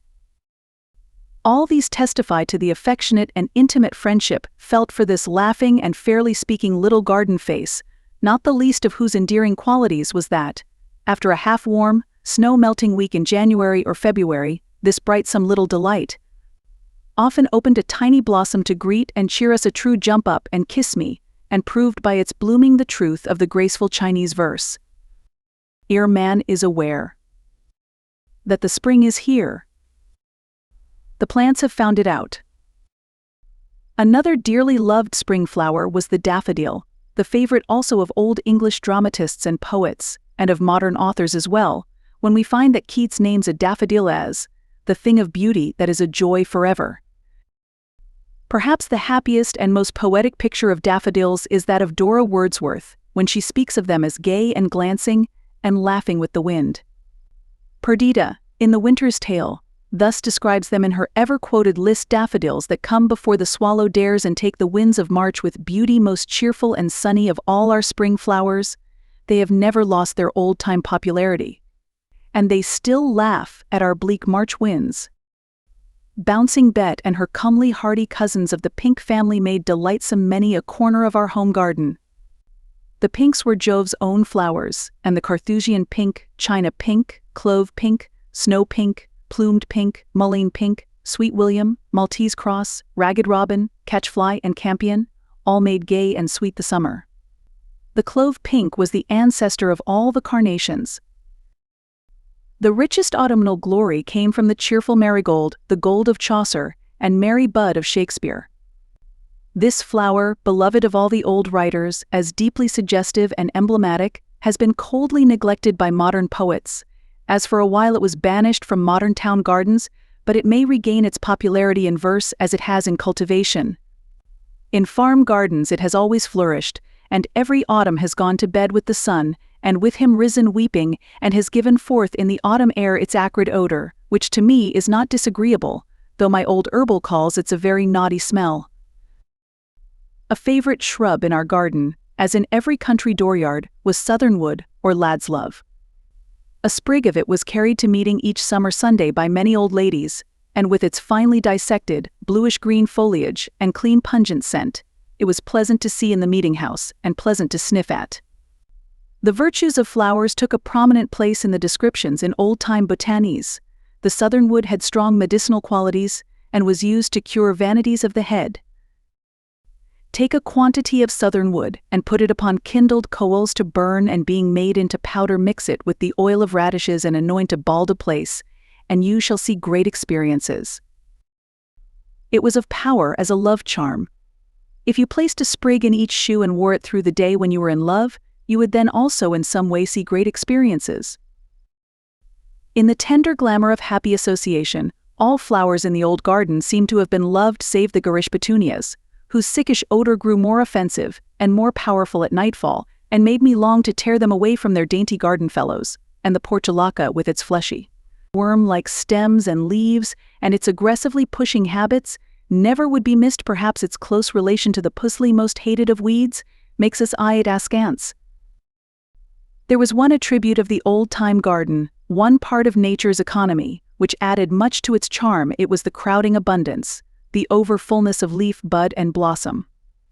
Nature there displayed no bare expanses of naked soil, as in some too carefully kept modern parterres the dull earth was covered with a tangle of ready-growing, self-sowing, lowly flowers, that filled every space left unoccupied by statelier garden favorites, and crowded every corner with cheerful, though unostentatious, bloom, and the close juxtaposition, and even intermingling, of flowers with herbs, vegetables, and fruits gave a sense of homely simplicity and usefulness, as well as of beauty.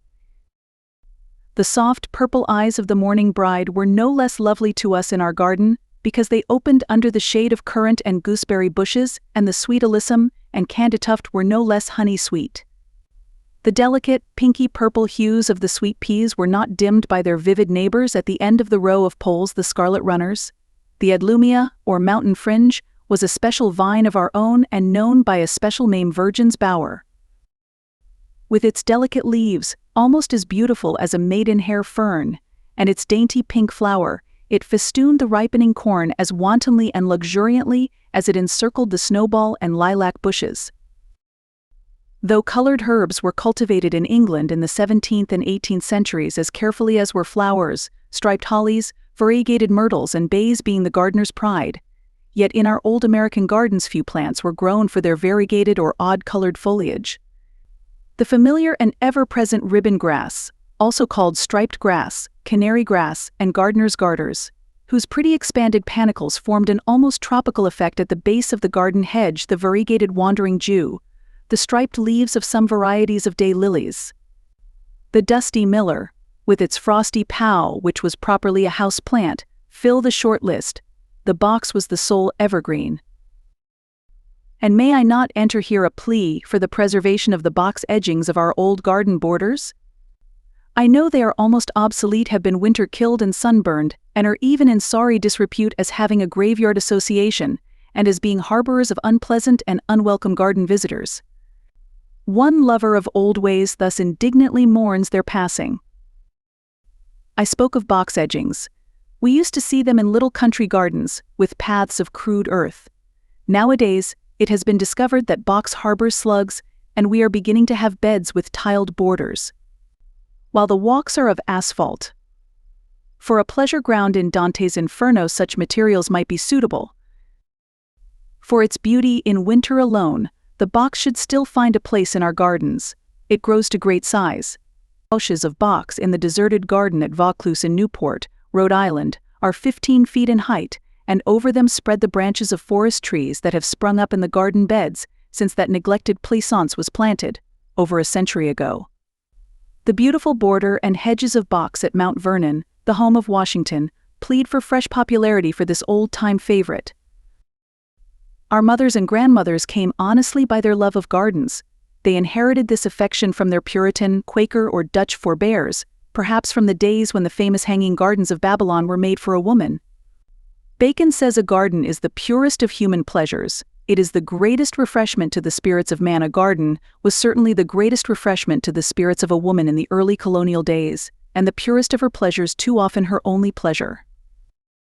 Quickly, in tender memory of her fair English home, the homesick goodwife, trying to create a semblance of the birthplace she still loved, planted the seeds and roots of homely English flowers and herbs that grew and blossomed under bleak New England skies and on rocky New England shores. As sturdily and cheerfully as they had sprung up and bloomed by the green hedgerows and doorsides in the home beyond the sea. In the year 1638, and again in 1663, an English gentleman named John Jocelyn came to New England. He published, in 1672, an account of these two visits. He was a man of polite reading and of culture, and as was the high fashion for gentlemen of his day, had a taste for gardening and botany. He made interesting lists of plants which he noted in America under these heads. 1. Such plants as are common with us in England. 2. Such plants as are proper to the country. 3. Such plants as are proper to the country, and have no names. 4. Such plants as have sprung up since the English planted and kept cattle in New England. 5. Such garden herbs among us as do thrive there, and of such as do not. This last division is the one that specially interests us, since it is the earliest and the fullest account of the gardens of our forefathers, after they had tamed the rugged shores of the New World, and made them obey the rule of English husbandry. They had good store of garden vegetables and herbs: lettuce, sorrel, parsley, mallows, chevril, burnet, summer savory, winter savory, thyme, sage, carrots, parsnips, beets, radishes, purslane, beans, cabbage, growing exceeding well, peas of all sorts, and the best in the world. Asparagus thrives exceedingly, muskmelons, cucumbers, and pompions. For grains there were wheat, rye, barley, and oats.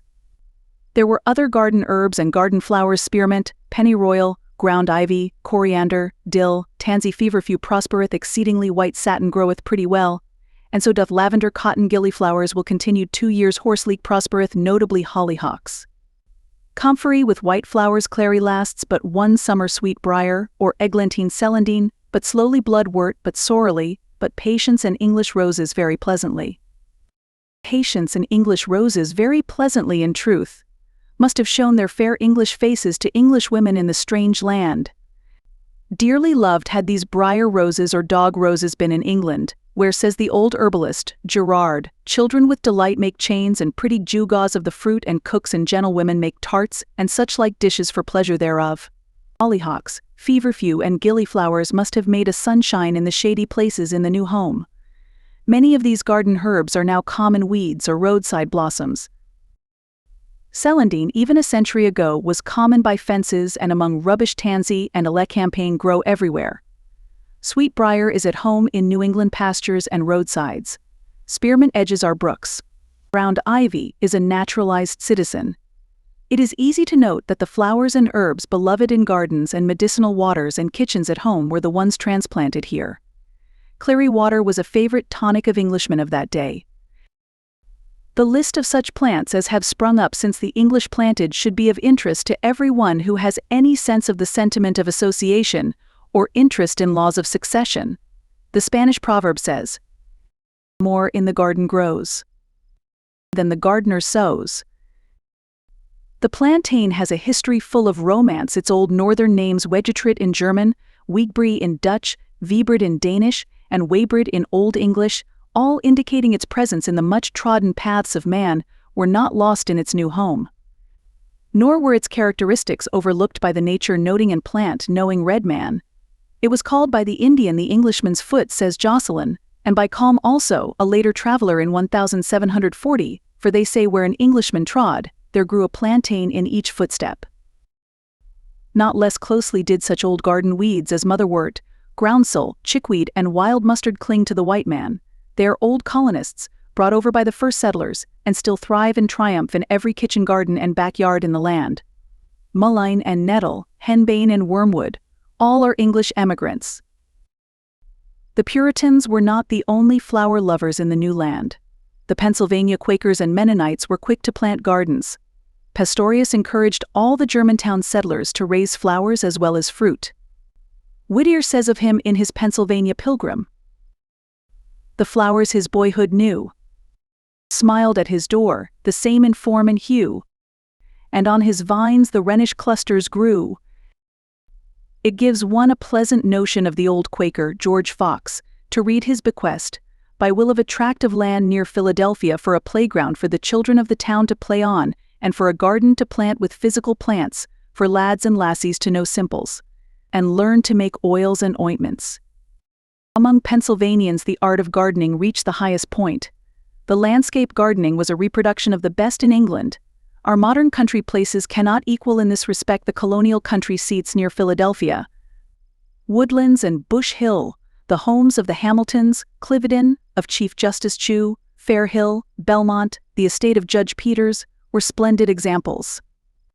An ecstatic account of the glories and wonders of some of them was written just after the Revolution by a visitor who fully understood their treasures, the Reverend Manasseh Cutler, the clergyman, statesman, and botanist. In Newport, Rhode Island, where flowers ever seemed to thrive with extraordinary luxuriance, there were handsome gardens in the 18th century. A description of Mr. Bowler's garden during the Revolution reads thus: "It contains 4 acres and has a grand aisle in the middle. Near the middle is an oval surrounded with espaliers of fruit trees, in the center of which is a pedestal, on which is an armillary sphere with an equatorial dial. On one side of the front is a hot house containing orange trees, some ripe, some green, some blooms, and various other fruit trees of the exotic kind and curious flowers. At the lower end of the aisle is a large summer house, a long square containing 3 rooms, the middle paved with marble and hung with landscapes. On the right is a large private library adorned with curious carvings. There are espaliers of fruit trees at each end of the garden and curious flowering shrubs. The room on the left is beautifully designed for music and contains a spinet, but the whole garden discovered the desolations of war. In the southern colonies, men of wealth soon had beautiful gardens. In an early account of South Carolina, written in 1682, we find, "Their gardens are supplied with such European plants and herbs as are necessary for the kitchen, and they begin to be beautiful and adorned with such flowers as to the smell or eye are pleasing or agreeable, viz. the rose, tulip, carnation, lily, etc." By the middle of the century many exquisite gardens could be seen in Charleston, and they were the pride of Southern colonial dames. Those of Mrs. Lambull, Mrs. Hopton, and Mrs. Logan were the largest. The latter flower lover in 1779, when 70 years old, wrote a treatise on flower raising called The Gardener's Calendar, which was read and used for many years. Mrs. Lawrence had another splendid garden. Those Southern ladies and their gardeners constantly sent specimens to England and received others in return. The letters of the day, especially those of Eliza Lucas Pinckney, ever interested in floriculture and arboriculture, show a constant exchange with English flower lovers. Beverly wrote of Virginia, in 1720 a garden is nowhere sooner made than there. William Byrd and other travelers, a few years later, saw many beautiful terraced gardens in Virginian homes. Mrs. Anne Grant writes at length of the love and care the Dutch women of the past century had for flowers. The care of plants such as needed peculiar care or skill to rear them was the female province. Everyone in town or country had a garden. Into the garden no foot of man intruded after it was dug in the spring. I think I see yet what I have so often beheld, a respectable mistress of a family going out to her garden, in an April morning, with her great calash, her little painted basket of seeds, and her rake over her shoulders, to her garden of labors. A woman in very easy circumstances and abundantly gentle in form and manners would sow and plant and rake incessantly. In New York, before the Revolution, were many beautiful gardens, such as that of Madame Alexander on Broad Street, where in their proper season grew paws bloomin' of all hues. Laylocks and tall May roses and snowballs intermixed with choice vegetables and herbs, all bounded and hemmed in by huge rows of neatly clipped box edgings. We have a pretty picture also, in the letters of Catherine Rutherford, of an entire company gathering rose leaves in June in Madame Clark's garden, and setting the rose still at work to turn their sweet-scented spoils into rose water. A trade in flower and vegetable seeds formed a lucrative and popular means by which women could earn a livelihood in colonial days. I have seen in one of the dingy little newspaper sheets of those days, in the large total of 9 advertisements, contained therein, the announcements, by 5 Boston seedswomen, of lists of their wares. The earliest list of names of flower seeds which I have chanced to note was in the Boston Evening Post of March, 1760, and is of much interest as showing to us with exactness the flowers beloved and sought for at that time. They were hollyhook, purple stock, white lupins, Africans, blue lupins, candytuft, cyanus, pink, wallflower, double larkspur, Venus navelwort, Brompton flock, princess feather balsam, sweet-scented peas, carnation, sweet williams, annual stock, sweet phoebus, yellow lupins, sunflower. Convolvulus minor, catchfly, 10-week stock, globe thistle, globe amaranthus, nigella, love lies bleeding, cassant homin, polyanthus, Canterbury bells, carnation poppy, India pink, convolvulus major, Queen Margaret's. This is certainly a very pretty list of flowers, nearly all of which are still loved, though sometimes under other names. Thus the Queen Margaret's are our asters. And the homely old English names seem to bring the flowers to our very sight, for we do not seem to be on very friendly intimacy, on very sociable terms with flowers, unless they have what Miss Mitford calls decent, well-wearing English names. We can have no flower memories, no affections that cling to botanical nomenclature. Yet nothing is more fatal to an exact flower knowledge, to an acquaintance that shall ever be more than local, than a too confident dependence on the folk names of flowers. Our bachelor's buttons are ragged sailors in a neighboring state, they are corn pinks in Plymouth, ragged ladies in another town, blue bottles in England, but cyanus everywhere. Ragged robin is, in the garden of one friend, a pink, in another it flaunts as London pride, while the true glowing London pride has half a dozen pseudonyms in as many different localities, and only really recognizes itself in the botany. An American cowslip is not an English cowslip, an American primrose is no English primrose, and the English daisy is no country friend of ours in America. What cheerful and appropriate furnishings the old-time gardens had! Benches full of straw beeskips and wooden beehives, those homelike and busy dwelling places frequently, also, a well-filled dove cote. Sometimes was seen a sundial, once the everyday friend and suggestive monitor of all who wandered among the flowers of an hour now known, alas, only to the antiquary. Sentiment and even spirituality seem suggested by the sundial, yet few remain to cast their instructive shadow before our sight. One stood for years in the old box-bordered garden at Homogenset Farm, at Wickford, in Old Narragansett. Governor Endicott's dial is in the Essex Institute, at Salem, and my forebear, Jacob Fairbanks, had one dated 1650, which is now in the rooms of the Dedham Historical Society. Dr. Bowditch of Boston had a sundial which was thus inscribed: "With warning hand I mark time's rapid flight, from life's glad morning to its solemn night, and like God's love I also show. There's light above me by the shade below." Another garden dial thus gives, in long, lean letters, its warning word: "You'll mend your ways tomorrow. When blooms that budded flower, mortal, learn to your sorrow, death may creep with his arrow, and pierce your vital marrow, long ere my warning shadow can mark that hour." These dials are all of heavy metal, usually lead sometimes with gnomon of brass. But I have heard of one which was unique. It was cut in box. At the edge of the farm garden often stood the well sweep, one of the most picturesque adjuncts of the country dooryard. Its successor, the roofed well with bucket, stone and chain, and even the homely long-handled pump, had a certain appropriateness as part of the garden furnishings. So many thoughts crowd upon us in regard to the old garden. One is the age of its flowers. We have no older inhabitants than these garden plants. They are old settlers. Clumps of flower de luce, double buttercups, peonies, yellow day lilies, are certainly 75 years old. Many lilac bushes a century old still bloom in New England, and syringas and flowering currants are as old as the elms and locusts that shade them. This established constancy and yearly recurrence of bloom is one of the garden's many charms. To those who have known and loved an old garden in which there grow no strange flowers every year, but when spring winds blow o'er the pleasant places, the same dear things lift up the same fair faces, and faithfully tell and retell the story of the changing seasons by their growth, blossom and decay. Nothing can seem more artificial than the modern show beds of full-grown plants which are removed by assiduous gardeners as soon as they have flowered, to be replaced by others, only in turn to bloom and disappear.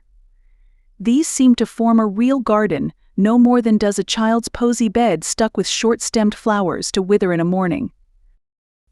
And the tiresome, tasteless ribbon beds of our day were preceded in earlier centuries by figured beds of diverse-colored earths, and of both we can say with Bacon, they be but toys, you may see as good sights many times in tarts. The promise to Noah, while the earth remaineth seed time and harvest shall not cease when heated in the garden, brings various interests. The seed time, the springing up of familiar favorites, and the cherishing of these favorites through their ingathering of seeds or bulbs or roots for another year, bring pleasure as much as does their inflorescence. Another pathetic trait of many of the old-time flowers should not be overlooked: their persistent clinging to life after they had been exiled from the trim garden borders, where they first saw the chill sun of a New England spring. You see them growing and blooming outside the garden fence, against old stone walls, where their uptorn roots have been thrown to make places for new and more popular favorites.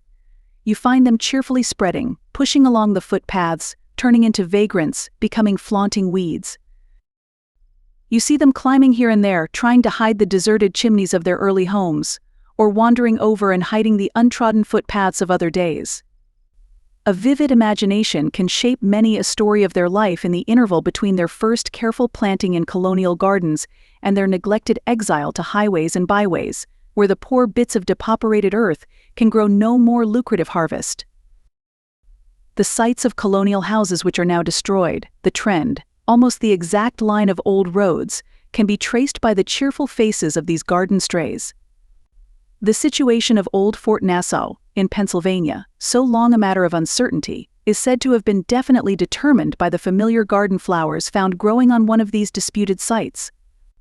It is a tender thought that this indelible mark is left upon the face of our native land through the affection of our forebears for their gardens. The botany tells us that Bouncing Bet has escaped from cultivation. She has been thrust out, but unresentfully lives and smiles, opening her tender pinky opalescent flowers adown the dusty roadsides, and even on barren gravel beds in railroad cuts.